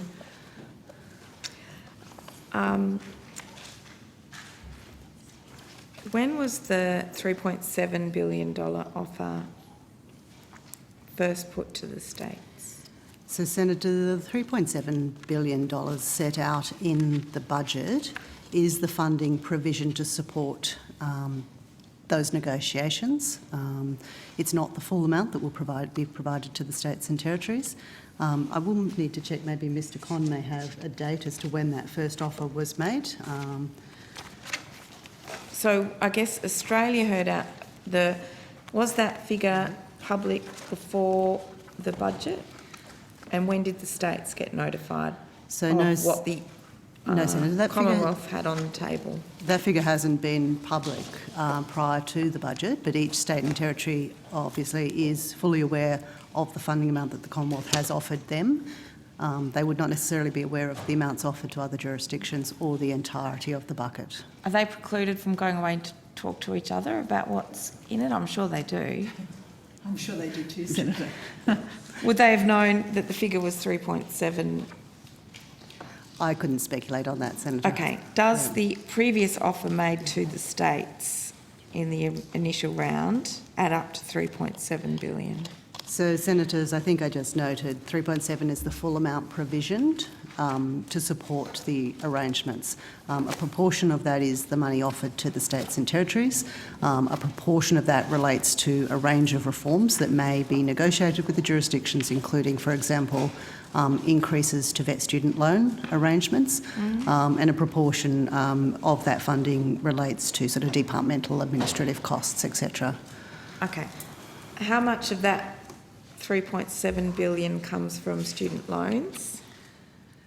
So the amount that we've provisioned, and Mr Con, you may have that number there with you, is dependent, of course, Senator, on negotiations. It's part of the negotiation parameters to essentially expand VSL under certain fairly tight conditions. And so, Mr Con, do you have the amount that we've provisioned for VSL? Yeah, so the amounts provisioned for the National Skills Agreement is set out in budget.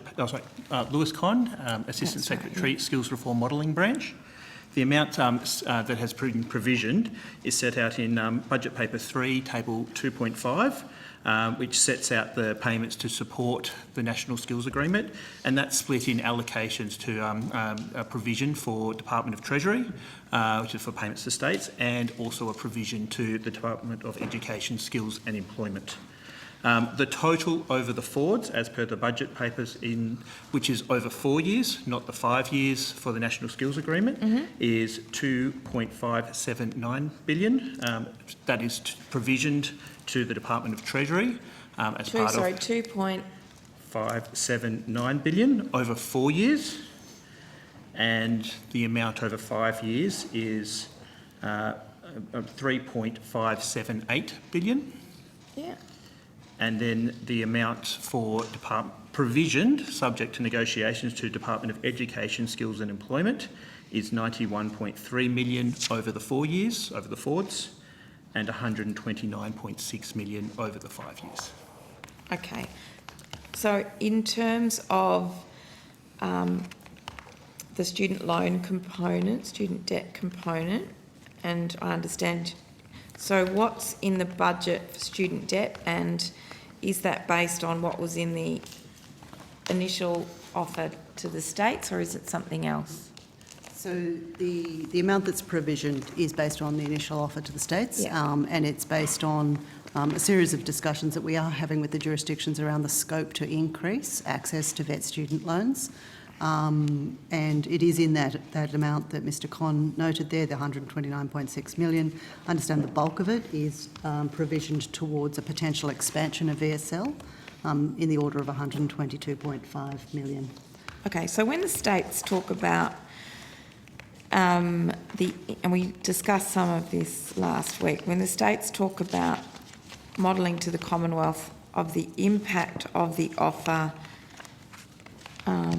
on student fees, are they talking about the loan component or upfront student fees, or both? So in the discussions that we have had with states around modelling, they are predominantly talking about the fee bands and the NSC's methodologies with respect to the fee bands. They are not talking about the allocation generally of vet student loans to students. So what do the states mean when they talk about the impact on student fees? What part of it's the cost to deliver the course, part of it's student. Are they talking about the impact?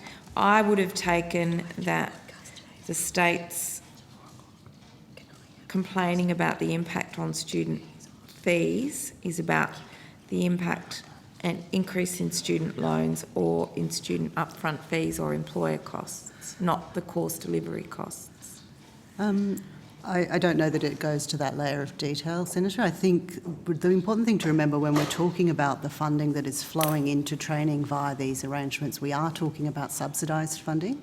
I understand that. Yeah. Anything is made up, any fee sort of will vary depending on the amount of subsidy that the states and territories apply to that fee. I think when we're talking about increases in fees, and certainly the discussions that we've had with the states about fees, we're talking about the modelling that the jurisdictions have undertaken with respect to the way in which the NSC fee bands may apply to their current market. And I think, as we discussed last time, I think it is possible that in some of that analysis, the states and territories are still working through how that model would work, in particular how concessions and subsidies might apply, because remember the fee that the student pays is really dependent upon the amount that the government subsidises, or the state governments subsidise, how concessions are applied, and where those fees are set. So I think it's a reasonably complex set of conversations. Well, that's also then the student debt component of that and well, of course, that comes back. In a number of cases, yes, there may also be a vet student loan applied to a particular course or a particular student. It may vary from jurisdiction to jurisdiction, I suspect, Senator, depending, the ACT is going to be very different to Western Australia in terms of delivery and options. So I think some of them would depend on the modelling that they've done within the state compared with what they currently do. So it actually may be variable across states and territories. And I think, as we've said previously, the Commonwealth's objective is to reduce fees, particularly where they are very high or they're variable. Certainly the intent of the model that we've put on the table and the combination of elements in the agreement is to ensure that students are paying a fairer fee and a more consistent fee across the country. Which states other than Queensland, Victoria and the ACT have provided modelling?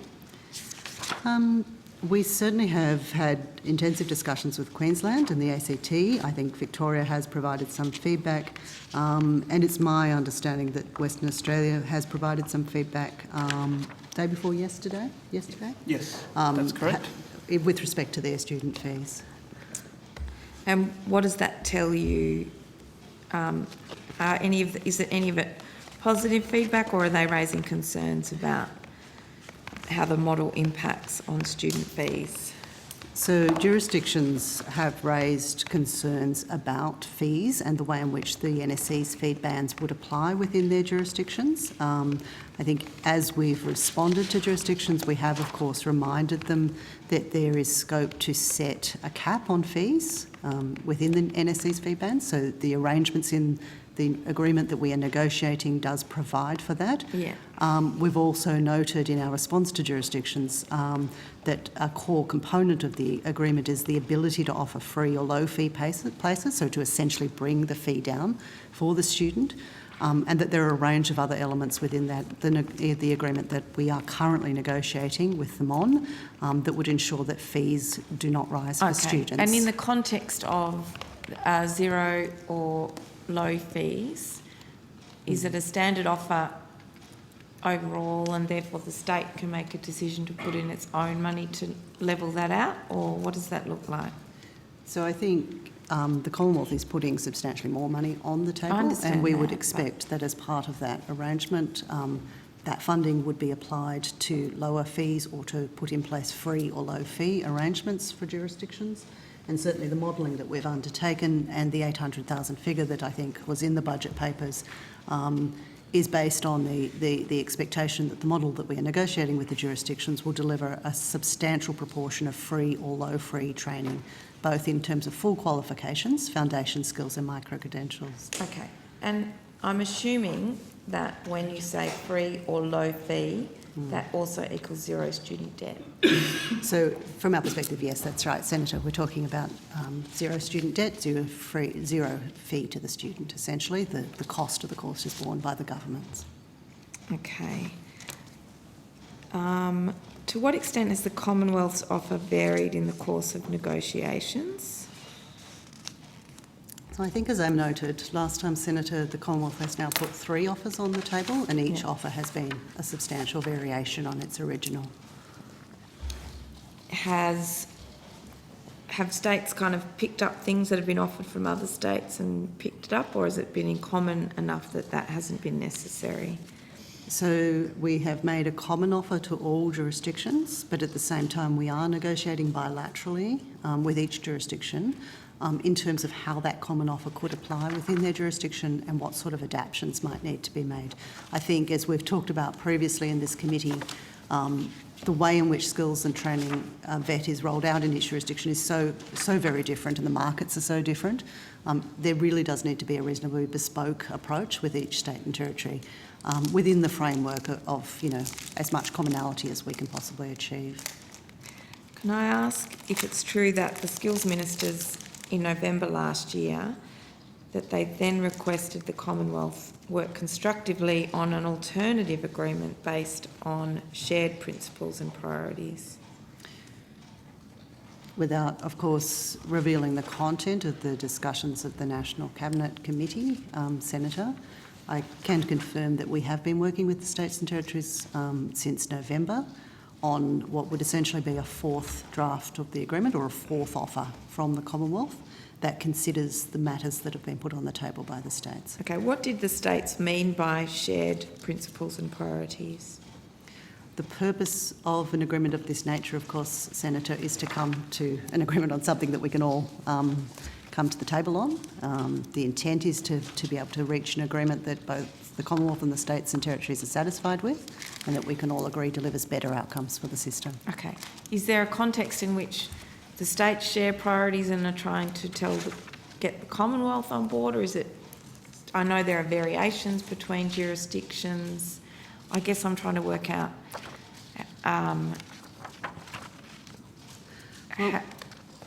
I guess it's always a balance, right? Negotiations of this nature. I think, as I said last time, the Commonwealth is seeking quite a significant degree of reform. We're looking for a higher degree of commonality in the way in which prices are applied, subsidies are applied, who receives concessions, student prices. We're looking for commonality in terms of the application of funding to particular areas of skills need, and a much, much higher level of transparency around the way in which the Commonwealth dollar is spent. There's always tensions in that. As I was saying last time, the current arrangements are completely untied. It is essentially block funding to the states. It is going to take some time, I think, to move to a position of agreement on matters such as that, considering where we're starting from. Okay. And what work is the Commonwealth doing in working out whether what the states and the Commonwealth put on the table is enough to meet our future skills needs? So, Senator, in terms of the amount of funding that we've put on the table, I think, as we've noted in the budget papers, we have modelled what that has the potential to deliver with respect to additional places within the system. I think there's 800 additional training places would be delivered through the arrangements that we're currently negotiating. Sorry, what was the figure? 800,000 Yeah. across the life of the arrangement. And that would essentially be an uplift on the current or the pre-2019, the 2019 levels. So, prior to COVID, essentially, that would be an uplift of 800,000 places and an uplift in combined state and territory and Commonwealth investment into training. And do the states agree that it's enough money to provide that 800,000 uplift, or is that what the Commonwealth thinks it will provide? I think there's broad agreement that would provide sufficient funding for that level of uplift, but I think it's important to note that the agreement requires both an additional investment by the Commonwealth and an additional investment by the states and territories. So what we're seeking to do is to not just increase the Commonwealth level of investment, but to increase the overall level of investment in the system. Can you break down the existing baseline and what the uplift should be state by state?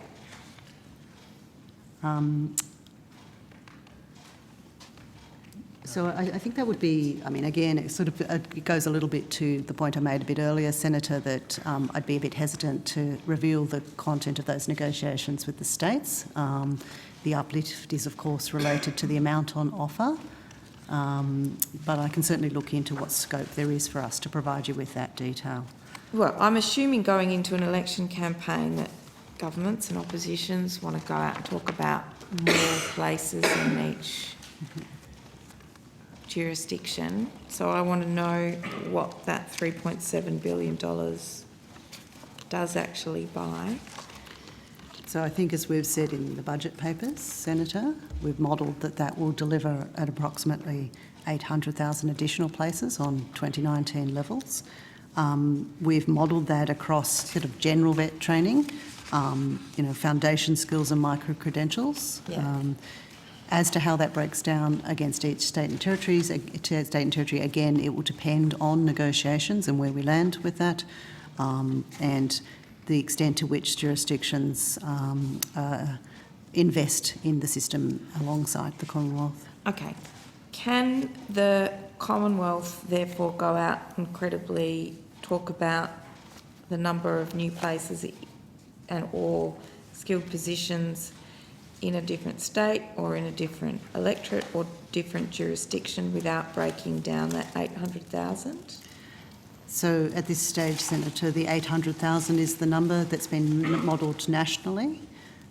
We certainly have not modelled that breakdown on a state-by-state basis at this stage to the level that we would consider that it would be appropriate to raise. Certainly, as I said, there's a strong connection between the amount of funding that's on offer and the amount of training that would be delivered, and those elements are still subject to negotiation with the states. Excellent, thank you.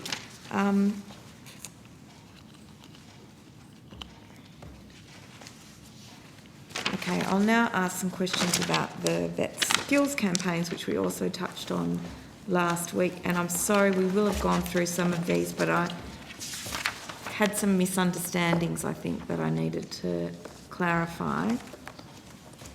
The portfolio budget statement for 21-22, page 73, had 11.27 million for skills communication campaign for 21-22, and I think that's the money that you said had already been spent.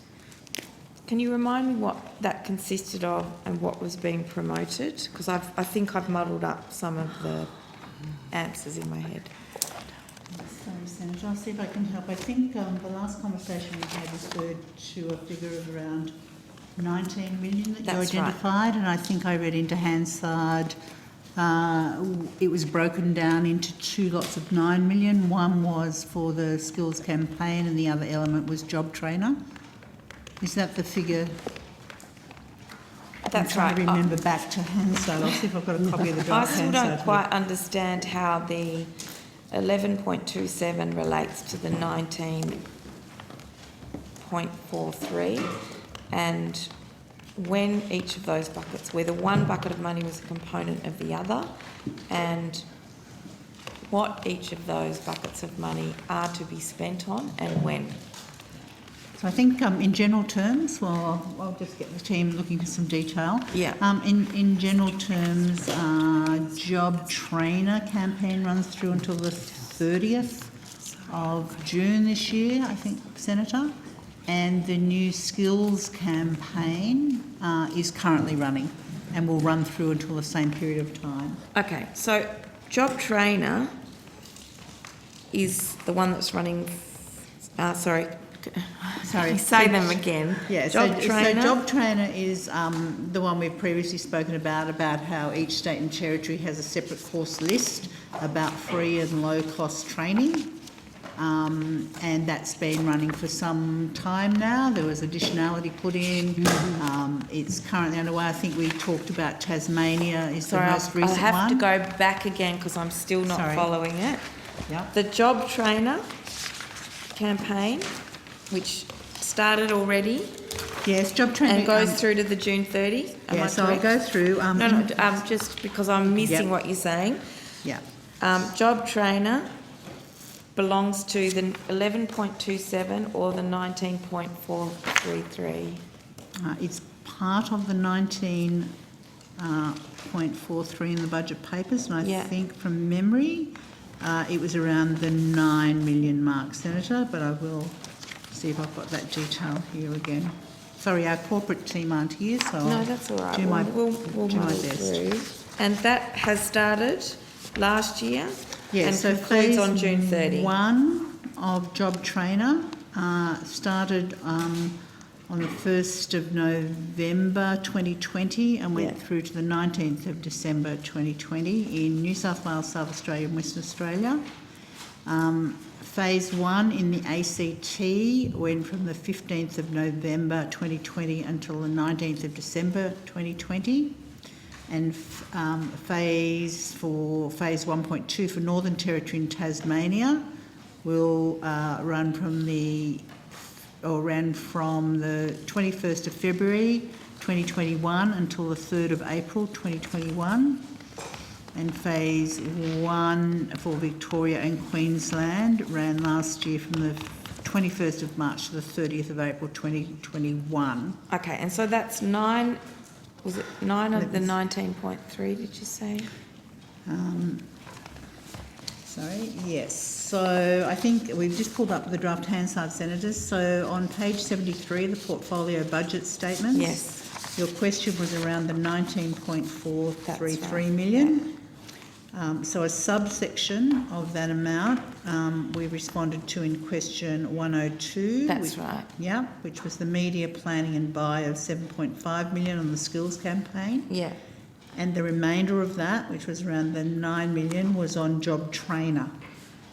So about half of the 19 million that appears in the portfolio budget statements refers to the vet skills campaign and fits exactly with your SQ 102, and the rest relates to Job Trainer, which is the 9.527 million. Okay. So of those two buckets, two campaigns, one's 9 and one's 7.5, doesn't get, what am I missing from the 19 million?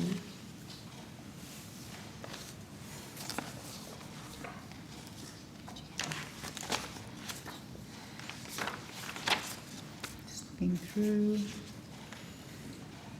So the skills campaign has been allocated 11.1 million, 10.6 of that million in administrative funding over 2 financial years, 2020, 21 and 21-22.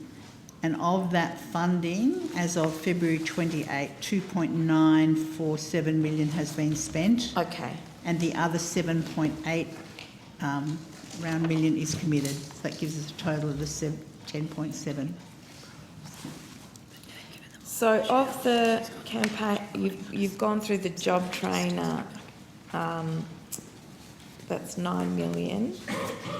You've gone through the campaigns that have already taken place. How much of that 9 million is still to be spent?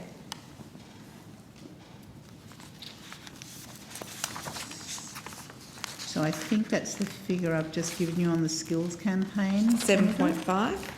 So we've got, of that funding at the 28th of February 2022, 2.947 million has been spent and another 7.804 million is committed. Okay, and in all the other buckets of communication and campaign money that's there, what's in the other bucket that's still to be spent?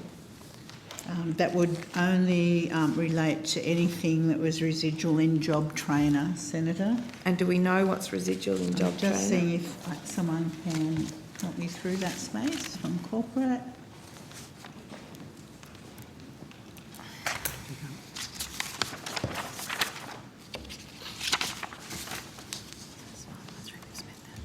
I think the most recent one, Senator, I think I discussed this before, was indeed Tasmania. It was the most recent one I've signed off, and that doesn't include television. I think we went through this last week.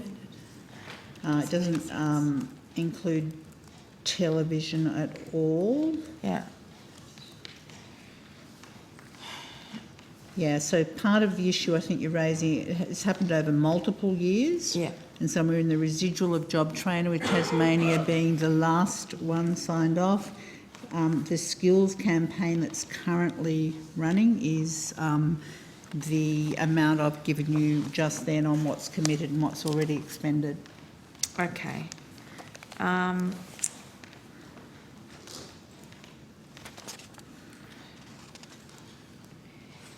The 11.27 for 21-22.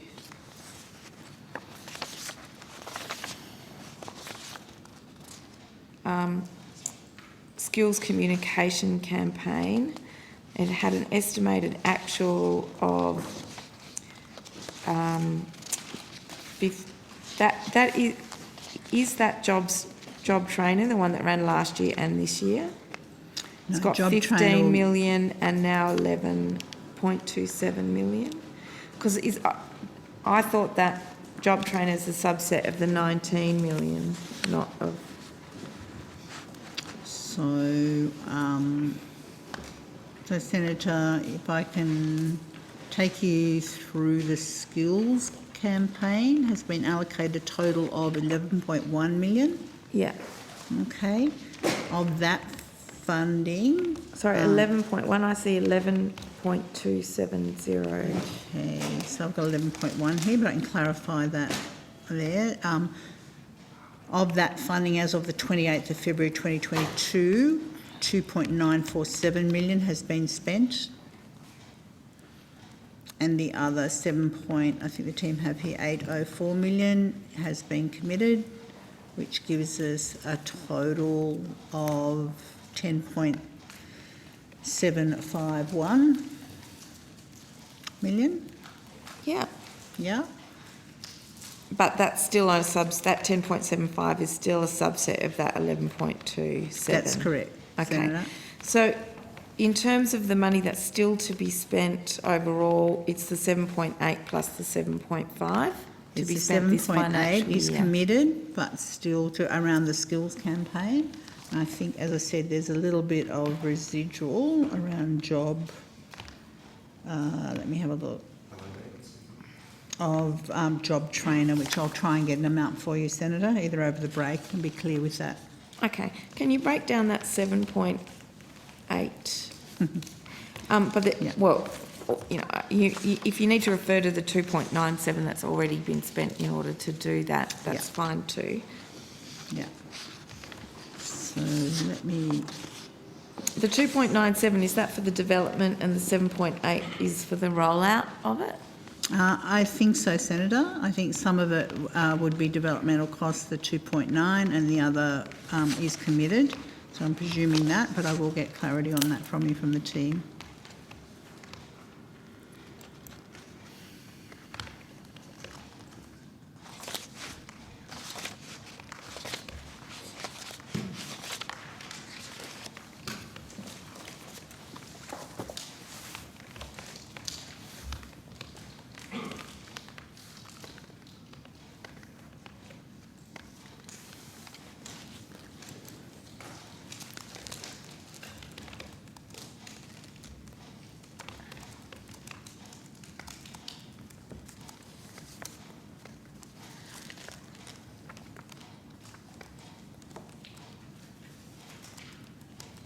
We'll see if we have to get a single sheet then for you on that breakdown. The brief here goes into a lot of detail and I think is redundant for your purposes.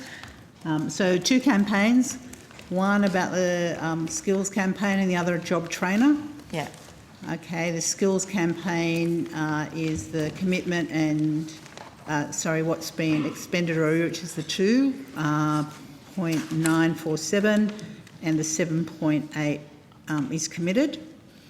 On the job trainer campaign, I can give you a breakdown. I think we have in previous quite around the development costs and what is left to run. And as I said, most of it's already run on job trainer for low and free courses in each state and territory. The Tasmanian one is the most recent one I've signed off, and that had no TV buy, but some other things that we were doing with Tasmania. Can I ask where the job trainer campaign is in the budget papers? I can see this, I'm assuming the skills communication campaign, that's the one we just talked about for the new so I think skills commitment. Yeah. So on that page 73, the portfolio budget statement, Senator, your question was around the 19.433. That includes 7.5 million in the skills campaign and around the 9 million I think I said before. So about 9.527 relates to the job trainer, because job trainers run across multiple years, Senator. Okay. 22-23 budget. So I think page 73 of the portfolio budget statement, Senator.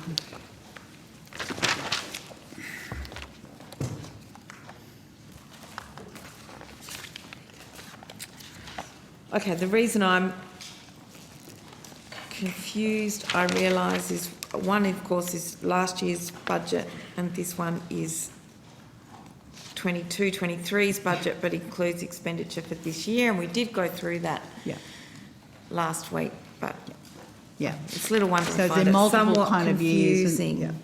So where in, does that mean that the 11.27 that's in the 21-22 budget paper, that is now a subset of the 19.4 estimated actual?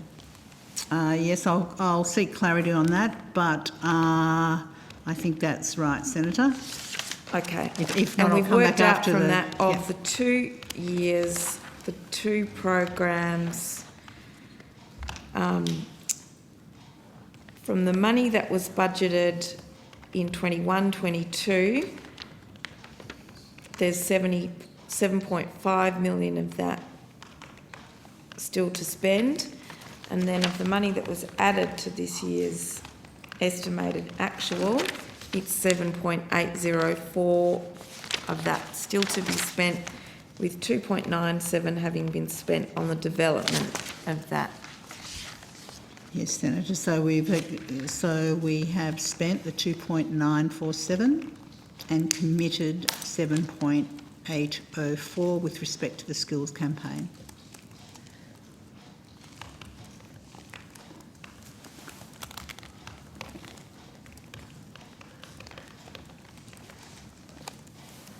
So, in effect, the government has doubled up on its the spend that it had put aside for this year's promotion of skills that lines up with the election campaign. They've doubled up on it in this year's, not quite doubled up on it, in this year's budget by adding that new expenditure to the estimated actual. Okay.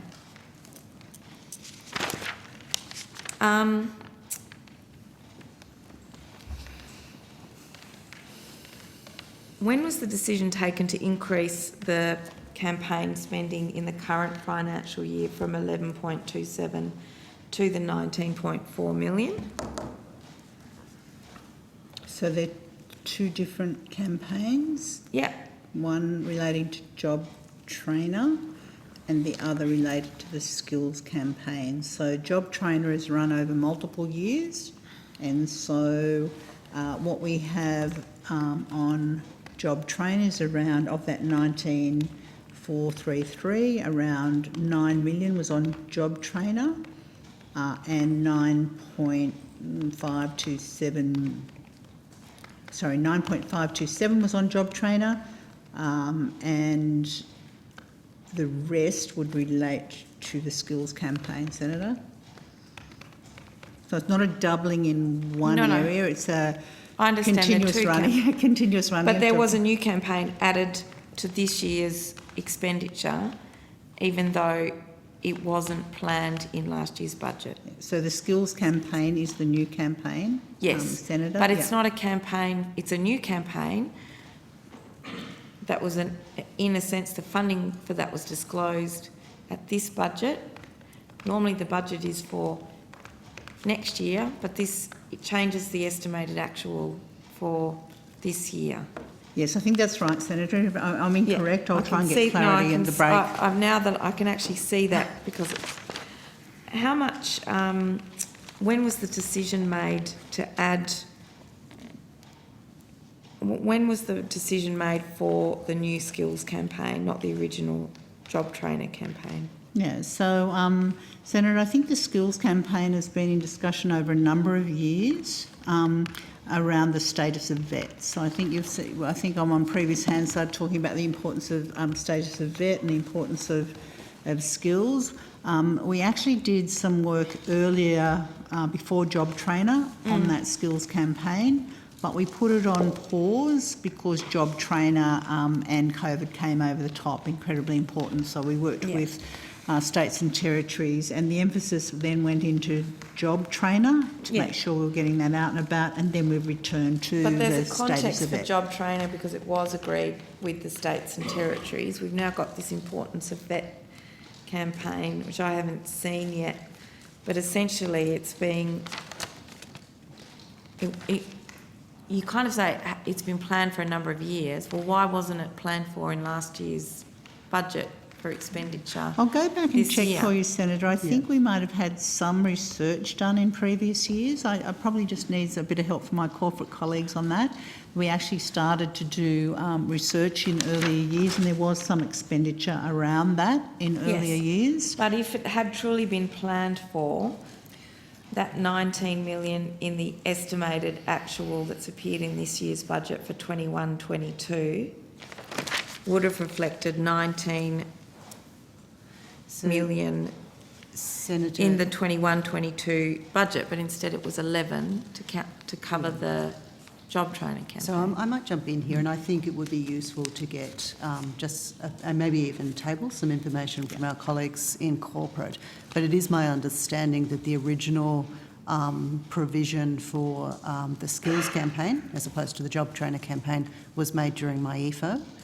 And that was the original allocation. But I may need to go back and just confirm that. But it's my understanding that we did have a decision in MyEFO that related to the original allocation of this funding. Yeah, so that was this. Yeah. So the decision, therefore, and that would have been at MyEFO. Would have been at MyEFO, that's right, year. Senator. Yeah. Okay. Are each of these campaigns running in all states and territories? So the skills campaign certainly is, Senator. Yes, it's a national campaign. Okay. And in relation to the job trainer campaign, what's the rationale for phase 2 and how is it distinguishable from phase 1? So the campaign itself is very similar, Senator, but you'll recall that we had an expansion of Job Trainer with additional places allocated to aged care and digital skills, and with that some expansion in the eligibility. Phase 2 of the Job Trainer campaign is designed to ensure that people are aware that those places are available. But for all intents and purposes, it's the same campaign. It just has those really tight messages around those particular opportunities. Okay.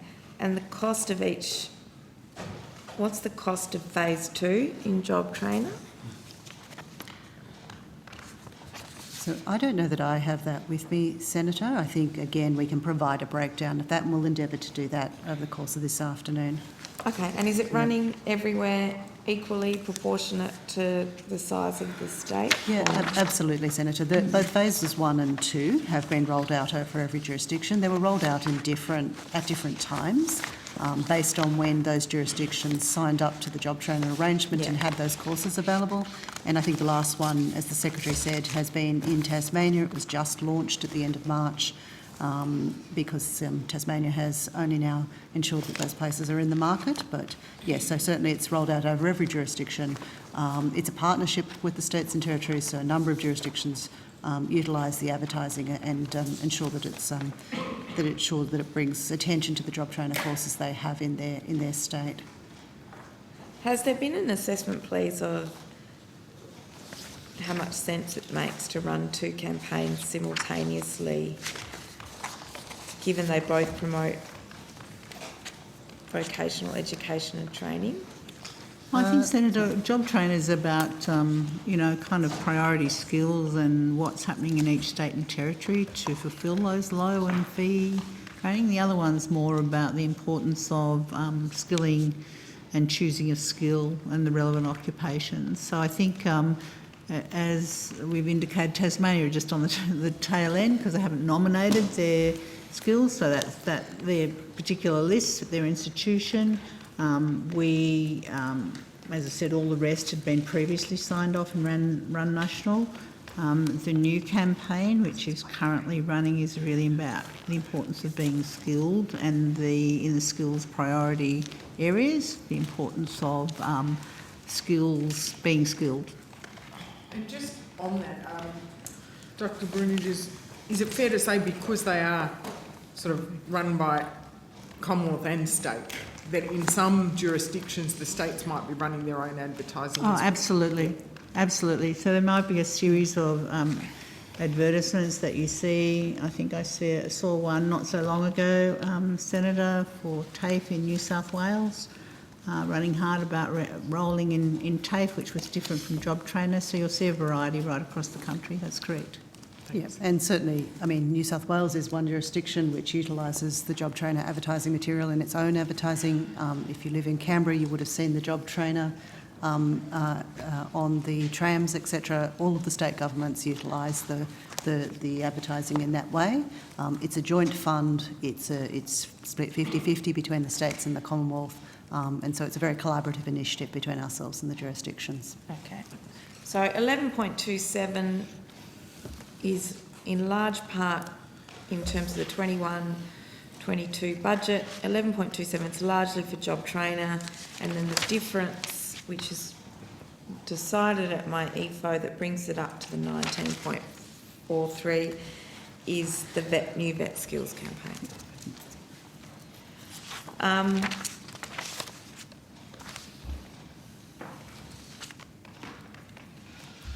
And from what I understood, in the vet skills campaign, there's 7.8 million to be spent that will largely cover the media buy, with the what was in the 2.97 that's already been spent.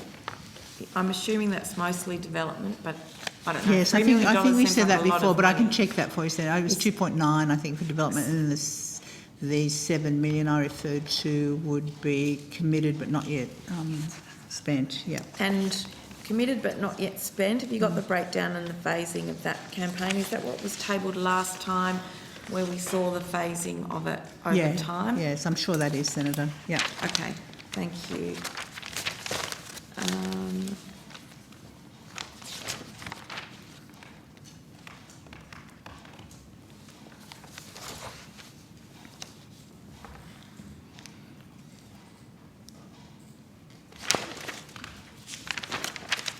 All right, I think we're nearly done on skills, and we can go on to employment now. Yeah, thank you. Thank you. Thank you. Thank you, Ms Williams. We might take the opportunity to break for afternoon tea if you, while we're doing that swap over. So we'll take a 15-minute suspension. We'll return at 3:40 p.m. What time did you say, sorry? 3:40. Thank you. Thank you very much.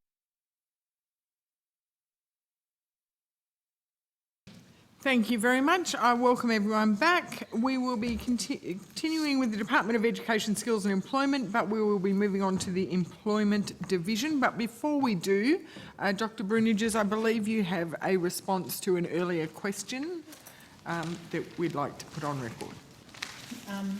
So thank you, Chair. So Senator Pratt, you asked a question about 6 providers and 20 courses.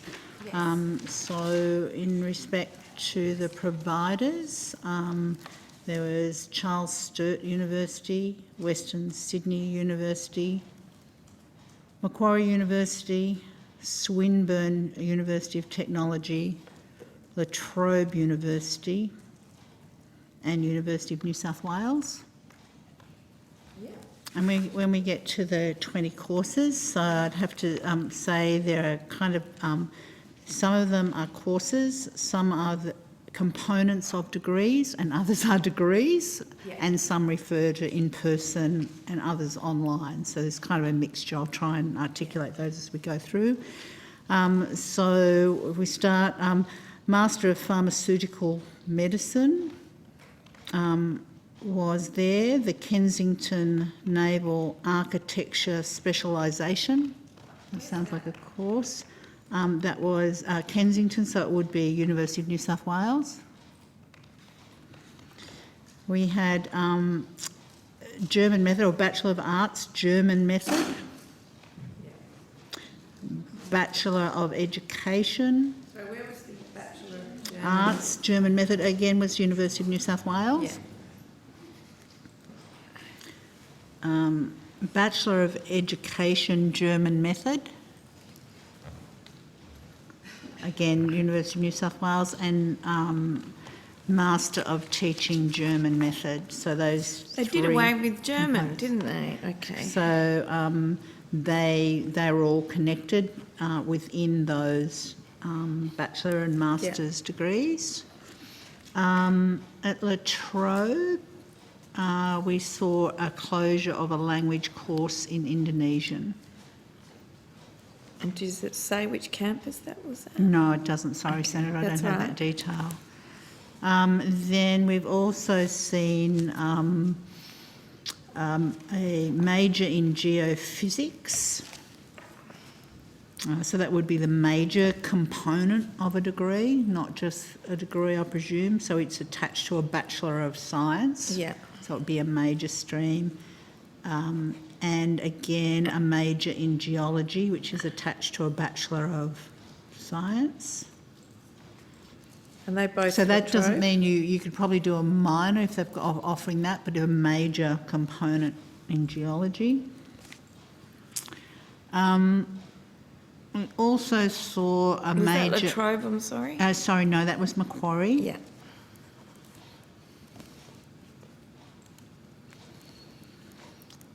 We also saw a major in environmental geoscience at Macquarie under not a Bachelor of Science but a Bachelor of Environment. So maybe they're offering it in, and this is something we'd have to be careful of, it maybe within their Bachelor of Science you're able to do environmental geoscience. We'd have to check.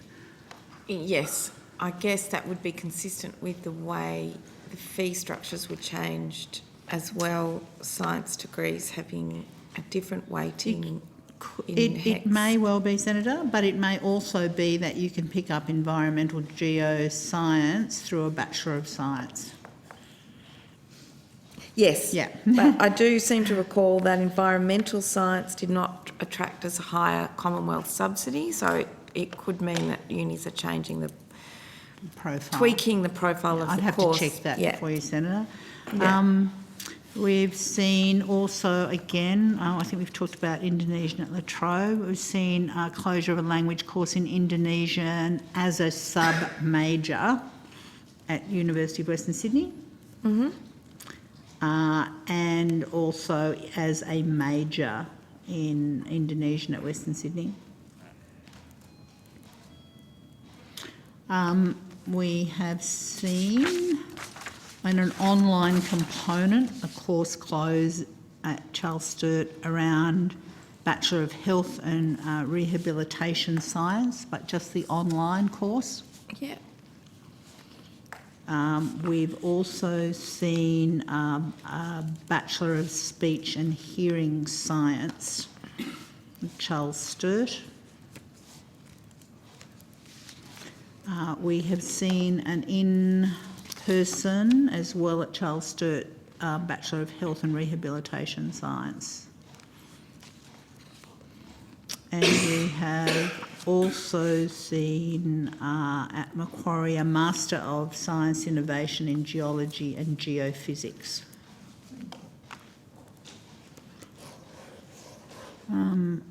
On the other language front, we've also seen a closure of a Japanese language course at Swinburne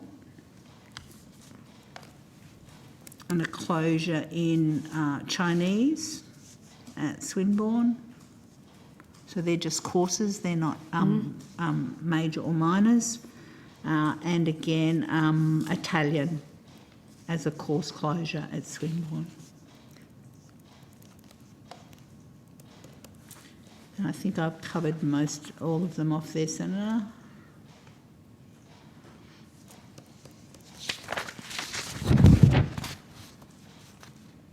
Sorry, I've missed one. A Bachelor of Speech and Language Pathology at Charles Sturt as well. Okay, and there was, Mr English, I think, mentioned something in engineering, but I'm assuming he was referring to the geophysics.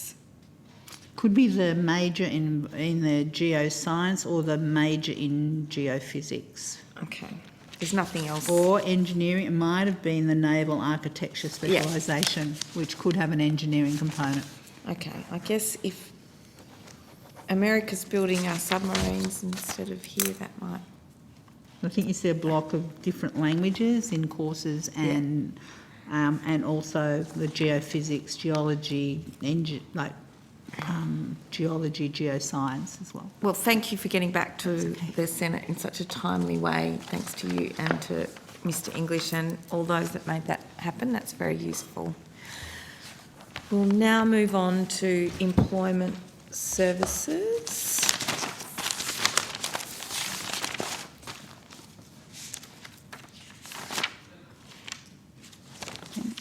Chair, I might just note Ms Gordon is online for this section as well.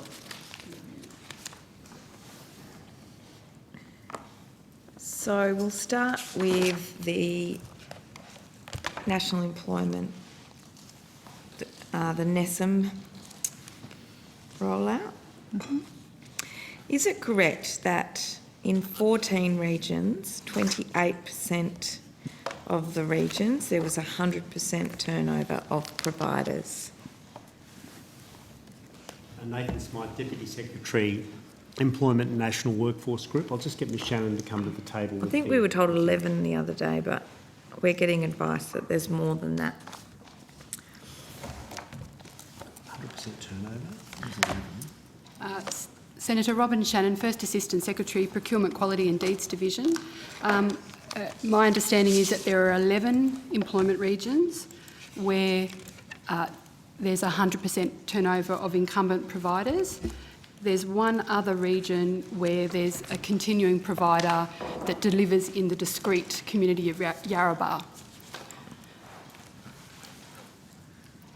So we don't classify Yarrabah as an employment region. So Yarrabah Peninsula, we have an Indigenous organisation, and that we're just entering into a new contract arrangement with that organisation to continue services, Senator.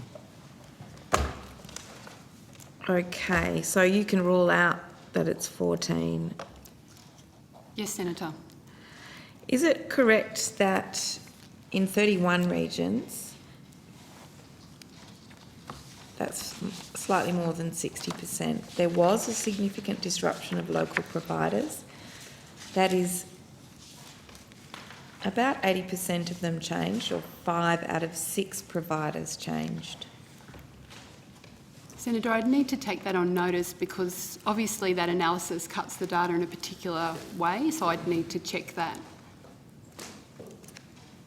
If you can do that, that would be great. Are you able, please, to list the 11 regions?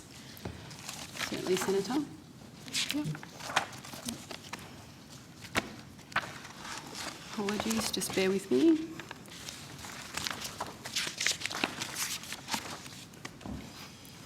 The 11 regions are Barwon, and I just note in that region we currently have 4 job active providers and we'll be going to 3 Workforce Australia providers. Bendigo, we'll be going from 3 job active providers to 2 Workforce Australia providers. The Darling Downs, from 3 to actually that remains 3 under both systems. Darwin, including Alice Springs, we're going, again, we're maintaining 3 providers in that ER. Esperance, that's a single provider employment region, and so obviously the current provider has been replaced by a new provider. Gippsland, we're maintaining 3 providers in that region. The Great Southern Wheat Belt, we're moving from 2 providers there to 1. Kalgoorlie, remaining with 2 providers. Mackay, remaining with 3 providers. Mid-North South Australia, 2 providers under both Job Active and Workforce Australia services. And for Sydney Greater West, we're moving from 6 Job Active providers to 4 Workforce Australia providers. And for the reasons that we outlined the other day in terms of the caseloads in the ERs where we've had a reduction in total number of providers relates to the fact that more job-ready job seekers will be receiving digital services. Okay, and can I ask, of those 11, of the providers that have a NESM, across the system, of the providers that have NESM contracts that in regions where they didn't previously have them, how many of them have other contracts for things like Parents Next or any other Transition to work and CTA, yeah. EST programs like that, Yeah. Senator. So, Senator, if I understand your question correctly, I would say in 35 employment regions, there is a new provider who's been offered a licence to deliver Workforce Australia services, and they already have a deed with the department to deliver a service. So those in that region? In that region. Yeah. So in those 35 regions, those providers already have an established local presence and local connections. And how many don't? So it would be 35 out of a total of 44 regions. So in 9 regions, the new provider, I think if I've done my maths right, in 9 regions, the new provider does not deliver a service under contract to the department at the moment. They may deliver state or territory-based services, but I can't quantify that. Or they could be a DES provider or They could, something like that's that. true actually, because we don't, I haven't included the DES providers in those numbers. Okay. Given there are around 20,000 employees in employment services currently, is it reasonable to assume that the number of job losses in the sector will be about 10,000? I don't think that I'd have any evidence to suggest that that is the case, Senator. I think our evidence last week indicated that they are commercial decisions by providers who may well be moving staff between other programs where they have been successful in picking up additional programs. Staff may well move between providers, as has been the case under previous iterations of employment services contracts. So it's really too early to speculate on numbers like that, Senator. So aside from the churn in the contracts where people might move between regions or change regions, in terms of the old system versus the new system where there's more resources going to the B&C caseload but digital servicing, what would you expect the change in kind of FTE of that 20,000 to be in the system under the new system? Again, Senator, we don't even have exact numbers of people that are under the employment of providers. They enter into a contract to deliver services. How many people have a log-on into the system? We do have log-ons into the system. Some people part-time, some not. But those and there are obviously frontline staff that log on, and then there are other staff that don't. Senator, approximately 17,400 people have an ESS web user login, but that would include staff from the Disability Employment Service as well as staff from the Community Development Program.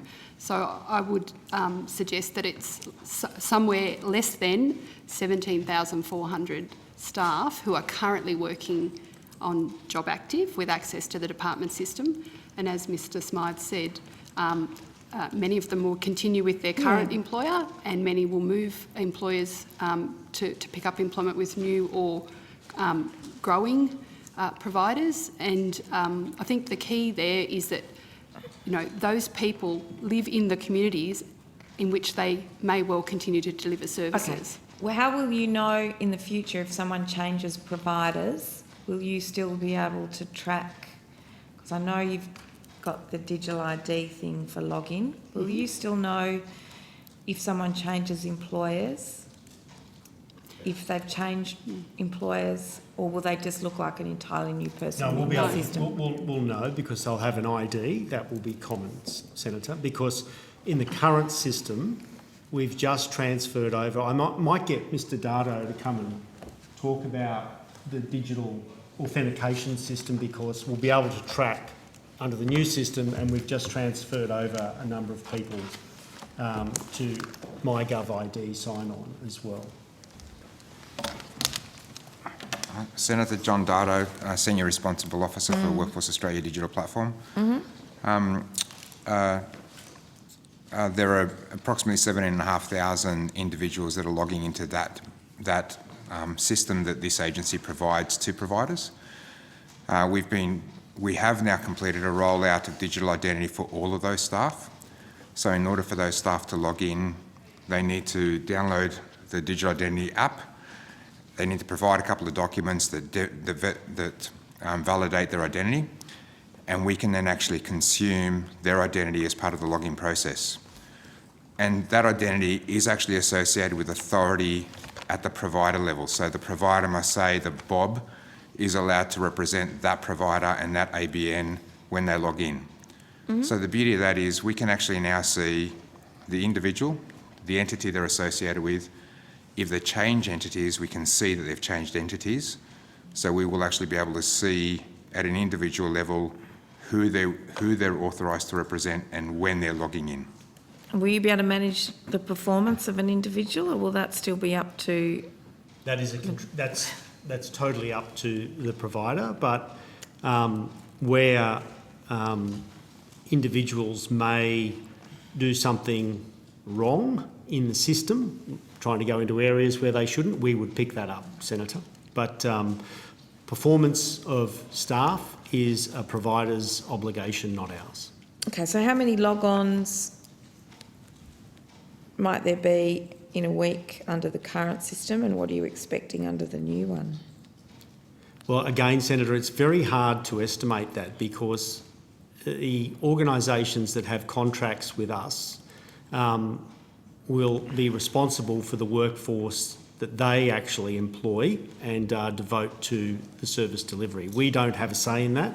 We contract with them to deliver a service. How they then constitute themselves in relation to the numbers of staff, frontline, back end, that is purely a decision for them, Senator. Okay. We don't dictate that at all.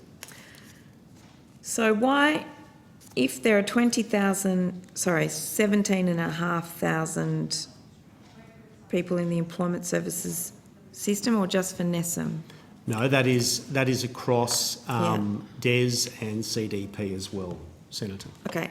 Do you know how many are attached just to NESM? I don't have that detail on me, Senator, no. In my experience, there are some individuals that will work across a number of programs, There but could well be. in other providers, you'll only be interacting in one program rather than many, unless you're in a management role. Are you able to tell us how many individuals log into the NESM system currently? I'd have to take that or on the notice. Job Active I'd have to system take that currently? on notice, Senator. I'd imagine that the beauty of having the nearly unique ID means that we're able to gain a line of sight, Senator, to whether the one person is indeed doing, as you suggested, working across a number of programs. Yeah. I used to manage a Youth Connections program many years ago, and the people, they had one log on for their job, but I had logged into a couple, but it would be attached to an identity now, I would imagine. Okay. So how will you work out if the Parliament wants to know, how do we work out what the general full-time equivalent of hours is in this sector and what it's going to be in the future? Wow, I think that would be almost impossible for us to do unless there was a survey that was undertaken of providers or something like that, Senator, but like I said, we contract with providers to deliver a service. Yeah, but they're then obligated to do that. 17,500 people is not an insignificant sector. No, it's a very large sector. There are certainly other industries where we try and look whether there's growth or decline in employment in that sector. There's an expectation, though, that this change won't lead to a decline in employment in the sector. Indeed, we're investing $5.9 billion to provide a system that is more innovative and flexible and targeted in the way that it operates for job seekers. I understand that's what the government's arguing. Well, I'm trying to ask the government how we improve that data now and in the future. Let me answer the question.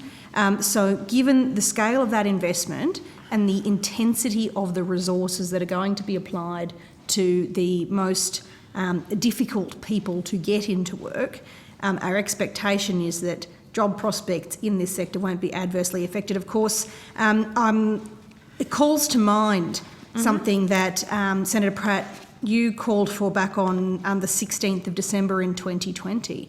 In many ways, you asked for this system to proceed with haste when you said the current system must work better, connecting unemployed Australians with decent, stable jobs, not a box-ticking exercise.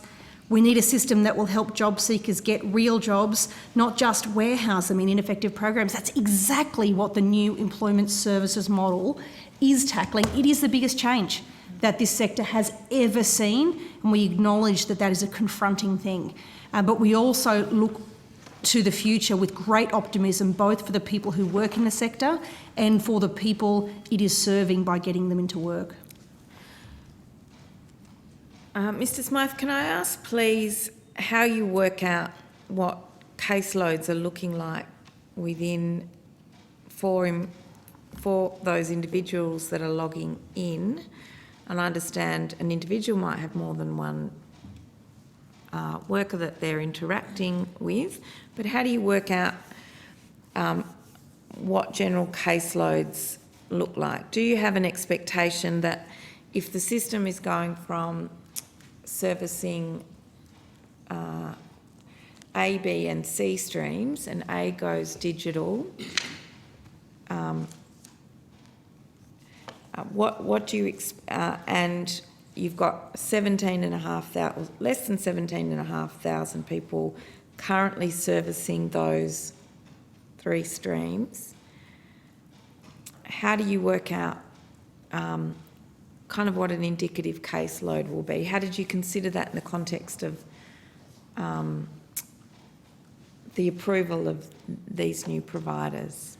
So, Senator, we did quite a few things. The first one was obviously the I Want to Work report said that we needed to significantly reduce the ratio of case managers to participants. And so that work then led us to undertake 2 trials in the mid-north coast of New South Wales and in Adelaide South, where we worked closely with providers and interacted with them. I might get Ms Ryan to come forward and talk about some of this, but where we actually trialled a system with much lower ratios than was currently the case in Job Active. Mm-hmm. We then undertook 2 rounds of financial viability analysis to determine whether or not at those reduced caseload ratios, providers under the new model that we're implementing on 1 July would be financially viable and they could sustain that higher ratio. And it was found that that was actually the case. We did make some adjustments to some of the payment arrangements in the new system to reinforce that viability arrangement, and that's part of what we've contracted for in the new model. Okay, so can I ask in that context, are you expecting in the moving of Stream A into the digital stream, freeing up resources to then reinvest in B and C, are you expecting how much of that is going to convert to the lower caseload for those providers? What kind of metrics have you worked with? Yep, I'll just find some of the some of the metrics that we've been working. Oh, sorry, beg your pardon. Melissa Ryan, First Assistant Secretary, New Employment Services Model Program Implementation Division. So some of the metrics that we're still working through, but they focus on employment outcomes. So we're still, achieving employment is still a measure that we absolutely want to achieve and to be able to measure.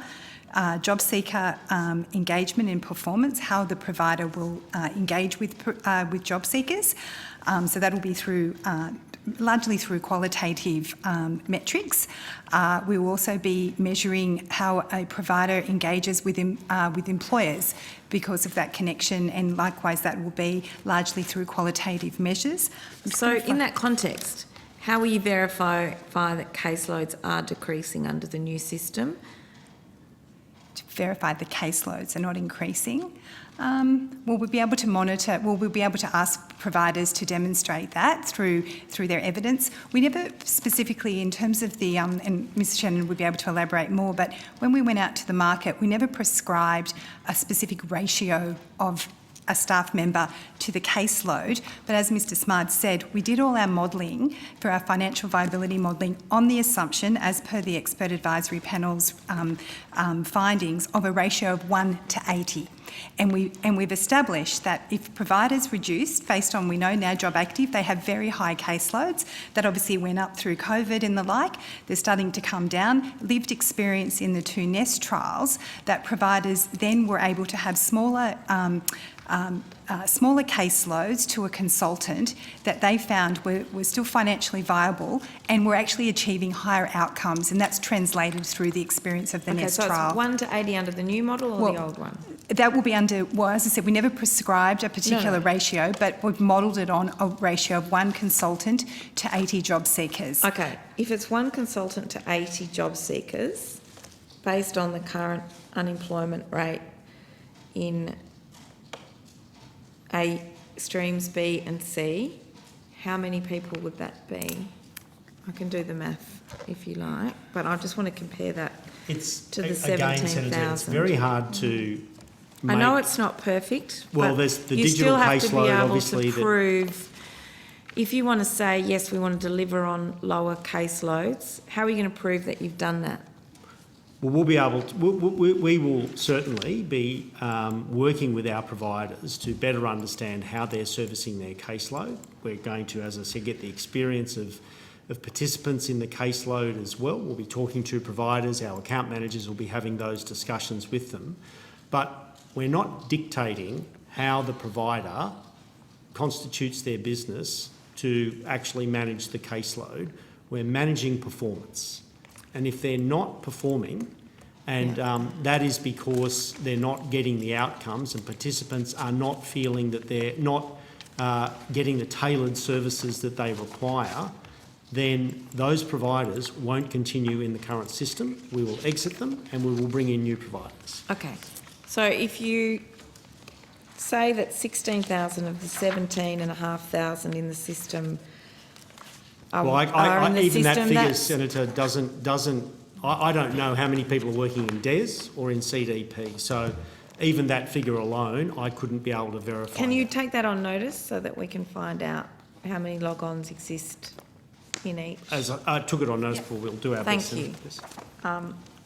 And, you know, hypothetically, if it was 16,000 as a subset that work in the new employment services model, that would equal, at a caseload of 80, that would equal 1.2 million unemployed in streams B and C. But as an indicative example of caseload, but... Well, Senator, again, some of the people, the way that a business organises itself to deliver services doesn't mean that those people that have a log-on are frontline staff. They could be in the finance department, they could be the receptionist. How many people are currently in streams B and C that will be in the NESM as opposed to in the digital model? Senator, so I've got some figures here, and as you can appreciate, they are dynamic in terms of moving. So what we anticipate for transition is that we're roughly around 736,000 participants, job seekers, are expected to transition to Workforce Australia on the 1st of July. 736,500. And if I go through the breakdown then, if you like, so of those, 421,900 will move to Workforce Australia Services, which was formerly enhanced services. What was this figure again? 421,900. 421,000. For Workforce Australia Online, our digital services, 277,800. There'll be 9,900 that will move to Workforce Australia Transition to Work from Job Active because of changes in eligibility. 26,900 will move from Transition to Work to the new Workforce Australia Transition to Work program, and the like. So that's the sort of like the headline, but as I said, it's dynamic figures. And do they all have similar caseloads, all of those programs? I know they can be quite variable. I mean, the one that would be the most variable will be Job Active today going to Workforce Australia services. How many people are in services overall, all of those programs together that have a mutual obligation requirement So that are outside the Stream A digital. I have to do my math. I don't know if I've got that with me, Senator, but what I can say is for transition to work, I mean, it's not my area, but they don't actually have mutual obligation requirements. So if you discounted... No, you can, I guess, leave them in then. Yeah, it's only, that would be, if I did my maths, has approximately someone logging in on 40,000. their behalf in that system? They logging in on their behalf? Sorry, Well, Senator? as their provider, as their... No one logs in if you're in digital services on your behalf, only you or when you call the call centre, because you don't have a provider. So who... That 736,000 is just B and C, I think. No, that's the total cohort. Like that will move from the current arrangements for Job Active transition to work to the new world of Workforce Australia on the 1st of July. And there are obviously, Parents Next also log into the system, And so that's it's another whole part of that program around that. No, that's No, not. it's not. It's completely separate, Senator. Okay, so can you add Parents Next to that as well? I don't have the numbers for that at the moment, I don't actually have the Senator, or numbers anything here. like that. Okay.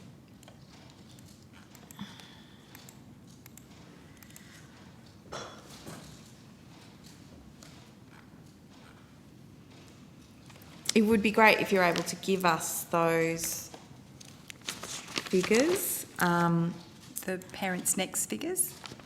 Yeah. I can try and find those. The other thing, as we talked about and you mentioned earlier, Senator, is that each of those programs runs very, very differently. Caseload sizes and the ratio of frontline staff to those programs varies enormously as well. So transition to work is primarily focused around a much smaller case ratio. Parents Next is a very different, it's a pre-employment program, obviously.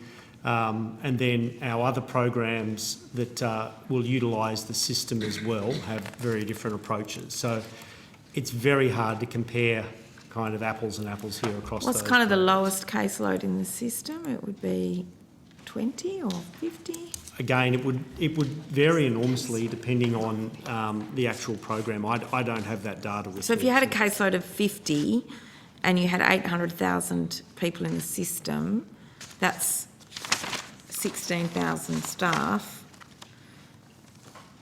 which it should, which is in the ballpark of what we're actually talking about here as far as your indicative caseloads go. I just don't... Surely you should be able to prove up for us how many people you think will be employed in the sector. Well, Senator, that's not an issue that we're focused on. Our issue is... It might be a focus for those of us that are asking questions in terms of wanting to know the answer. But we can't dictate to providers how they constitute their business. But you've told us already that you want them to, in the case of the new employment services model, reduce their caseloads. Well, to reduce their How will you know the if they ratio, have? but again, we're not dictating exactly what that ratio is, Senator. Well, how will we're you managing prove them- that they have reduced it?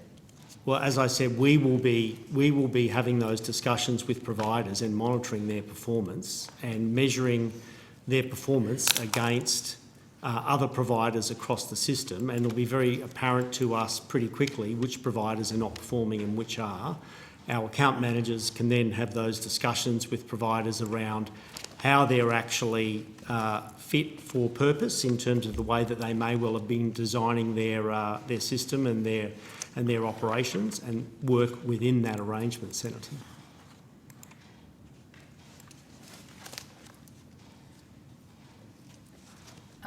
Senator, I do actually have the Parents Next caseload. Kindly, one of my colleagues provided it to me. It's 93,966. Okay, and who is in, when you say there's a caseload of, an indicative caseload, and I'm not taking it as gospel, but you modelled it on one full-time staffer to 80, that was for the NESM? That was for our financial viability analysis, Senator. Yeah. So to prove that at that lower ratio, providers would be financially viable in the new model. Yes. Yeah, okay. And for which programs did you attach that 80 to 1? That was for enhanced services. Okay, how many people are in enhanced services currently or forecast to be? Well, there are none in it at the moment, Senator, because how many will be when it starts? When we move on the 1st of July, the intention is that 421,900 will transition to the new Workforce Australia services, as in enhanced services. Okay, so at a caseload of 1 to 80, now that doesn't include management, I understand that. But even if you doubled that to take account for management, that would only get you to 10,000 staff. Do you think that there are about 10,000 staff in the system already? I can see pretty easily how stakeholders who are telling us they're going to be big job losses get to the figures that show that there will be significant job losses using that financial viability type model.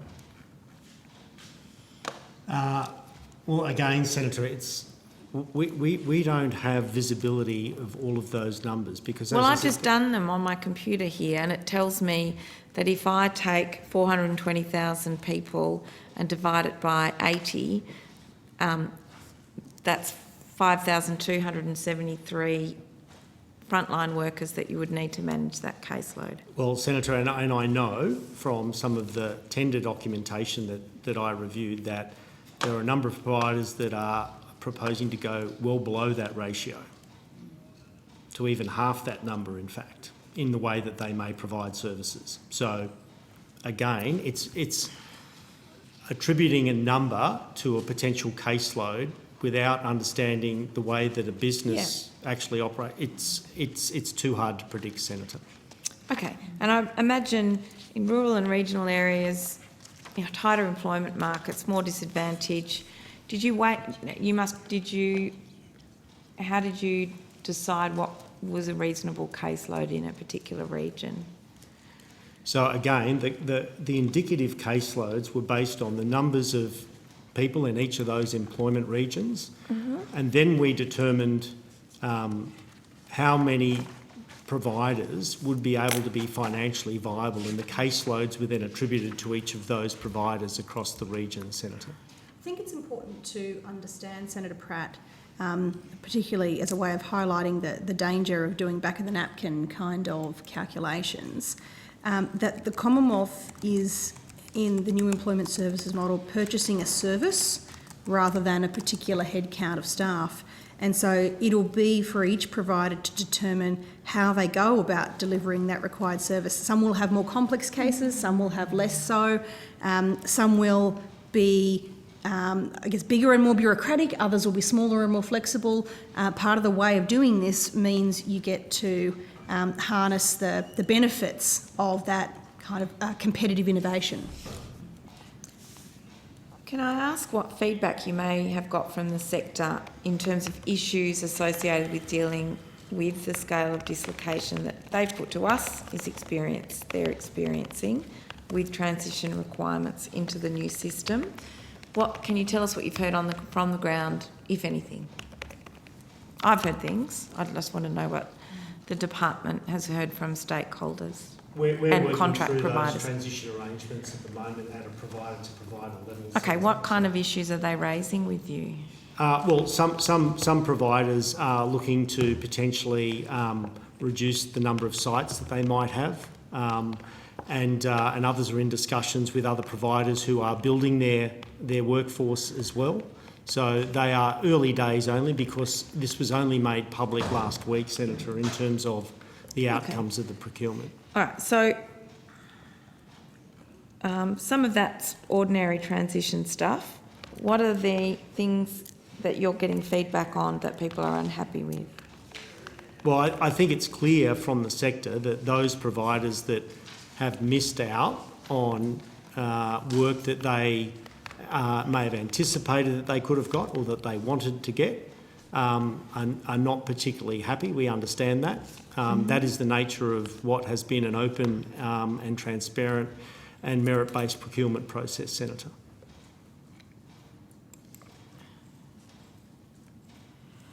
Senator, just in terms of, I know you're interested in the caseload and the ratio. Also, a big feature of the new model is how providers support and service business and employers. So that ratio of 1 to 80 is how a consultant servicing a job seeker.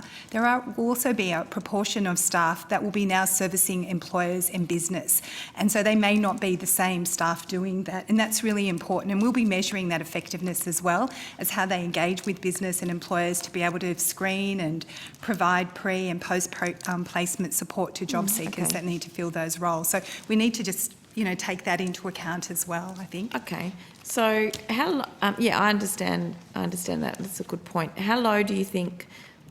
How low might some caseloads go in the programs within that 421,000?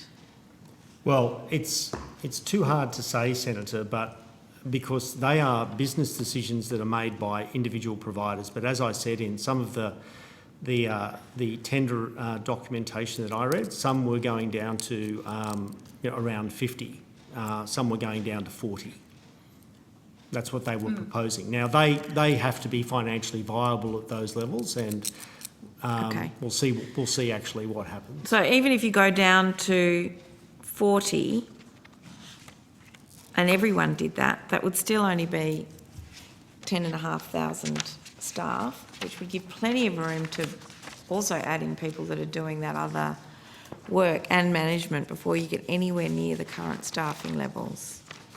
Well, Senator, we don't know exactly what those current staff levels are, and as I said, there are other programs that have to be factored in here, like Transition to Work, Parents Next, DES providers. We don't know how many people are in those different systems, CDP, who are logging into the arrangement. And so we wouldn't be able to estimate that. Do you have concerns about significant numbers of employees now leaving the sector?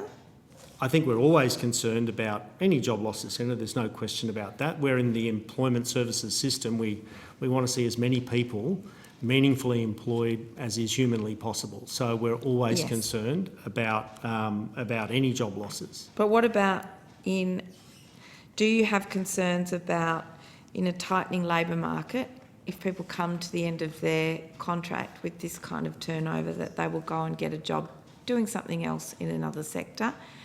Will you have the workforce there for those that have picked up contracts to fulfil their contracts?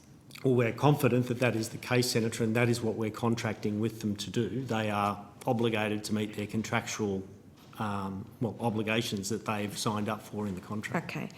It's just over 12 weeks till Workforce Australia commences.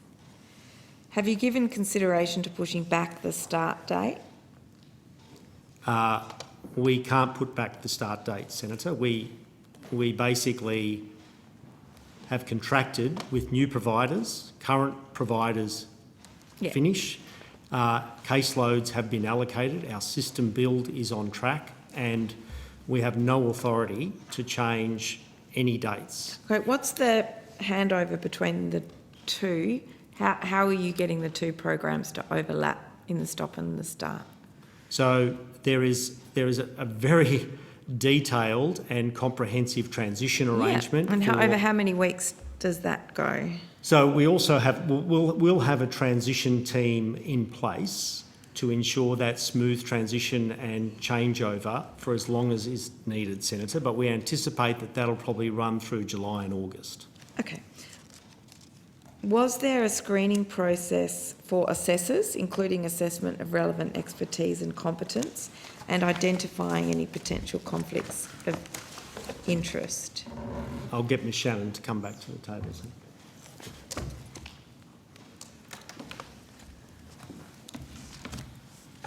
Senator, there was an assessment of competence of assessors initially in, obviously, their selection to undertake the role.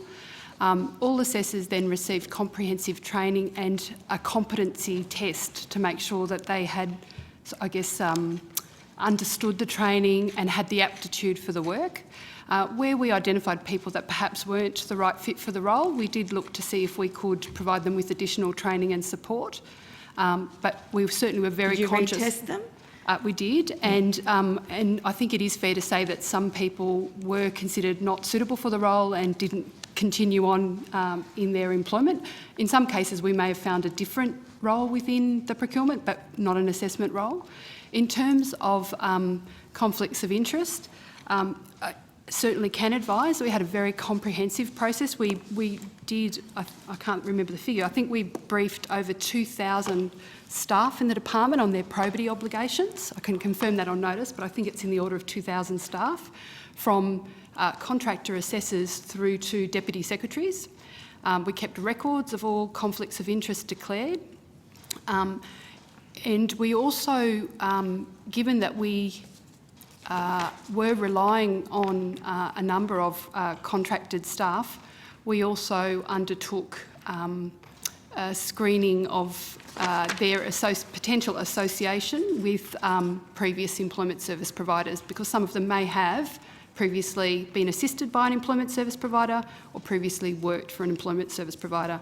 And in all cases where that was detected, and we did that using ESS Web user logins because we have that historic information, we either ensured that the staff member involved was not involved in assessment, or we precluded them from assessing any of the providers that they may have had some association with. Thank you.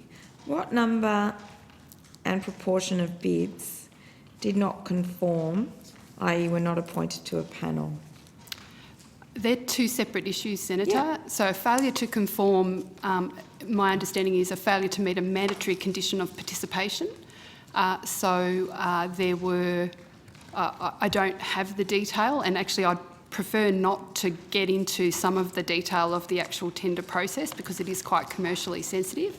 But I can talk in general terms. Would any of the bids that did not conform or not be part of the panel, did any of them improve their position and then get contracts, or? No. No, if they were non-conforming, they were no longer, no further consideration. So if I give you an example, we have a requirement that tenderers must meet the mandatory whole of government black market connected procurement policy. So they have to be able to submit a statement of tax receipts. If a tenderer was not able to provide that documentation, their bid was not conformed and they didn't proceed to assessment. Okay, and there weren't any existing contract holders in the system that didn't conform or were not part of a panel? No job active providers, no. Yeah. What probity briefings were given to contracted staff, and how were the tender bids provided to assessors? Senator, I'd have to take on notice the detail of the probity briefings, but as I indicated, we undertook comprehensive training. So I believe that one module of the training was actually specifically devoted to probity. Yeah. I can tell you at every meeting, every process, we had probity reminders. We actually, as I think Mr. Smythe said last week, we engaged independent probity advisors for the NESM, that was Ashurst Law. They oversaw all elements of the process, from the design of the probity plan, which we've tabled in response to a previous question on notice, through to the preparation of the approach to market documentation, the way that we actually set up the assessment process, the conduct of the tender review committees, and the preparation of the advice to the delegates. So they were involved at every stage of the process and provided, I guess, an assurance to Mr. Smythe that we had complied with the CPRs and all of the requirements under the PGPA Act. In terms of the way tenders were allocated to assessors, the department actually built a new system. We built a new procurement and licence management system, the first, as I understand it, across the Commonwealth. And what we did was we had the tender lodgement system. The bids were moved to the procurement system securely, and then we had workflows that flowed bids to available assessors in the appropriate jurisdictions. And we were able to use the system to see where assessors had capacity to take on more assessments, where there might be a delay, and be able to redirect bids. It was really critical for us because we did for the first time undertake a devolved tender process. So instead of requiring all staff to come to Canberra for extended periods of time, we actually used, as I think I described the other day, a hub and spokes model. That was really important for two reasons. One, we were conscious that we have, some really talented and expert staff in our state and territory office who might have young families, might have other commitments, caring commitments. They can't just drop everything and come to Canberra for 6 to 8 weeks to work on a tender assessment process. But I guess the other critical risk that we were trying to address was the COVID risk, because we were doing this whole process through rolling COVID lockdowns across multiple states. So were all bids assessed at some point by someone who was deeply familiar with the region that was being bidded for? Yes, every single bid was moderated by a moderator. And they were all assessed in a blind way by more than one person? Bids were allocated, tenderers were allocated an ID, and they were assessed, and as I said, by the assessor. They were then moderated, and I think I said last week, I would say over 90% of the moderators were experienced DESI staff or experienced contractors who'd worked with us. The other part of the process that perhaps I didn't articulate was the quality assurance process. So we had a team of people that looked at... If a bid had been rejected at the first pass by the first assessor, was there a second person other than the moderator making a blind pass at the assessment of the same? So bids weren't rejected by assessors. If they conformed, they were workflowed to an assessor who obviously assessed according to guidance. So we had consistent guidance and training for all assessors. This was all done in the system, so it required the completion of consistent steps. They were all then moderated, as I indicated, and then... What does moderated mean? Moderated means that there was an experienced departmental staff member, and we had one moderator for every 3 assessors. So our ratio was quite a small kind of supervisory, if you like, ratio. And the moderators themselves were trained specifically in the role. They were given guidance. But they were judging the work of the previous assessor. They were looking at particularly the consistency of what the assessors were doing, but also... How can you be assured it's consistent unless there's blind assessment going on? Senator, every step of the process was designed to ensure multiple sets of experienced eyes were looking at the assessment of the bids. I understand that in terms of bids that progress, but if you're a bid that's rated down and that happened at the first pass, then it could strike me that the moderator, you're going to pay the closest attention to the one that's going to get there in the end, but if you kind of get knocked out early on, it's going to be more difficult. Not at all, Senator. Okay. And I think it's probably important to say that the assessors didn't allocate a score. The assessors actually allocated a descriptor. So they might have indicated that the response of against a particular question was comprehensive, or that it was highly verifiable, or a range of other descriptors in quite a structured way. And at the back end, the system actually allocated a score and weighted it according to the weighting of the selection criteria. So the assessors didn't actually see or know what the score was that they were, in effect, that their assessment was generating. That actually sounds like it could be potentially problematic rather than good, because when you're moderating something, you've got to kind of have a general sense of where something sits relative to something else. So, for example, if a moderator saw that an assessor suggested that something was highly relevant, and in the moderator's view, and given their perspective across assessments, they didn't think it was highly relevant, they would send it back for another review. Okay. Were assessors, including those from labour hire, given familiarity with things like terminology or abbreviations? Yes, Senator, I believe so. Okay. How detailed was the evaluation guidance for assessors, and how was contract managers' feedback included in the process?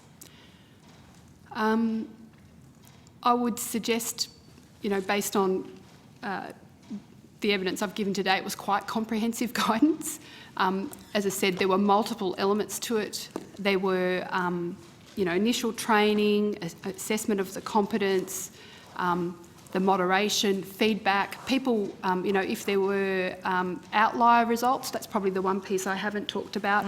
Obviously, with the use of the system, we were able to undertake some quite advanced analytics. So we also looked at the distribution of results by ER, by assessor, by moderator, by respondent, so that we could actually determine if there were any patterns. We looked at standard deviations from the median and various averages. We cut the data and the analysis every way we could to make sure, as part of our quality process, that if we did identify any outliers or a particular assessor who, whose results did not appear consistent, those results were sent back. Okay. How were contract managers, was their feedback included in the process? So contract manager feedback, I would say, formed part of the general performance assessment. I think, I think, as I indicated the other day, we were very careful to recognise that we are actually purchasing a new service. So what we were looking at was the capacity of a tenderer, whether it's an existing provider or a new provider, how would they demonstrate that they can deliver the new service? And for providers who have already delivered services for the department, we looked at a range of things, as I indicated the other day, including their achievement of outcomes for the cohort of job seekers we're talking about, people in streams B and C. We looked at their contractual compliance and a range of other measures. So if a contract provider had poorer performance, but had on face value, on paper, demonstrated that they could do a really good job, how did the process weigh that up? So the performance, the quantitative data that the department had around a provider's performance formed a specific part of the score in selection criterion 1. But as I indicated the other day, selection criteria 2 and 3 asked multiple multi-part questions where providers had the opportunity to provide examples and case studies. And they were assessed as, relevant, verifiable, the range of descriptors that I talked about before. So, it's also the case, and it's a bit more of a complicated picture. So I think it's probably important to recognise that in JobActive you can have a provider who is an excellent, high-performing provider in one ER and is actually not delivering the results that we'd like to see in another ER. So it's actually a bit more of a nuanced story than that. Yeah. So on what basis would an assessor be able to say that information was verifiable? Just bear with me.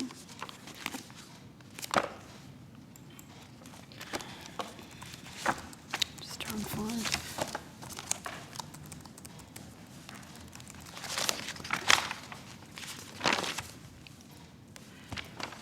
So, Senator, what I'd say is that part of the evaluation of evidence of claims against the criteria, assessors considered the weight of evidence, and in doing so they selected the most appropriate descriptor, highest to lowest, as I said, in terms of perhaps whether it was authoritative, significant, acceptable, poor or invalid, which contributed towards the overall assessment rating score. So other than the description on the page, what sources of data would make something verifiable? So they looked at, for example, the level of detail of the case study or example. So what can you verify something against that's not on the page? So you could that's not written on the page in front of you? So in a limited number of cases, I think it's important to say, if the department was concerned that a claim did not appear strong or valid, that it was possible to go back to the referee, which we indicated, I think the other day, that formed part of the process communicated to tenderers. But as I said the other day, we did need to be careful. So you don't go back to a referee and say, can you tell us all the good things that this provider does?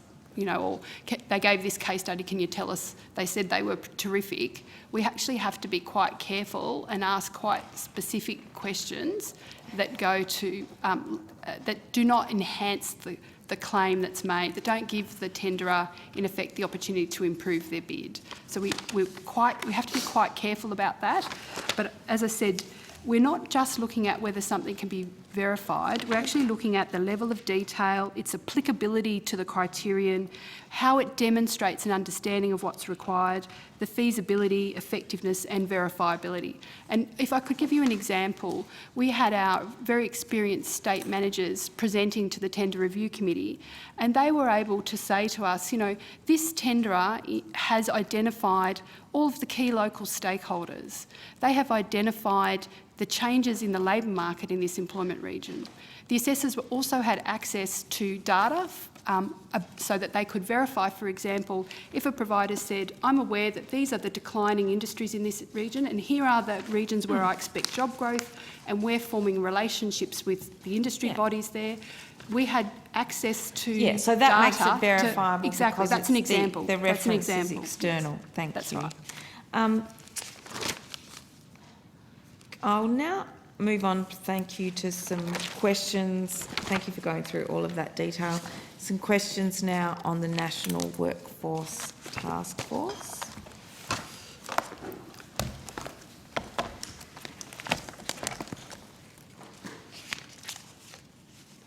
I know it's possibly a little cheeky for one at the table rather than Madam Chair to ask the question, but Senator Pratt, do you anticipate that you'll be going all the way to 6 o'clock? 2 more topics. Does that mean it will take till 6 o'clock? I don't know. I wouldn't think so, but it could be 5:30, yeah. Thank you. Okay, the National Workforce Strategy states that it'll coordinate government effort, maintain focus on measures to track progress and drive accountability. So can I quickly ask, what's the need for the task force? Has it been created? And if not, when? And what is its terms of reference? Senator, the task force was commenced actually on around the 7th of June, I think it was, last year, as an interagency task force. Yeah. In response to a request through our Minister's office to the Secretary to establish the task force to look at what was happening in the labour market across all of Australia, to look into issues around participation, migration issues, industries that were impacted, skills needs, and to integrate as much information across government to establish a national plan, which is the National Workforce Strategy, to assist with the economic recovery from COVID, the COVID disruption to the labour market and to industries and the like, and to put forward a number of policy proposals to government, which were done in the MyEFO process and the like. That task force, which was comprised of pretty much every government department across the Commonwealth, put forward a representative, ran until the task force was then effectively permanently established, well, not permanently, but established as a branch and then a division within the portfolio that continues to this day. Okay, so who is on the task force? Who are its members and who's its chair? Senator, I chaired the task force. Yeah, and is everyone else from the department or other departments? No, as I mentioned, external? it was an interagency task Yeah. force. The deputy chair of the task force was from the Department of Prime Minister and Cabinet. Yeah. We had members from Treasury, Finance, Agriculture, Home Affairs, Services Australia, a multitude of departments, industry, infrastructure, etc. And so the remuneration is attached to the substantive position that everyone on the task force comes from, because it becomes part of their role within their own department? They were seconded, so they were paid for by their own portfolios. And what proportion of people's job is it likely to be? So, Senator, the task force that was established seconded staff from other portfolios. Those portfolios paid for those staff whilst they were members of the task force. And so it's full-time for them while... It was full-time for them. And now the task force, or its iteration of it, continues as a function within the portfolio. And we now have staff from the portfolio undertaking that work. So who, other than the departments that people come from, are the key stakeholders, and will industry and unions be consulted, and how will engagement with key stakeholders be conducted going into the future? So, Senator, I can probably pick up an example from earlier today when we talked about the early childhood workforce strategy. So that is owned by ASEQA. And in developing of that early childhood workforce strategy, there was, I think, unions, key stakeholders were involved in that strategy. So that would be one sector strategy that has been developed and on its way. Okay, and so when will that kind of engagement in the case of the National Workforce Task Force make it to external stakeholders? So Margaret Kidd, First Assistant Secretary, Workforce Division. So as Mr Smythe said, the task force has sort of morphed into a branch within my broader division. We're charged with, well, firstly developing and now implementing the National Workforce Strategy.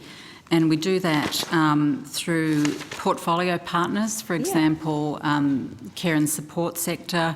We work with Department of Social Services, Department of Health, Department of Veterans Affairs, to help them apply the National Workforce Strategy to their own sectoral strategies.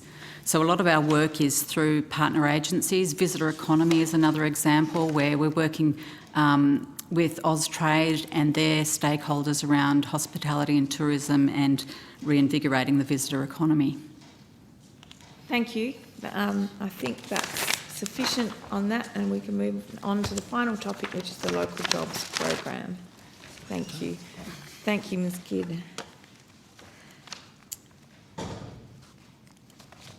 So how much has been spent on the Local Jobs Recovery Program since 21-22, and is it fully operational in each of the initial 25 employment regions?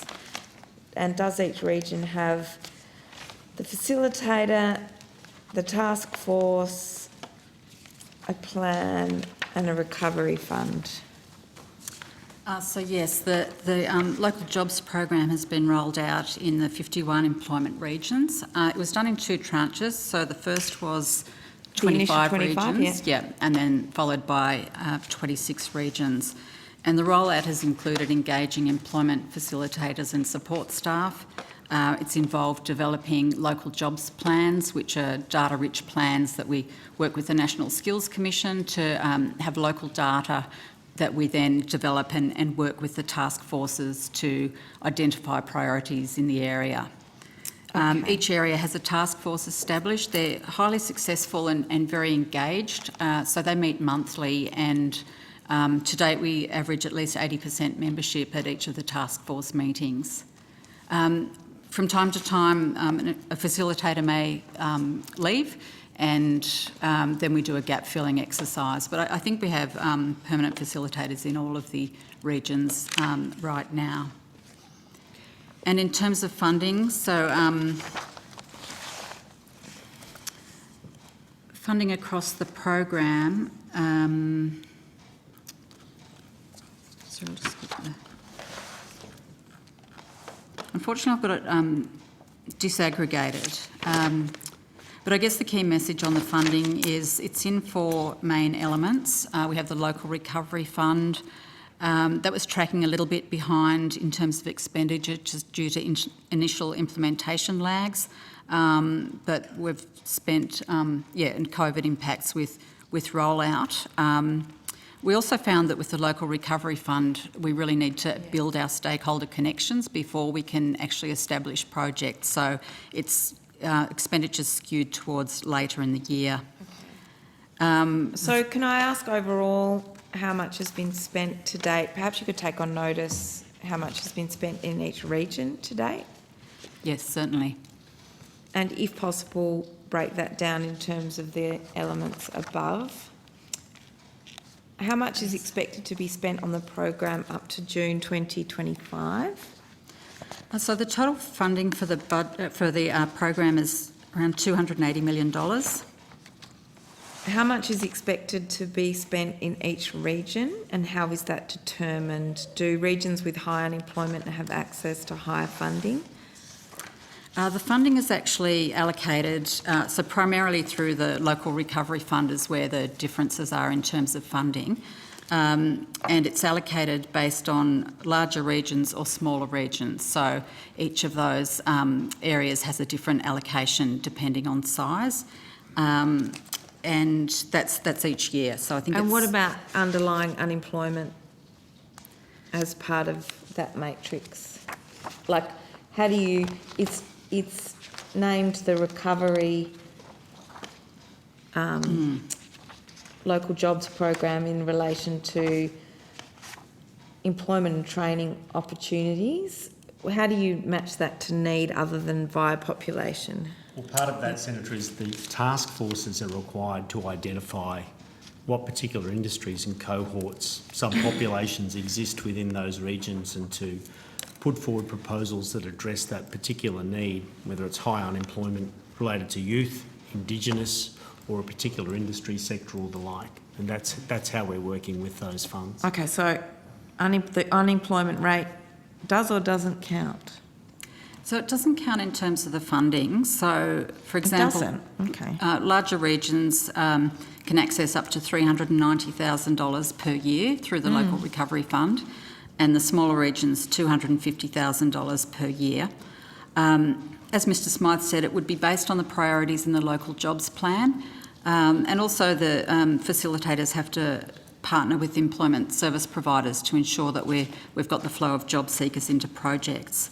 But as we know, coming out of COVID, the labour market has got is mixed and different situations in different regions. So unemployment is less of an issue than we might have expected earlier. Workforce shortages are certainly quite significant, and skills mismatch, particularly with our employment service caseload. So the gap between the skills that the job seekers have and the needs of the local area is quite apparent, and a lot of the projects work to closing those gaps and skilling those job seekers. So when we looked at how you might allocate the funding across those 25 and then now 51 regions, we looked at the unemployment caseload on Job Active, and we determined that where there were large caseloads of 14,500 or more, then they got more funding. So there is an unemployment element to that. They got $390,000, and those per annum, and those that were less than the 14,500 figure on the Job Active caseload received the lesser amount. Okay. So unemployment numbers kind of did factor in because we used the Job Active caseload as a proxy for that. Okay, that makes sense. Can I ask, was the initial 25 employment regions evaluated before it was expanded to the 51? So I guess the answer to that is we have an evaluation that's ongoing, and we've had some interim reports on that, and in fact that is on the initial 25 regions. But the program was designed based on the regional employment trials, which were 10 pilots across the country. So the place-based model that was used for those trials was used to inform the local jobs program. We also have evidence from past place-based programs that the OECD has evaluated, and come up with best practice elements. So we used those previous evaluations to design the program with elements that we knew worked in place-based situations. How much of the local recovery fund how is it determined for each region? How does the department evaluate each proposal to ensure that it's good use of funds? And how are potential conflicts of interest resolved? So the funds are really just based on size. So at the time that we designed it, we looked at the number of job seekers there, and basically decided large and smaller regions. We've got a few what we might call micro regions as well. Yeah. In terms of determining whether projects are a good use of funds, and a lot of that is there's quite a lead up to the projects. As I mentioned, they must be consistent with priorities in the local jobs fund, in the local jobs plan. So the task forces all agree and sign up to that plan and identify the priorities. So the projects are designed around that, so that's a check. Then the facilitator does a lot of work in the region around gaps. Often, in fact, more often than not, when they're designing projects, they'll find another source of funds that can be used. And so in terms of a value for money test, they'll go to the state government funding or our Launch Into Work program. So there's quite a few steps in the process. And then ultimately it comes into the department, and our state officers have a key stake in assessment. Thank you. Are all small-scale activities in each region that have been supported by the fund available on the website, and how small is small scale? I believe they are on the website, but I will check that. We're required to under Aus tender to make them all available on the website, Senator. So they are within that 42-day period. Required to put it on? Yes. Okay. Given all proposals must nominate an eligible employment service provider as a partner, how will you reconcile that with the changes in the new in Workforce Australia resulting from the recent procurement process? It's a good question, Senator. We're currently looking at that, and of course the tender results are only just recently out, and so we've done an analysis across the regions to see where we might be partnering with an employment service provider who's exiting. The funding for the Local Recovery Fund is generally for projects within the year. So providers will have contracts through to the end of June, and we would expect that projects would cease then. The projects in this recovery.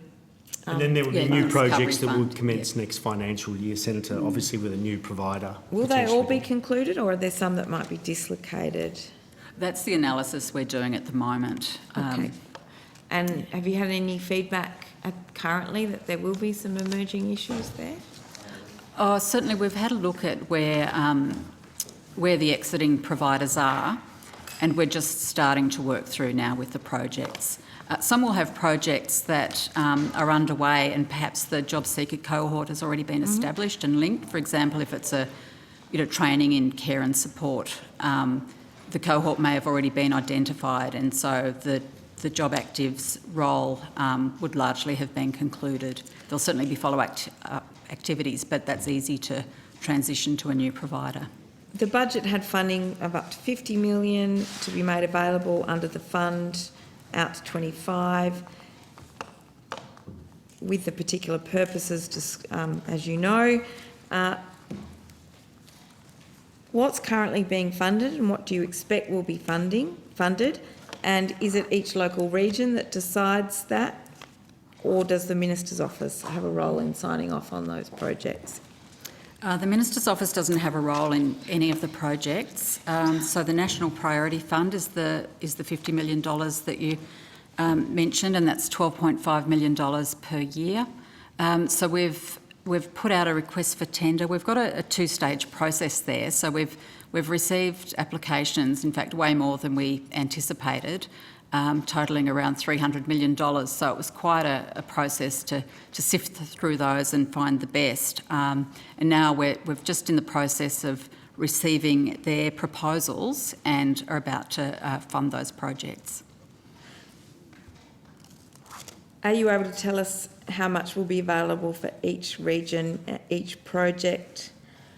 And I think you've just covered how many requests were lodged for expressions of interest came in for the National Priority Fund.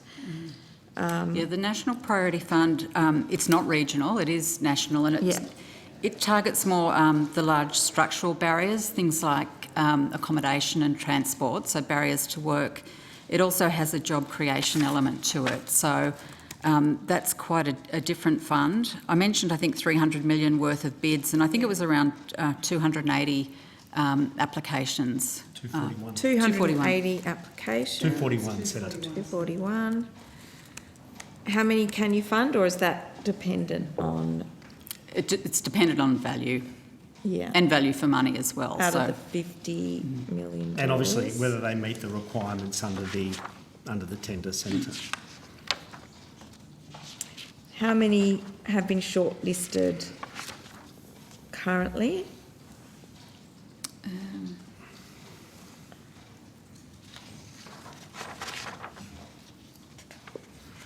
I think it's in the order of 30. I don't seem to have the figure here.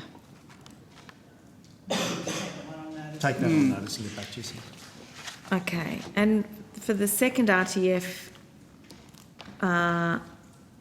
that was due in on the 24th of March, how many were received and when will those outcomes be advised and how will they be assessed? Is this for the... That was round two. Round two, second tranche. Round two, okay. Yeah, I'll take that on notice. So in terms of the fund, is the money going to start flowing? When do we start? When will we know what those projects are? We're very close with the National Priority Fund. So we've had, I think just today there were 8 projects signed off and another 7 or so very close. So imminent, I think, is the answer. And will that be all of them? What we need to do is talk to proponents to finalise the detail and see exactly how much funding we've got available. So we've done a national approach and then we can do some limited tenders. Okay, so if you reduce the funding of or change what someone put in their bid, if the government wants to make a decision, does it have to get back to the proponent or can the department or the government change what's on offer subject to that being accepted by Could be the part of the proponent? negotiation process, and because some might say we need all of this, it's a critical mass to deliver X. But it could be something all or might nothing be scalable. because the government wants to be able to announce them in the time for the election. I don't know. What's that look No, like? it is a negotiation. There's a lot of co-funding as well, so it does get a bit complex. What we've found with a number of our funds is it's difficult to get the job seekers, and so there might be 100 places for job seekers anticipated, and as time goes on and we negotiate, it's reduced down to 50, for example. So that's the sort of negotiation we'd have. So we'd agree to fund the project, and then we'd finalise exactly key milestones, key deliverables, and whether that has an impact on funding. Okay, so how many have been approved but not yet announced? I think that's the 8 I mentioned. That's the 8. And how many are you expecting in total?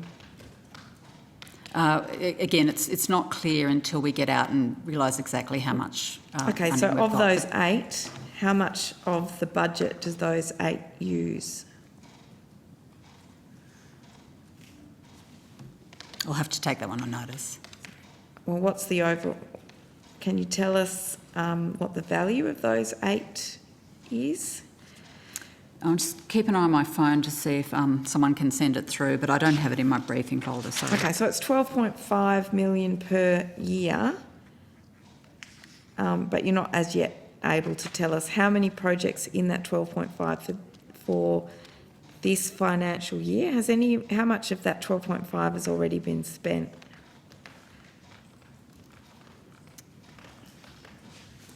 We haven't actually spent any of the 12.5, so it's all part of the process. There's probity requirements around some of this information too, in terms of number of projects and average value and those sorts of things.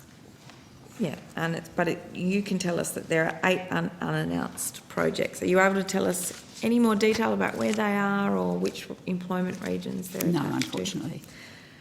Okay. And have they all been assessed? And that's a pretty quick turnaround. Is that the first tranche or the second tranche that we're talking about now? So with the multiple tranches, it is a complicated process. So we went out for a request for expression of interest. That was the very first stage.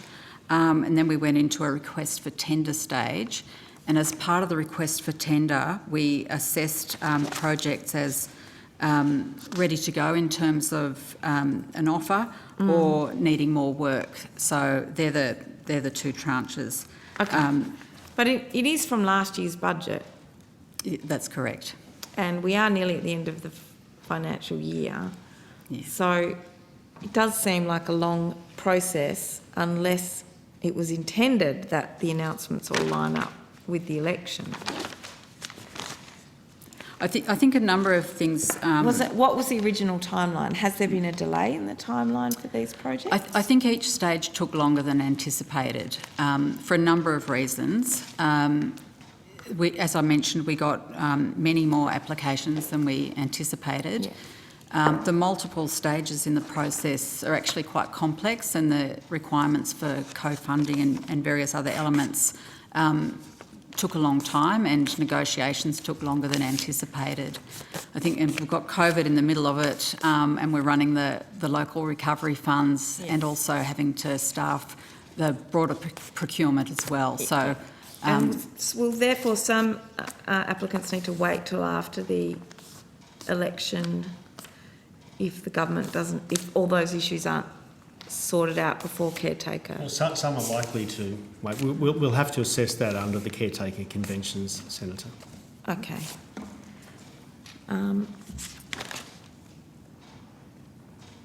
So in terms of the local recovery fund,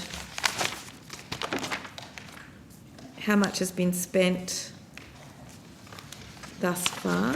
I think it's 15.4 million. 15.4 million from an available funding of 24.2 million, Senator. Okay, and when will the rest be spent? So it's progressive. So we have annual allocations, and we're now in sort of rolling tender stage because it's region by region. So we had to start with testing the market through an open procurement, but once we've done that, we can go into limited tender space. So it's quicker to gap fill and spot where we have needs, and also to reallocate funds if we think there's regions that just aren't able to spend the money and others are more in need. So that's the stage we're at. Okay, and has that been delayed? No, it's rolling, so. Okay, and so is there an open procurement for that? If it's rolling, you can submit any time and the government can fund at any time. I don't really know what rolling means. So we initiated the initial tender with a time frame and did assessments there. And once we've done that, in a sense, that's the testing of the market. And so we can now say, gee, we didn't get any Indigenous projects, and that's a priority in the local area. And when I say we, it would be through task forces. So we might sort of identify gaps that didn't come through, and then we can work with proponents to work up those projects and again put them through an assessment process. Excellent. I think we are nearly there. Senator, can I just go back to a question you asked around whether or not tenders were blind in the assessment process? And the answer is yes, they were. They were assigned an ID, unless, of course, in some of the documentation, the tender self-referenced themselves, but they were assigned an ID, and so there was a blind assessment that was undertaken. Okay. And were they assessed blindly? And by blind, I don't just mean the application, I mean that people made assessments of it independent of someone else seeing what the other person had assessed them as. I'd have to get Ms Shannon to talk to some of those arrangements.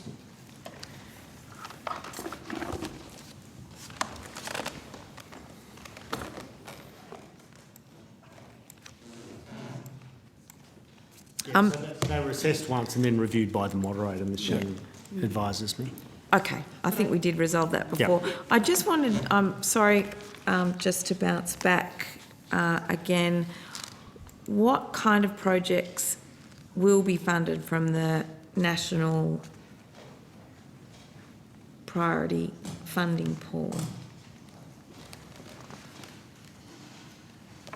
Senator, the criteria for the National Priority Fund go to the larger structural barriers in the labour market, and they're things like, as I mentioned, transport issues. So if that's identified as a systemic barrier to employment, then a project may be developed around a minibus or driver's licences for job seekers, those sorts of things.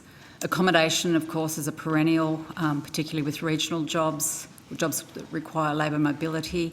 But also we use the National Priority Fund around job creation. So any Is there a initiatives that go national to set that. of priorities, or are they local priorities?